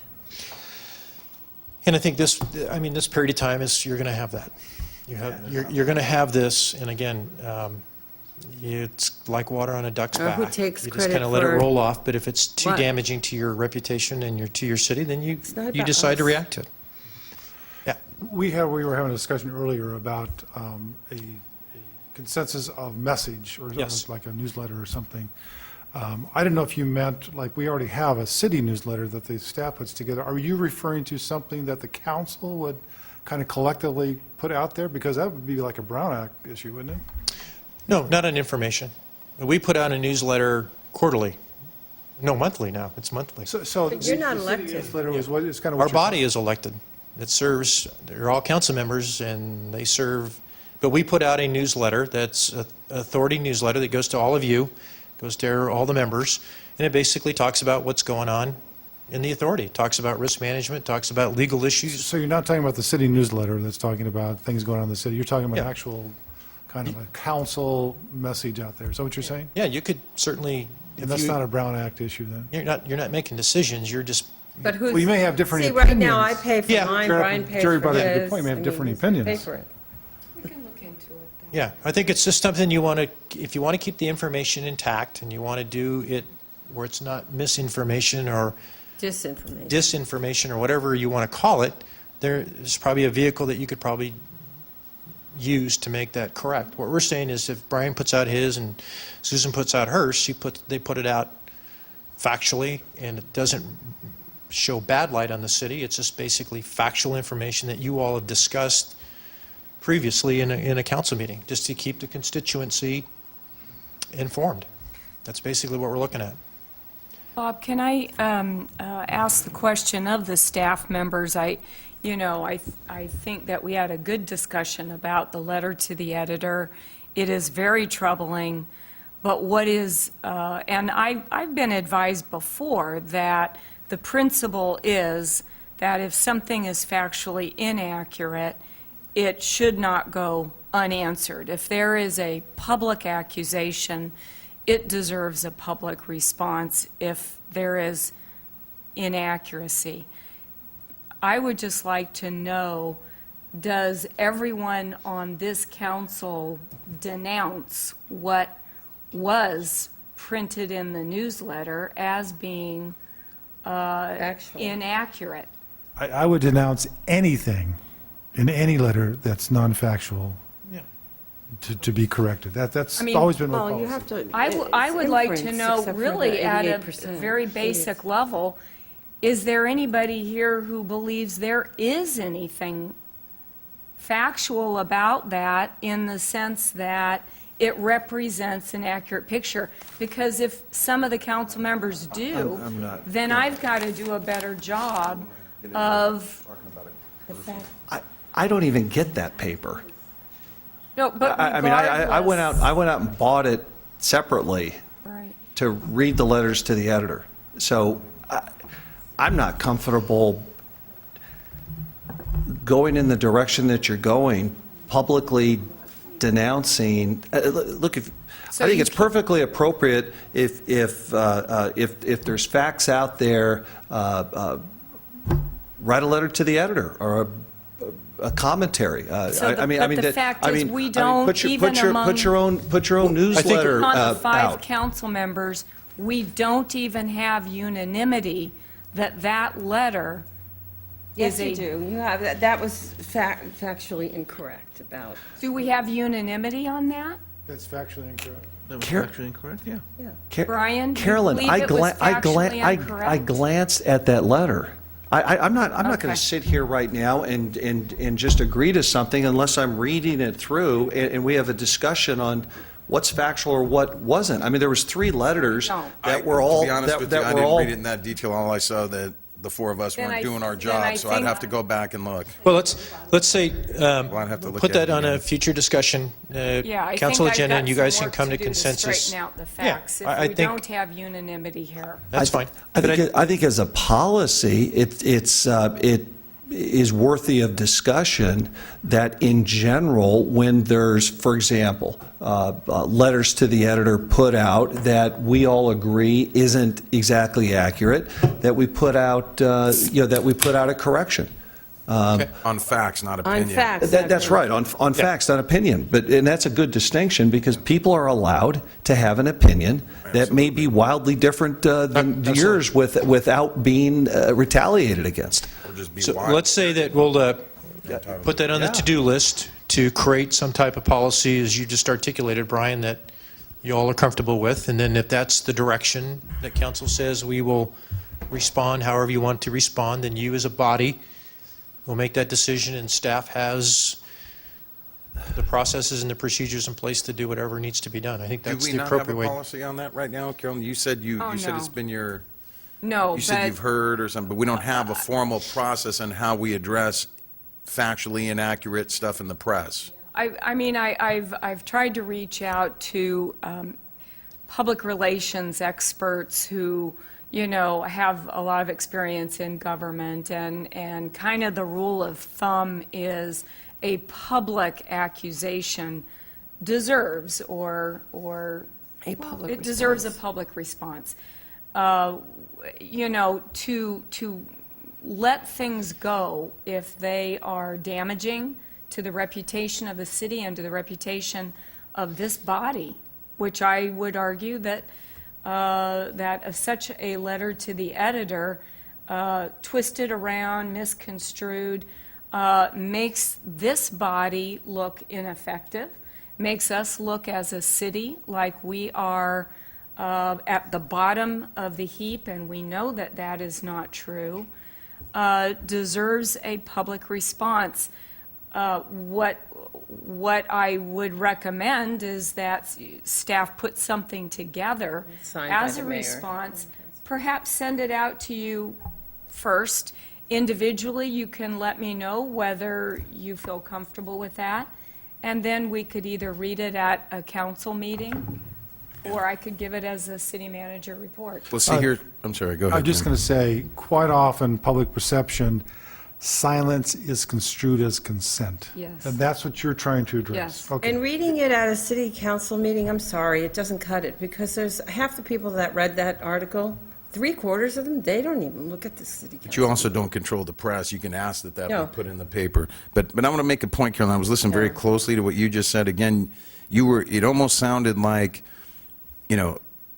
you weren't focusing specifically on facts, correcting the factual record. You said there was perception about how the council's actions here. Right. People are entitled to say that we're doing a lousy job. I don't want to Yes, start they going are. down that road at all. No, I agree. I guess if the facts are inaccurate, if there are inaccurate conclusions being reached as to what the nature of this body of work was, which is the grand jury, that then paints the city in a poor light and makes us look like we do not have the internal controls, which frankly does go to your responsibility as a city council to ensure that we have internal controls, then I would think that it would be of interest to you to make sure that you have an opportunity to reassure your, And I also think that, and I appreciate that, I think, too, if you're speaking on behalf of the city, we most definitely have to look at this thing and sign off on it. You know Yes. what I'm saying? Because it has to be factual. I would like that. Okay. Okay. I've got a grave concern about part of what you just said, Carolyn, about how after looking at the facts, someone comes to an inaccurate conclusion. Two perfectly well-meaning people, or five for that matter, can all look at the same facts and come to different conclusions. I mean, that gets into the realm of opinion. I also would stay far away from going after people individually. I mean, in that incident last December, somebody wrote a letter to the, well, we all know who it was. They wrote a letter to the editor, not happy with the entire council, and they were singled out. And when you retaliate like that, then that sends a chilling effect throughout the community. And you mentioned it earlier about you got to be careful about how you react, because then there's going to be a reaction to that. And when does this cycle stop? Well, I think those are all good points, and I think that's why you need to come back with some direction or some policy You to need hear figure from out those May I issues. suggest you hear from some other members, too? Yeah, I'm sorry, as you mayor. know, May I ask you? Take a deep breath, Susan, it's okay. Take a deep Yeah, breath. I think it's okay for people to have opinions, but it's also necessary to correct the record, too, factually. And I think that's all we're looking for, is just to correct the record factually. People can have all kinds of opinions, I mean, and they do. And that's And part I of their think rights. But just correcting the record factually is Right. all we're, And I think how you would talking handle about right this, now. how you would handle this, Anthony, and you brought up a good point, is handle it like you did the response to the grand jury. You brought an agenda item that had your responses, and you all voted on it and said, that's the letter we want to transmit back, and you transmitted it back. So if that's how you want to respond to those types of things, that's... What was that? Well, you wrote a report to, We wrote a Yeah. report and gave the council the Gave results. it to council. right. Yeah. But you did it that way, Yeah. then you can do it this way. So you can craft up a letter. Was And a if- receive and if- file. If you want to look at it, but you did respond, you sent your letter over to the, I would be looking for the council's input. I would be looking for the council's input on anything that we would craft, and those nuances, Brian, that you're talking about, that's, we would look forward to your comments on that. Well, and I would also address, if that's the policy that we're going to go towards, that we should address, if the council feels it appropriate, every letter to the editor that we may think isn't accurate or you don't like. I mean, no, and I think that's, I mean, this is that's- cherry picking something. Hey, I'm sorry if that letter, I'm going to go back and I'm going to read it in detail now. But I mean, I'm sorry if people felt bad about that, and I'm interested in reading it myself in detail and seeing exactly where the facts differ, where the facts are, and where the opinion comes in on this. I mean, it's unfortunate, but well, let's, for sake of time, let's say and that, again, I'm sorry to interrupt you.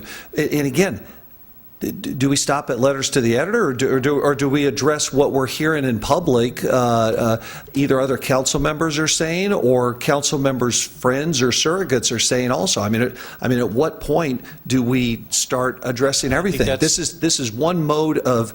Yeah. Do we start addressing emails if we get emails that were addressed to more than 3 people or 5 people or something like that you don't like? Is that something you're supposed to go towards? I think that's a debate that you're going to have.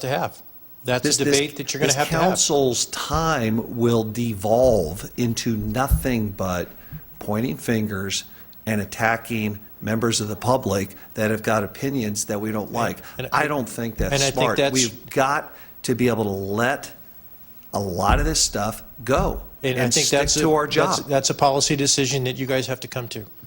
And your comments are well taken, that you need to talk about those in some type of policy formation response.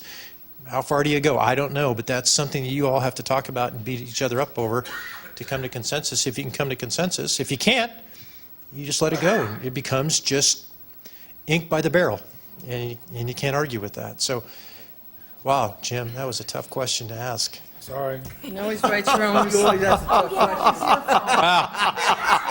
That wore me out. I think I'm going to have to eat again. Is there any more food out there, Anthony? We better stop and have a snack. I don't know. Is it dinner time yet? There's figs out there. All right. Those Let are me- my figs from. Let me move you on to the next section. They've been spiked. We're going to talk about the council manager form of government. That has come up on our list as a lack of understanding about the council manager form of government. And we talk about basically the task of the council, which is within that sphere of your authority as council members. And again, if you recall, the first 2 slides is where do we put that line and where are the boundaries set.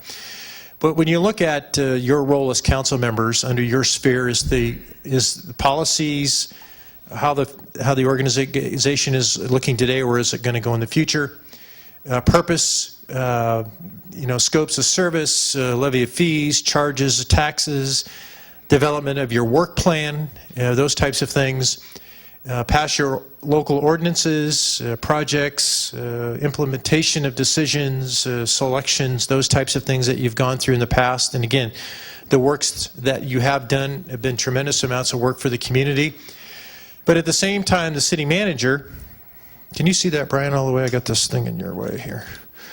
At the same time, the manager's role, obviously, is to provide a forum for discussion, facilitate discussion, advise, analyze trends, those types of things, make recommendation on decisions, formulate the budget, service distributions, those types of things, assign responsibilities to department heads and monitor, obviously, their performance, establish practices and procedures for implementation of policy, and then obviously control human materials and informational resources and organizational support and administrative function. So you can see in this particular area how all that goes with your mission, vision, policy, plan, implementation, and execution. You folks sitting over here give that direction. It's Carolyn's job to what? Make it happen. Bring back recommendations, bring back solutions, bring back whatever needs to be brought back for you folks to make those decisions. It's not the council's role to do the city manager's job. It's not the city manager's job to do the what? Council's role. And as we talked about earlier this morning, sometimes we see that, and we're seeing that more and more, where councils, not this council, councils are taking on the role of the de facto city manager. And in fact, city managers' careers are becoming very shortened because councils want to do the city manager's job, and that right there is overstepping the what? The boundaries, because you have ethical issues, you have integrity issues, you have legislative issues, you have legal issues that become very blurred. So with that said, one of the things that we wanted, when we talked about earlier, and we've made a consensus agreement over here that matters other than conflict of interest or some legal issues, we'll go through the city manager. Why is that important? Reason number one, the city manager cannot address things they don't know about. So if folks are off doing their own thing and the manager's not in the loop, then you're going to surprise the manager, or the manager's going to surprise you. And you don't like surprises, and the manager doesn't like surprises. By bypassing the manager, you can give the impression that there is a problem in this council-manager form of government, the relationship, and this perception can undermine both the manager's credibility and the respect that the staff levels feels towards the who? Council members, because they become disenfranchised. Because remember, the staff members work for who? The taxpayers. The taxpayers, but through the who? They work for the city manager. City manager. Yep. So if you all are having angst with your manager, you don't think that's going to filter down through the organization? Because they're going to say, our boss is our boss, right, wrong, or indifferent, but we just had this discussion. If you're being attacked, what do you want to do? Step up and put on the protective shield, just like you want to do the protective shield for the newspaper article. That's your response, is to say, we're not letting the city be trashed like that. We want to what? Respond. And there's difference of opinion on how you do that. But here again, the reason you work through the city manager is to ensure that you've got that trust, you've got that credibility, and you've got that continuity of information. So Brian's not out talking to the city attorney about something that all of you don't know about. Jim's not talking to the city attorney that you all know nothing about. And Carolyn doesn't know anything about it because nobody's keeping Carolyn in the loop. Very dangerous for your organization. It undermines credibility on both sides of the house. That's why you work through the manager. And if the manager's not doing their job, then your job is to what? Address that through performance. That's why you have a performance review. And, you know, that's why you were elected, because the people, if you get successive terms, then you're performing well. If you're not, guess what? You get to go do something else. All those hours that you put in, you don't get to put those in anymore because the electorate didn't put you in there. Number 3, it's not possible for the manager to treat all council members equally if the manager is unaware of the treatment that one council member is getting. So, again, if Jim is asked Carolyn to do certain things, and Carolyn says, I'm uncomfortable with that because I need to treat all of you what? Same. The same, it creates a conflict for her, or any manager. All right? So she's got to report to all 5 of you. Okay? You all report to how many? 43,000 folks that are in your city. So you can kind of see where this balance needs to strike in the environment.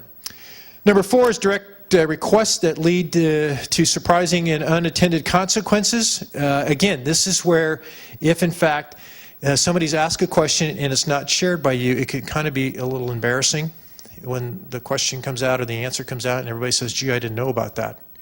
I think what you want to do is then, Carolyn is the gatekeeper, and if Carolyn's not disseminating information according to what your directives are, then you need to what? Talk to your city manager. Conversely, if one of you is asked for something, Brian is asked for a particular piece of information because he's going to go out and do a presentation. Carolyn provides that information to Brian. She should also provide that to who? The rest of you. Councilman Campbell is going to go out and make a presentation at the Chamber of Commerce, and he wanted to know about crime stats, whatever that is. Here are the crime stats that we know of from the Sheriff's Department, and they're the latest and the greatest. All right? If they come from the Sheriff's Department, you all have the same information because you could all get asked the same what? Question. You already have it. If you don't ever get asked the question, you don't worry about it. But if you have it, you're all well informed. On the same page. Takes away all this mystery over here that we've talked about this morning. But then the challenge can come with statistics are only as good as the piece of paper that they're written on and the person who's interpreting them and which portion of what statistic is being followed. So with an example for crime, we are a low crime community, and we always have been, and our level of services is at the top of that of Peninsula Services. But interpreting Anthony and I sit on the Regional Sheriff's Commission, so we get the quarterly reports. But anybody can log on to the Sheriff's Department and get the statistics on a different, like in a 1 week interval, we had a spike, or 1 month interval. And you can report that spike, and depending on how it's reported in a newsletter, it can create a real fear. And fear sells. It's sexy. And so it depends, so that's where the select use of these numbers, and even in the numbers for this, newspaper thing, you could probably go and find some fraction of some minuscule portion that could be true.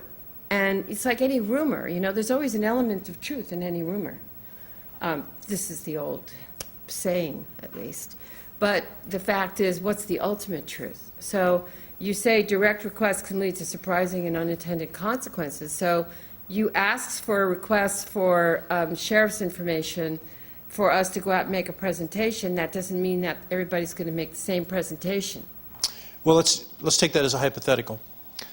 If Brian asks for crime information, and the crime information is based on the last quarter, for sake of I want to quantify But he that. can ask for it from the city, but he can It doesn't also make any get it difference. on It doesn't the make any website. difference, Susan. It's different. It doesn't make any difference. What I'm saying in my hypothetical is what? You asked for crime stats for the first quarter of 2013 from the sheriff's office. Is this hypothetical? Hypothetical. Yeah, hypothetical. You've asked for it. You've gone to the city manager and say, I would like to know the crime stats for our city for the first quarter of 2013. First quarter is January, February, March. Okay? That's your question. You're taking it to the city manager, and the city manager is going to contact the sheriff and say, give us our crime stats for the first quarter of 2013. They're going to run you some stats for the city of Ranchos Palos Verdes. That stat information goes back to Brian, because that's the question he asked, correct? Give me the first quarter stats. The stats say we had 3 robberies, 3 car thefts, we took 2 burglary reports. That's what the stats were. No comparative analysis, just what it was on for your first quarter. If you recall, part of what we said your responsibility is to put out accurate what? Information. And the accountability comes for you. So if you take those first quarter stats and you say, I don't believe them, or I'm going to manipulate the numbers, you've breached your what? Accountability and your trust. I'm going to manipulate the numbers, but I'm going to go back to the sheriff's site, and I'm going to choose, instead of the first quarter, I'm going to look at 1 month out of the first quarter, and those stats could be true. But I'm not asking, that's not the question.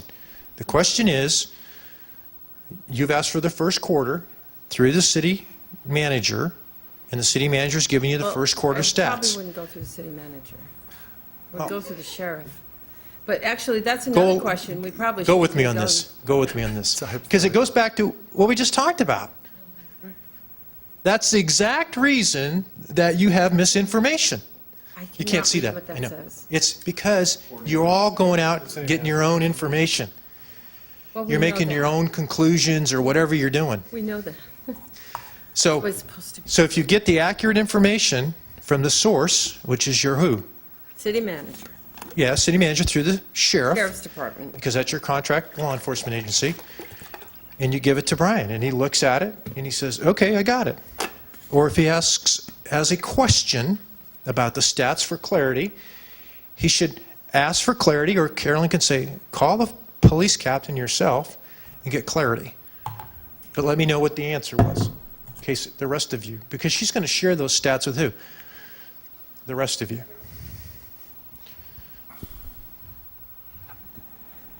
To put a real-life connection to this, Okay? to actually have every single question have to go through the city manager, she'll never be able to get her job done.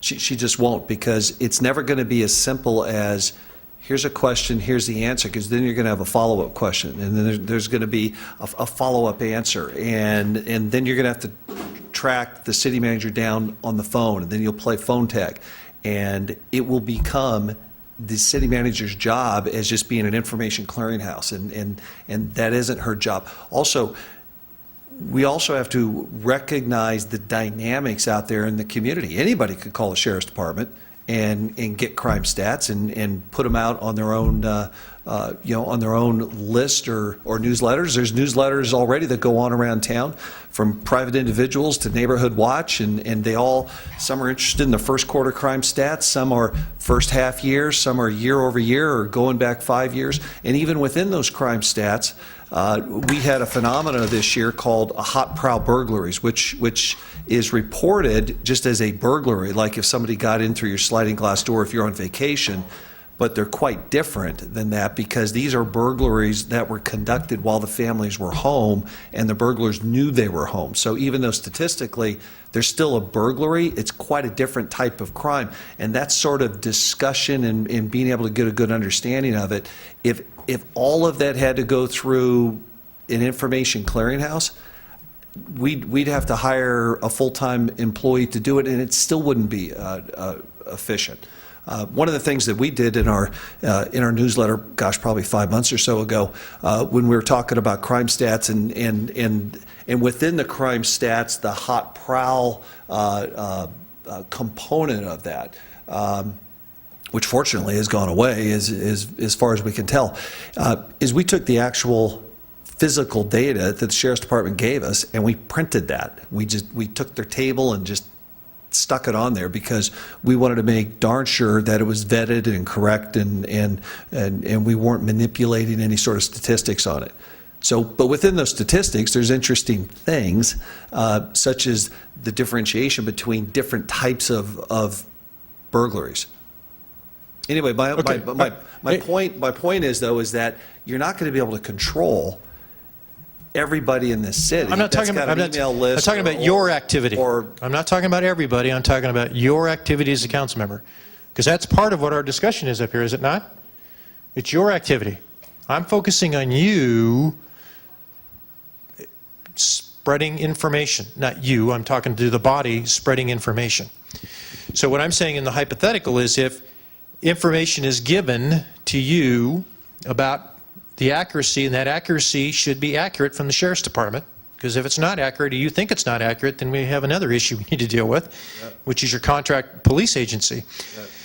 So all I'm saying is, in the context of accuracy of the information, is that all of you have the same information that you've requested that basically says, give me the stats for the first quarter of 2013, and I then can take those numbers and look at them. If you want to know what a burglary entails as a hot crime or whatever that is, that's information that you need to know, but for reporting purposes, the stat is still the stat.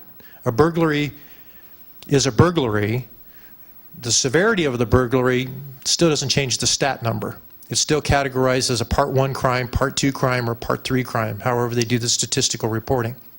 I just want to make sure that when the accuracy flows through, all of you have the same accurate information when we get up here, so we don't have any of that spinning of the facts or allegations of spinning of the facts, because one of the things that we talked about is the accusations or the inaccuracy of information that's being sent out by you all, not what everybody else does. I'm just focusing on you guys.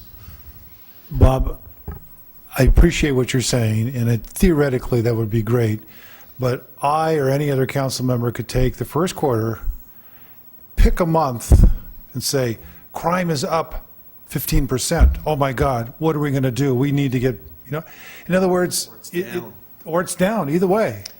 So, sure. And so in other words, what you're suggesting doesn't necessarily address some of the issues that we're still going to be well, facing. hopefully somebody would manipulate the data and cherry pick it like that. Well, maybe that's not manipulating. You're stating an exact, accurate accounting of what was given to you by the city manager and given But to you are all of us. cherry-picking.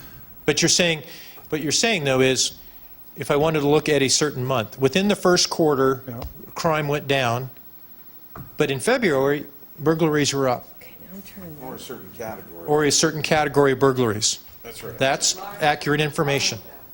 If you're giving the full spectrum. Yes. but And you that's may all not- I'm saying, is you may not want to be able sharing to- the entire quarter. That's all I'm saying. is yeah. that It doesn't necessarily address some of the issues we have presented. Yes, and I think if the more accurate we are in our information, the more validity it has for you, keeps your manager in the loop, keeps you all in the loop, and that information stays pristine as much as it can. And also to address, Jim's comment right there, well-meaning people can take a look at the exact same stats and just draw different conclusions to it. All of this is presupposing that there's some ill intent by somebody having an opinion Right. or a perception based on based on some stats that they're looking at. Some folks look at year-over-year numbers. Some folks look at month-over-month or 5 years over 5 years, and it isn't ill intent when people come up necessarily. When people, in fact, I would put forth most of the time. It's just that they're just coming to a different conclusion, and I think the context of what we talked about in that particular area is make sure whenever you use the information, it's channeled the right way, it's used the right way, it's not manipulated for one. That's a little bit of an extension of what you just said. Yes, it Okay, is. that's a little addition you put in there. And I think that's what we're talking about, is how that's being used Okay. in that context.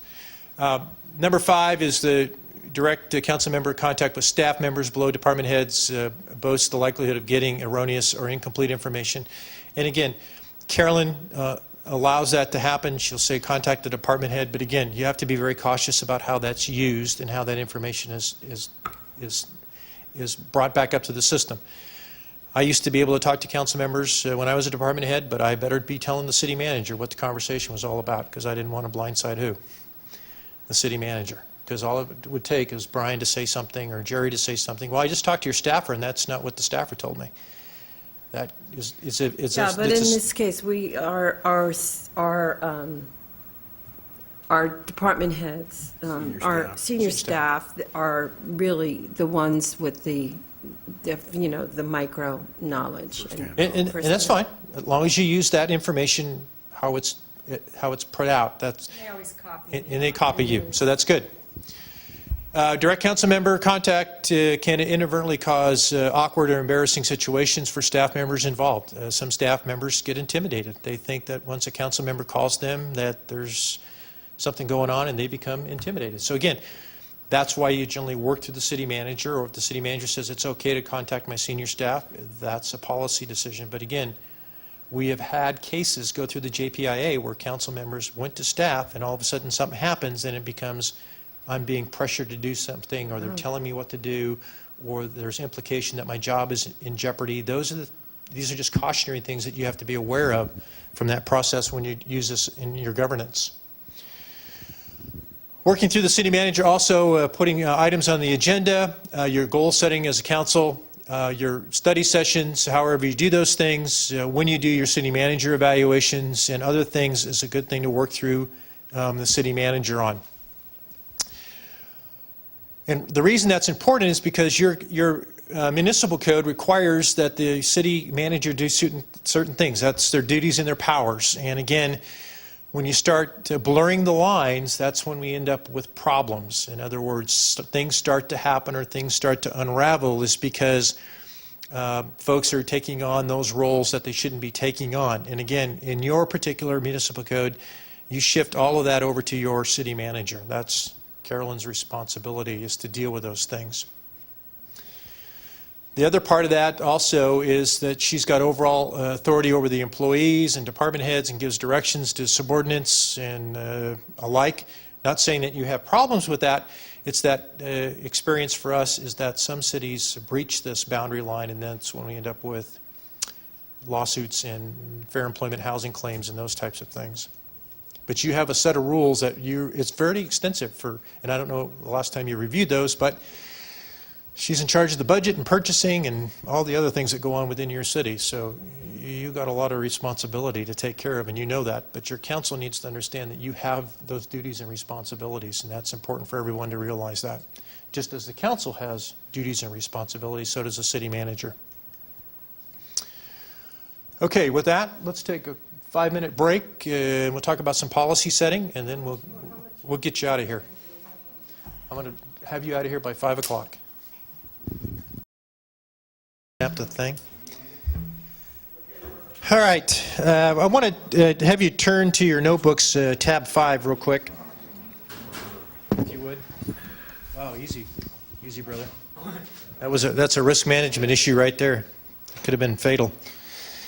couple of things we want to talk about. If you turn to tab 5, we talk about strategies for creating more collaborative, effective councils through the Institute of Local Government. And a couple of things that we've touched upon today I want to reinforce before we start talking about teams and becoming an effective team. If you look at the bottom part of that page, it talks about the skills and strategies to be more effective in your operations. In other words, they talk about communicate and problem solving with colleagues. In other words, talk about issues, not personalities or people. Maintain collaborative relationships with fellow council members. One of the things that I think you would be good at doing is, again, we talk about trigger words, or we talk about positions, or talking about folks jumping in when things start to unravel, is to be able to maintain that collaborative relationship when things start to get out of control. You can have good dialogue, you can have good debate, but when they start to deteriorate, that's when somebody needs to take the initiative to stop the causation, you know, the chain of events, to break that somehow.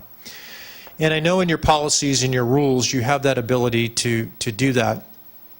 And sometimes that's effective for folks just to take a deep breath and relax and say, okay, I got to get refocused here. I need to take another look at that.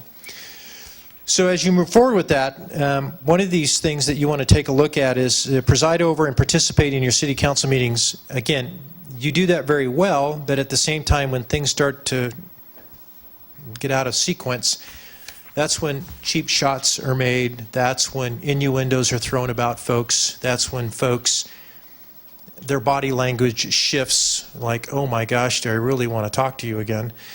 Again, somebody needs to break that cycle. And again, that could be your city attorney, that could be the mayor, that could be the manager that suggests we take a break, however that works in your system. Because you have that ability in your rules that if things start to get heated, the mayor can take a quick timeout, if you would, and everybody just kind of refocus and regroup. The challenge to that is, again, when you come back and you want to interact with and respond to yourselves and or the public. And again, if you have public comment going on and your constituency is just raking you over the coals, you can start taking that what? Very personal. And the next thing you know, you're making comments or doing things that is not the right thing to be doing from a public policy standpoint. And then the other one is design effective and inclusive processes for engaging the public. In other words, how do you do that? How do you operate through that? And if you look at the rest of this text, and this is part of becoming an effective team, is that it gives you some wisdom in each one of these guidelines, if we just talked about, that you can take a look at and read through. And one of the things that I would suggest to you as well is when we get done today, if in fact you want some more processing, we can certainly look at that in the future. Not an all-day type of thing, but we can come in and do some other team building with the group post-election, which I think would be good to help you coalesce as a group, whatever the makeup is. It's going to be this makeup or it'll be a change. We can certainly reinforce some of these things so as you move forward, we don't have the rocky road that we're kind of going through now. But a couple of things about effective teams. And believe me, we've gone through the storming, norming, and performing process today. We've gone through each one of those sequences because we've had a lot of dialogue and a lot of discussion about things. But when you look at effective councils, you have a clear unity of purpose. And where does your unity of purpose come from? Your mission statement and your vision statement and your what? Core values. Okay, you all tie back into that process. Are focused on tasks and consistent. In other words, you have done some great work in your city, so your tasks, you are focused at getting things done, and you have your strategic goals and objectives in place, so you know exactly what you're doing. Now, what becomes problematic with that is that if you have your goals and objectives and you start adding to that, in other words, somebody comes and brings an issue to the body, it gets thrown on the agenda, and next thing you know, you vote to add that to your work plan. What happens to your work plan after a while? It gets out of control. So the role of the council is to say, if Brian or Jerry wants something done in a particular part of town, and it's going to take some staff time to do the analysis or some budget work, somebody needs to stop and say, what's the impact going to be to our existing goals and objectives? Because again, you've got a work plan already in motion. You throw something else on top of it, something else is what is going to give. So now you've got competing priorities.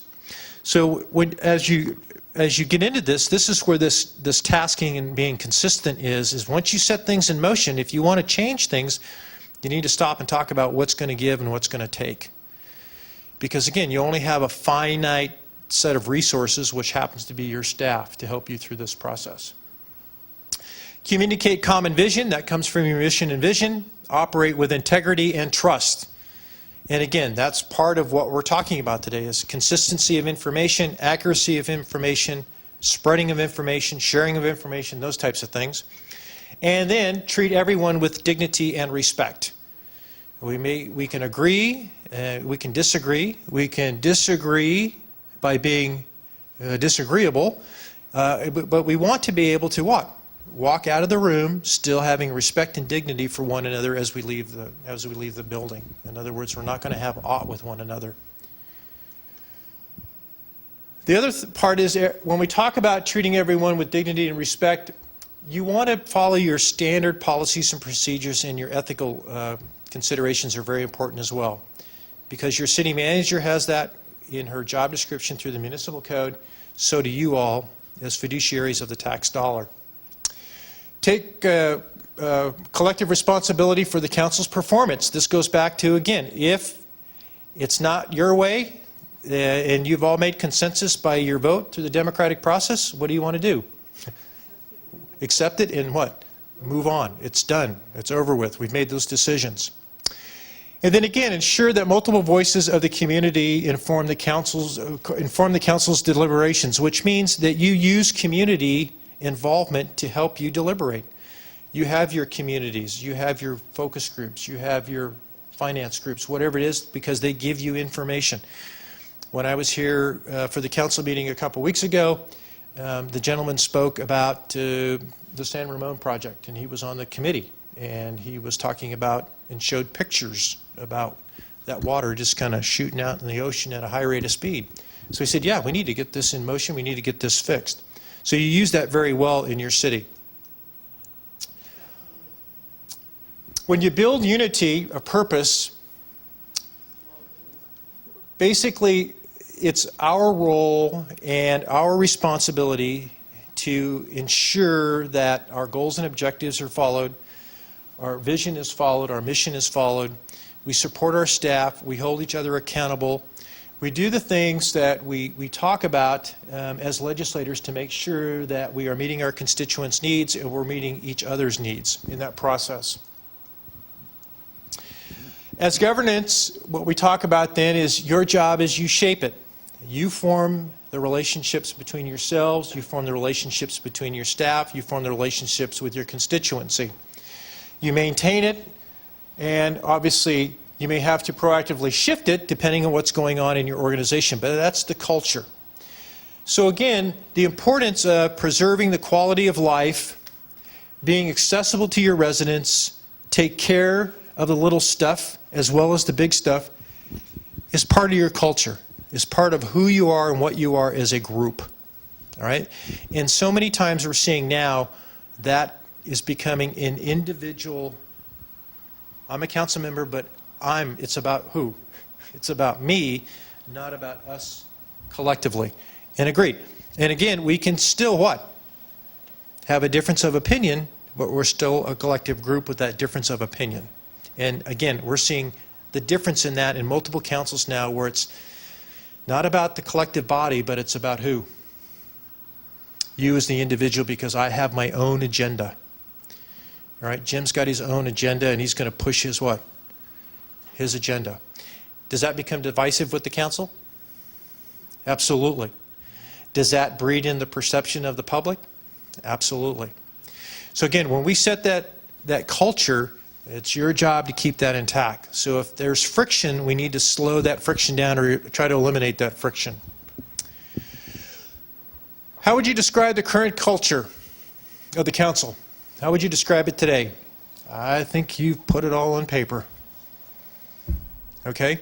Now, what would we change? Well, we have consensus on 3 items. Hooray, that's great. That's a success.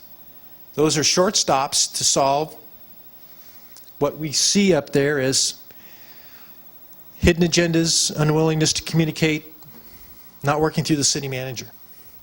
So we've kind of talked about those things already. So that's part of our job now is to what? Support that position, right? So again, that culture is we're going to hold all of us what? Accountable moving forward. Okay? And again, as your role as mayor, Susan, your job is to monitor that. It's not Jerry's job, it's not Brian's job. And your demeanor, your conduct, how you speak, your tone, all those things, you set the tone for this body. Ever who the next mayor is, will have to do the exact same thing. And you have to hold each other accountable for those things. So when you look at that in the context of how you operate, that's going to trickle down to the rest of your organization, through your manager, through the rest of your staff. Okay? What makes an effective council member? Well, let's take a look at that. Effective council members recognize and respect differences of perspective and style on council and among staff in the community. Some folks like data, some folks are relationship folks, some folks are bottom line folks, some folks are visionary folks, some folks are historians. As we talked about this morning, we talked about our legacy. So as you know what your legacies are for each one of you now, the important part of that is to build that into how you operate as a council on a regular basis now. So when you think about it, in that context, who's the detail person on the council? Wants detail? Jerry. I would say Jim. Jim. Okay?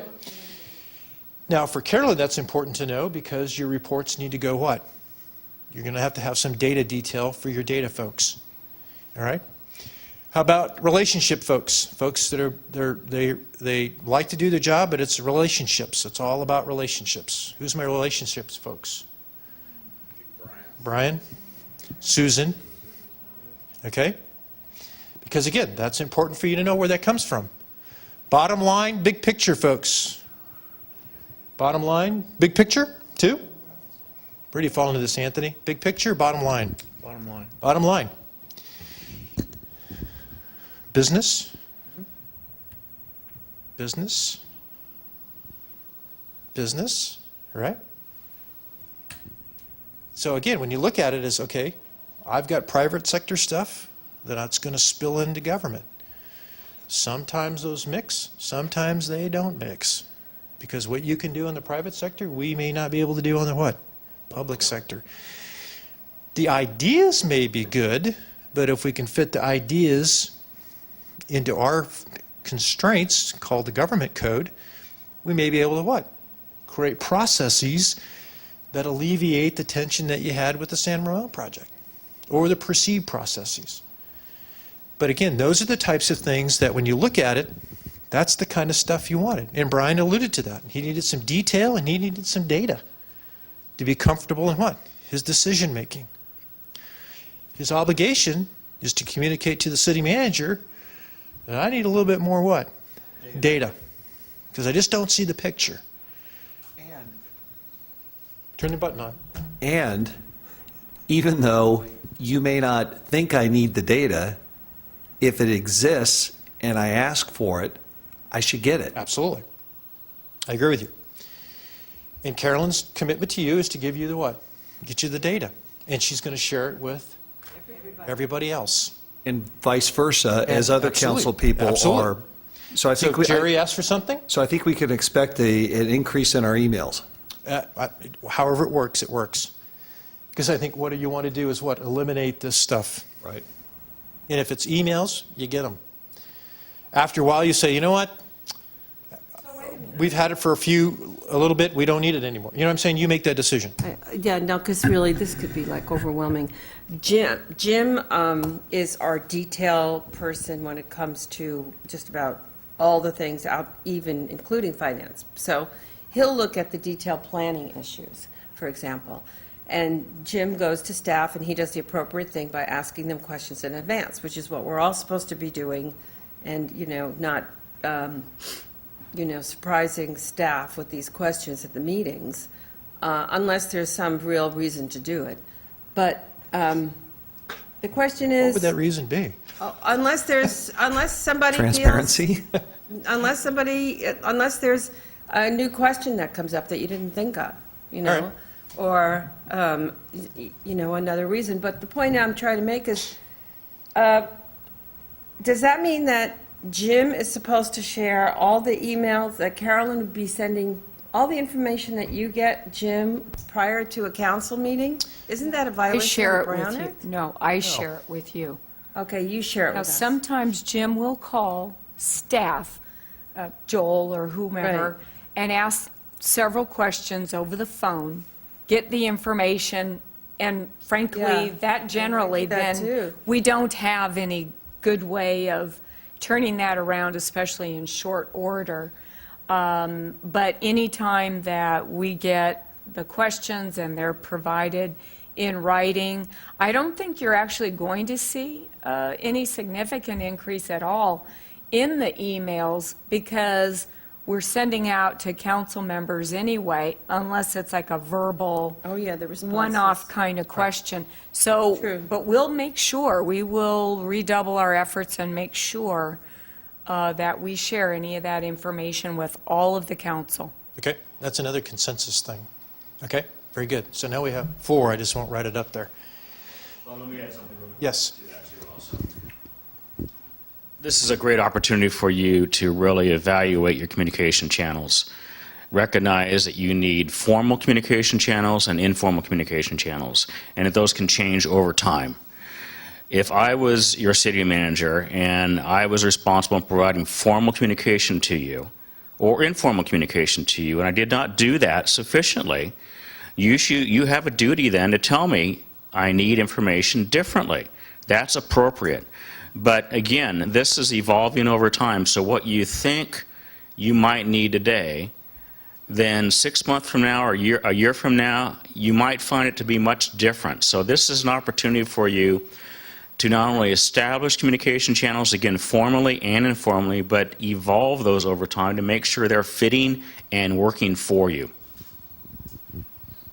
The caveat to that is, ask relevant information. What you really need. Don't just ask a question just to ask it. A question to be antagonistic with folks, or just asking something that somebody already figured out. Ask a salient Relevant question about a formula, or ask a salient question about the statistics of the police thing. Those are important things to ask.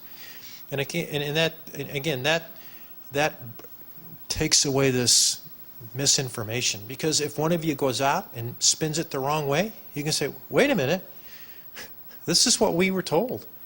We all got the same information. Why did you take it and slant it differently than what it really was?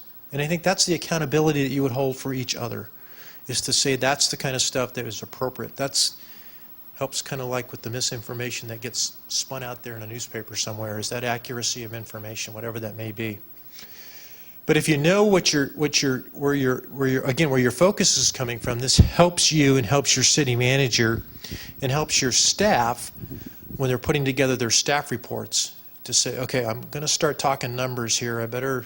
Okay, Jerry likes this, Jim likes to see this, Brian likes to see this. So it may be a little bit of effort, but over a period of time, as Norm said, it'll reduce the number of phone calls, it'll reduce the amount of inquiries, because they get better at their staff reports.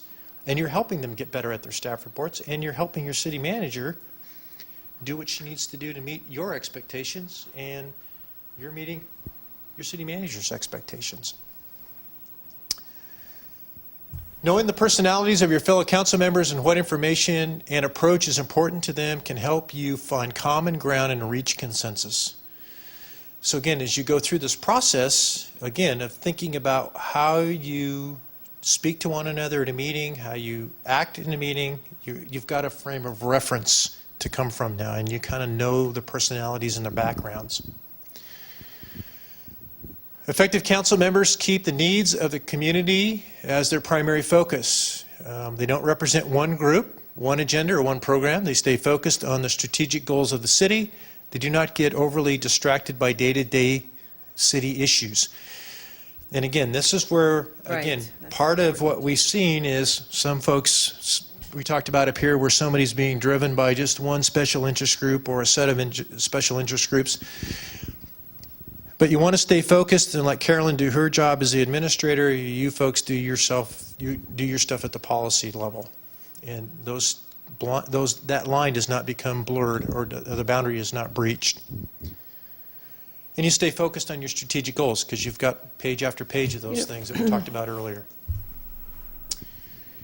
Effective council members always keep confidential matters confidential. Huge issue when stuff is breached, becomes a trust buster, and it becomes a resource waster. And we talked about that early on. I think Jerry asked about that, if there's a breach of confidential information. And again, we know what that information is. You know what that information is. If it shows up in the newspaper or somebody's writing it in an editorial, that means somebody breached that information. And there's only 5 of you in the room, 6 of you in the room, plus your city attorney, or our attorney. And if that comes out, then the focus is very narrow on who's talking. And we will have a frank conversation about that if we see that happening. We will have a little bit stronger dialogue with you, because it compromises your position if that stuff is leaked. And again, the importance of that is that when litigation starts to come about, or we talk about those types of things in closed session, that's the reason it is called closed session, is we don't talk about those out of school. We also talk about dignity and understanding the implications of demeanor and bad behavior. And again, how you govern is important. It goes back to what we talked about this morning. Inter-organizational conflict, council conflict, and what does the public perceive as the conflict or the problem with governance. In other words, again, what you do, how you say it, how it's perceived becomes someone's reality. But again, that's your role, is to monitor that and manage that. You mean perceived? Perceived, excuse me. Perceived. You didn't have to correct him. Thanks for helping me, Anthony. It's getting late. It's getting late. I know.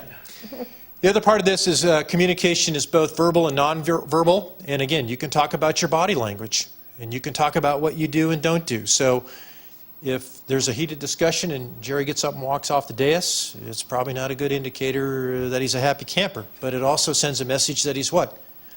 Disinterested. If you're looking at your cell phone or texting or doing whatever you do, it just shows that you're disinterested in the speaker or disinterested in the subject matter. Now, wait a second. We were told in the, several times now, that use of the cell phones or during council meetings is not to be done, because you could be communicating with a member of the public while you're in the council meeting, and at which point you'd have to share all that information. So therefore, not to have cell phones engaged, other Right. than maybe on silent or No, whatever. that's what I'm saying. You wouldn't want to be using your cell phone during a meeting. We went through that. Yeah. Well, yeah, what do we do with an iPad? Yes. Bob, Yeah. what's your experience, since you folks are out there a lot in front of different cities, what's your experience as far as using laptop computers by council people? Because Yeah. I'm seeing it more and more done across the board. We use it in our shop. Each of our executive members has a iPad. Yeah, and And we- our planning commission uses And we their post iPads. and they take their agendas, and that's how they do. We're trying to go paperless as much as we can. But the utilization of that is tempered with a policy or procedure that this is where it's going to be used for. It's not going to be used for other unintended purposes, but you create that policy. And again, that has to be used in the course and scope of actually doing city business. So the So- Dodger playoff game on, on the Probably internet not a is- good idea. Yeah, not a good idea. Well, the election So results. I think it's important, though, that you use, yeah. We'll put it up on the big Yeah. screen. Hey, they lost. What are you looking at? The radio. Not a good thing. So when you think about it, your voice, your body language sends a big signal to your colleagues to the constituency, and again, you just have to be mindful of those things.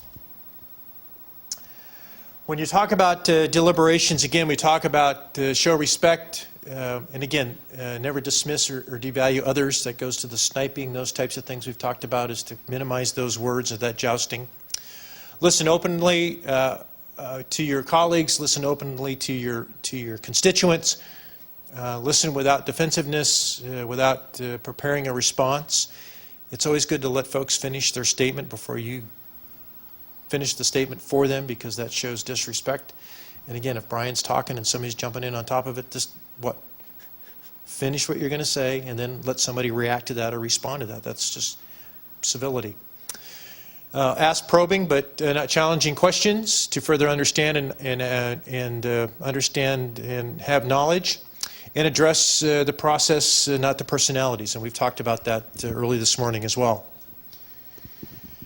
The other thing that you want to look at is paraphrase for understanding. Did I understand what you just said? Did I hear the right word, as Anthony just said? What did you just say? That was good. I appreciate that. Use the I message and no blame. Don't point fingers at folks. Look for common ground, obviously, is the best way to look at it from a collaborative approach, and work towards the future, learning from the past. And you've done that. You just talked about that with your project. And then each be responsible for the success of the meeting. Participate equally, and obviously raise your concerns in a civil manner. Don't do it disruptively, but do it respectfully. And when you look at debate versus dialogue, a couple of these things that we have on the board for you are obviously, debate, assuming that there is a right answer and you have it, and dialogue is assuming that many people have pieces of the answer. And we kind of go through a couple of those scenarios. But again, think about what's being said at that time, and allow those folks to finish. And if you need to paraphrase it, those kinds of things. But again, if debate starts to unravel, it's up to the mayor to control that unraveling and not let it get running afield. Again, when we look at combative participants attempt to prove the other side, collaborative participation, they work towards common ground.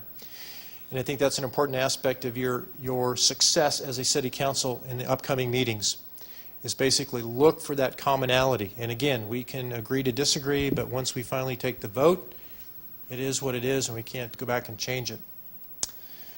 Again, defending assumptions as truth and defending one's own views against those of others. And again, you talk about dialogue versus position versus what we talked about with the newspaper article. Those types of things are good debate, good dialogue, but if the consensus is we don't want to react to it, then it is what that is too. And again, when we talk about it, again, part of that is when I've looked at several of your council meetings on videotape, and I was going to use one today, but we just don't have time. But I think when you look at it and you go back and you look at that, if you look at your own videotapes, I don't know if you folks go back and look at yourselves on TV or not, but it might not be a bad idea to go back and look at what you're doing, because the camera picks up everything and picks up your voices, picks up your body language, picks up exactly what you're doing. And if you're, misspeaking or you're starting to do things that are inappropriate, that's a good way to critique yourself. So I would say in those arenas, because you do have a video, it'd be good for you to go back and take a look at it, especially if it was a contentious type of meeting or something that got out of hand. Go back and see what the trigger point was, because you'll learn a lot from that trigger point. Bob, do you have a specific video queued up for us to see? I'd be very interested in that. I didn't. Ted couldn't get it brought up in time today. It was your April 30th meeting when you were debating the sheriff budget change and things got. It's kind of when. Is that when I called the break? When Susan took a break. Go back and look at that. I would. You were gone. You were on the phone. I was on the phone. Yes, you were on the phone. He actually had the floor. I was in a cyber league listening. Yeah, I know. Cyber It was interesting to watch it because Anthony was trying to say, well, but you just weren't happening. But I think when you look at that video, it'll drive home what I'm talking about here. When you go back and take a look at it, what was Jim saying? What was Brian saying? What was Brian saying? What was Jim saying? your interaction, Susan's interaction. It's a great learning piece about dialogue versus debate. It's kind of classic. I may use it in somebody other just places, turned you know, off. because it's good teaching. It's a good teaching. Good teaching. No. And again, we just didn't get it queued up, but you guys can go back and look at it. It's on your website. Go to 1 hour and 42 minutes. That's kind of where it stops, is 142. Goes on to 203 or something like that. So I did watch it very closely. But I think when you enhance deliberations, you're much better off. It eliminates the accusatory stuff. It creates an environment, a safe haven for your city staff and you as well. But when you take postures and you come out swinging, it becomes a little detrimental for your organization. Yeah, Jim? Quite often, I find on council that we come to the table, we have probably an opinion about the agenda item, and we express that opinion. And I appreciate the different opinions we have. We don't sit down right off the bat and say, well, we've got 4 opinions here, let's try and find a compromise. We kind of express our opinions, we talk about it, and then maybe you might convince another council member, well, maybe I could go along with this, that, and the other. But we usually come on with a particular opinion on the agenda item. So it's not exactly what you have up here, and I'm just trying to put all that together. Well, what we're trying to get across is that you have those opinions, you dialogue about those opinions, and once you share your opinion and try to persuade your colleagues to go your way or that way, that's when you get into the debate versus the dialogue type of thing. If Jerry makes an overture that says, I'm not in favor of this project, and Susan says, I'm not in favor of the project, and you're really in favor of it, well, you've got 2 other colleagues that need to jump on your bandwagon, or it's not going to what? It's not going to pass. It's when you get into the bantering back and forth that takes away from your opinion that starts to say, Right, and it takes Jerry, you don't know what you're talking about. This project needs to pass. Manner, that's Yeah. the manner of it. I'm just talking about the process is, I want to hear my other strong opinions of the other council members and express Absolutely. mine as well. And that's healthy. Okay. That is absolutely healthy. We're not saying not to do that. Nope. Because all the things you said is like, we need to look at this from 4 different approaches, and it's not really the dynamic of what we're doing, which I don't think is bad. I think we express our opinion, and we talk about it. Pretty good job. You do. Yeah. You do. So, okay. And what I've been trying to do as part of the mayoral training was trying to get a motion on the floor to speak to the motion, and then you can end up changing everything as you go along, but it moves the discussion to the point where, I'm also having to be very mindful of the time. Right. And I know Anthony understands this, but when you're mayor, you're also focusing on the amount of time that staff is allocated versus the amount of real time, especially when you're looking at consent calendar items that may be pulled off the agenda. And, we're trying to do all this within, 5 hours is a long time anyway. Sure it is. So the fact is, we have full agendas all the time. So trying to get to a motion, what is your position on that? Trying to get a motion on the floor, speaking to them, depends on the situation. I guess if we see where it's generally going, based on staff presentation, based on testimony, then we kind of know. People are pretty quick with that, but sometimes, like Jim will have a really good, Jim's usually the first one out of the bat, and that's another thing, is I'd like to start calling on different individuals, and I've been sometimes taking a lead, because I don't think it's fair for just the pressure is on one person to be prepared. We all need to be prepared, and we all need to be able to ask questions and take that period of time, and then, that's your question time, and then when we have our Right. deliberation time, it's different. Do you have a preference on Well, that? one suggestion is Carolyn's putting together the agenda. Somebody needs to manage the agenda. If you've got 4 public hearings on one night, you're not managing the agenda, because it could take to 2:30 in the morning. So somebody has to manage. Well, I see the Yes. agenda on Tuesday, and now I'm showing, Jerry and I are seeing it together. It's kind of like the way it was before the Yeah. only thing we really changed in the rules of procedure was we added the study sessions, which was a Yeah. good thing. And again, when you look at your agenda, that's going to drive your ability to function effectively, because again, if you're going to be pressured for time and you're going to cut people off, they're going to feel like they didn't have a hearing. In other words, Jim didn't have an opportunity to to express his opinion, or Anthony or anybody else. So the managing of your agenda is very critical to your success in doing your business. And if that becomes overloaded for whatever reason, then we need to go back and look at that process and look at the timing of events and those types of things as well. I'm interested in Susan's question, though. She says, what's your experience as far as discussion prior to a motion or discussion and then a On motion? a motion. It can go either way. Yeah.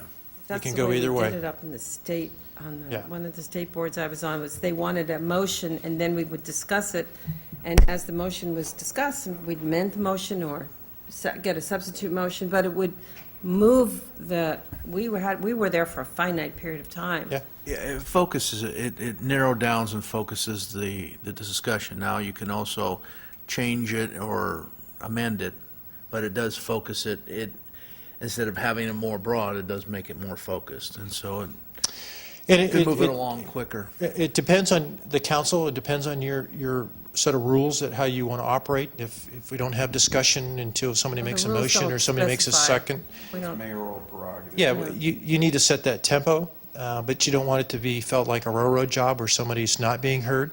I think that's an important aspect. everybody gets heard. Yeah. It's a question of how long. Well, and that's where somebody has to stop and say, okay, let's call for the question, and somebody make Oh, a we've been decision. through We've been that. through that. You don't know how we've been through that. Yeah, There's a whole procedure to do that, that's right. Oh, yeah, And- our and parliamentarian. ad hoc Wait a minute, parliamentarian. I got Brian on the floor here. I mean, you bring up an important point also is there's a delicate balance that's got to be struck between answering all the questions, having a full discussion before the vote, or the people that may have a stake in the outcome of the vote won't feel like they've been fully heard. And it's been, in my experience on this council, that when that bit of extra time is taken to fully discuss it before the vote, we have much more positive buy-in from the public than if it's rushed. Personally, my own personal style is we all have different backgrounds and experience, and I enjoy at the council meetings listening to the questions that come from some of my colleagues up here. That does sometimes give me some ideas of some follow-up questions as a result of that. So I very much rely, depending on the subject, on different points of view. I mean, I don't want to go into tooting somebody's horn, but Jim, and I've told you this, Jim, I rely on you on a lot of the different environmental issues. You've spent a good part of your life studying that. You know more than I'll know, although I think we share the same goals environmentally. You just like that. I have other areas that I spend more time focusing on. So I enjoy, on environmental issues, listening to Jim's questions. Then I sometimes have follow-up ones also. And that's fine, but I think somebody needs to control that environment to say, how long do we deliberate? Because again, you've got business to take care of, and if you've got folks that are on an hourly rate sitting in your audience and you're spending a lot of time, you're paying for that Right. that time. So again, it goes to the structure of your agenda and how you manage your agenda, and you don't want to overload your agenda, which is critical for your success. Because again, you could drag it on and spend 2 or 3 hours on one item, and it's like the business of the city doesn't get done because you've got mired down in things. But again, that's the tempo that somebody has to set for that process. We either need to take a quick break, or I'm just going to step out for a second. Whatever you want to do. Okay, you just step out. Okay, thanks. All right. In fact, why don't you just hurry back then? Yeah. What's the next? Step out and hear that. Step back and he's done, I see? keep looking at this thing going around thinking, when does this cube end? This is a great cube. Endless cube. This is a great cube. It's a symbol of what we do here in council. It's an endless cube. It's an endless cube. How many corners are on this cube, you know? There's a lot. You thought being a council member was fun until we showed up. PowerPoint. I know. What I think what I'll do is kind of wrap this up, since it is 4:45 and my goal was to get you out of here at 5 o'clock. And what I want to do, obviously, is kind of reinforce or talk about what we've talked about this morning, and then we'll get you out of here. There are some other components of our training program that we haven't touched upon today just because of time, and we've had great dialogue and great interaction, and I applaud you folks for that. and tell Jerry I said that when he comes back from wherever he's at.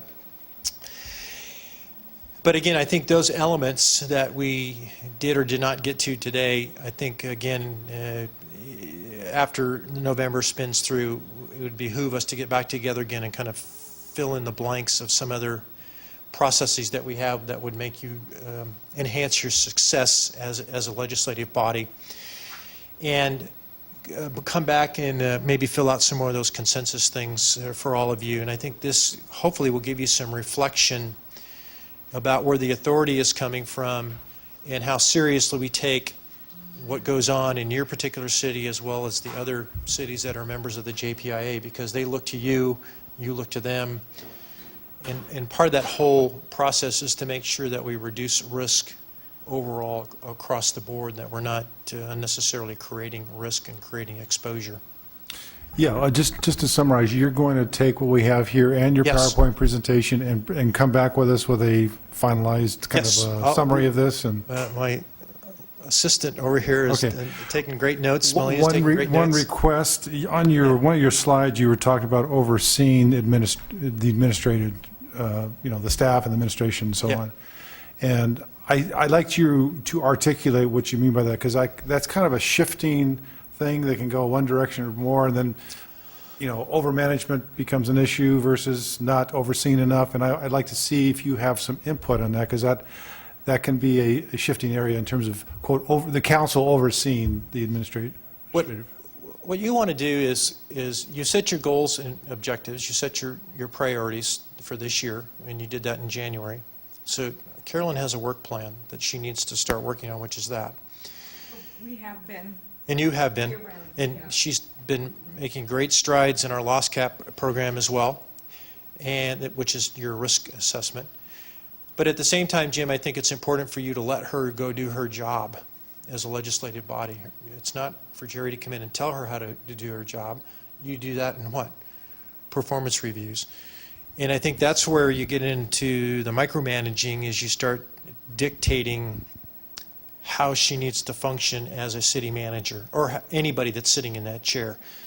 You set the policies we talked about, you know where the boundary lines are that we talked about, and that's her performance. And if she's not meeting your expectations on your goals and objectives or the work plan, then you all get together and you talk about that. At the same time, she needs your support as a city council to say, here's the resources that we're going to give you through the budgetary process to go do these goals and objectives and to make these things work. And if you don't do that, then you've created a scenario of somebody who's going to crash and burn because they can't get things done because you need to get them done, but you won't allocate the what? The resources to get it done. So in that vein, what you want to do then is allow your manager to manage. That's what you hired them to do, to be the chief executive, and then their job is to report back to you on what's going on with the corporation and how the corporation is functioning. And you know that by your budget, by your constituency, by the projects, the updates, those types of things. And you let the manager manage, and you become the legislative body.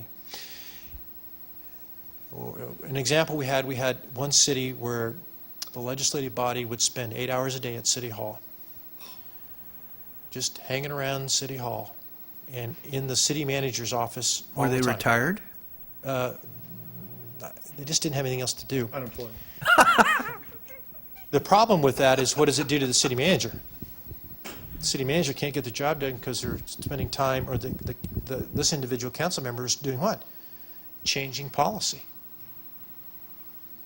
And that's very dangerous to do, because again, this manager's got to come back to the body and say, okay, where do you want me to go? Now remember, your mission is what we're all about. The vision is the roadway we're going to take, and our core values are the guardrails that keep us on track. And if you allow that process to take place, your manager does the manager's job, you guys do your job. Quite frankly, you wouldn't be spending a ton of time on a lot of things unless you want to do it. But again, you oversee that process.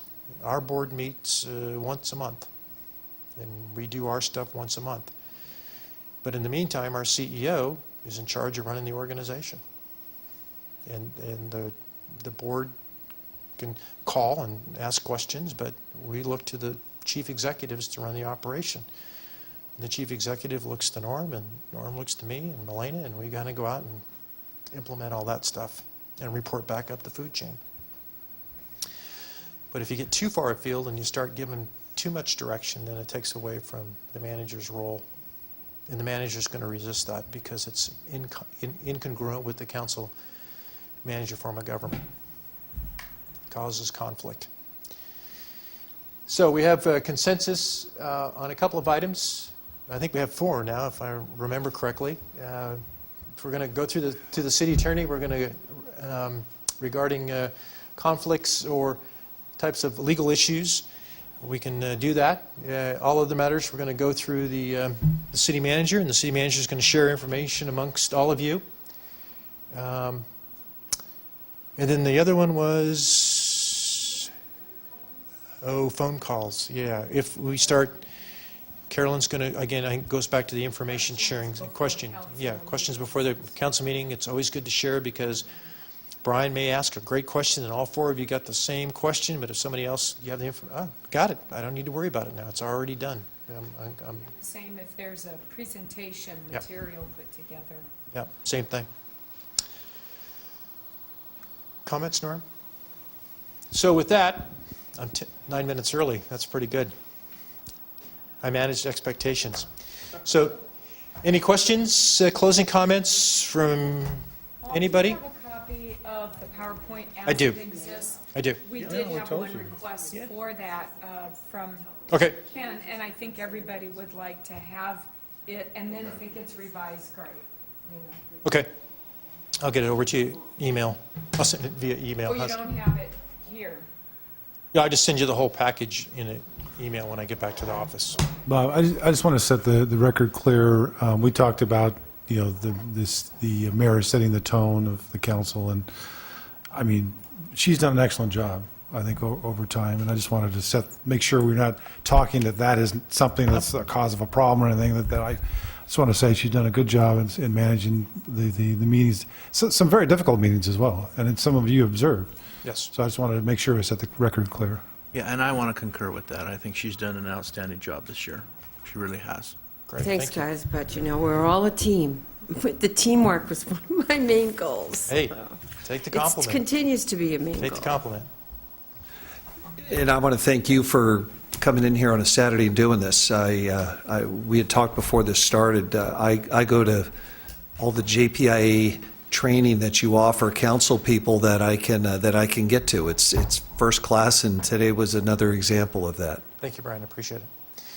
So again, thank you for your time today. Thank you for your time when we did the interviews. After November the 3rd or the 5th, whenever the Tuesday. 5th. Yeah. I'll let you folks invite us back. We'll come back. We'll be able to do this probably not as an all-day session, but maybe an afternoon session or something that works in Well, your thank you very schedules. much. We So- really appreciate it, and this was, it was everybody's sacrifice, but I hope that everybody, I certainly did, get something out of this. And so on behalf of the council, we thank you, all of you, for being here and being willing to give us the necessary guidelines. All right. You're quite welcome. Thank you. All right. We're done. Madam Mayor, would you like to call for an adjournment? Yes, I'm going to move adjournment. It is, 7 minutes to 5 on Saturday? Any objections? Hearing none. we ought to stay here and restart a full council meeting. You got a high on that, huh? Review chapter 3 of the presentation. Hearing none, so ordered.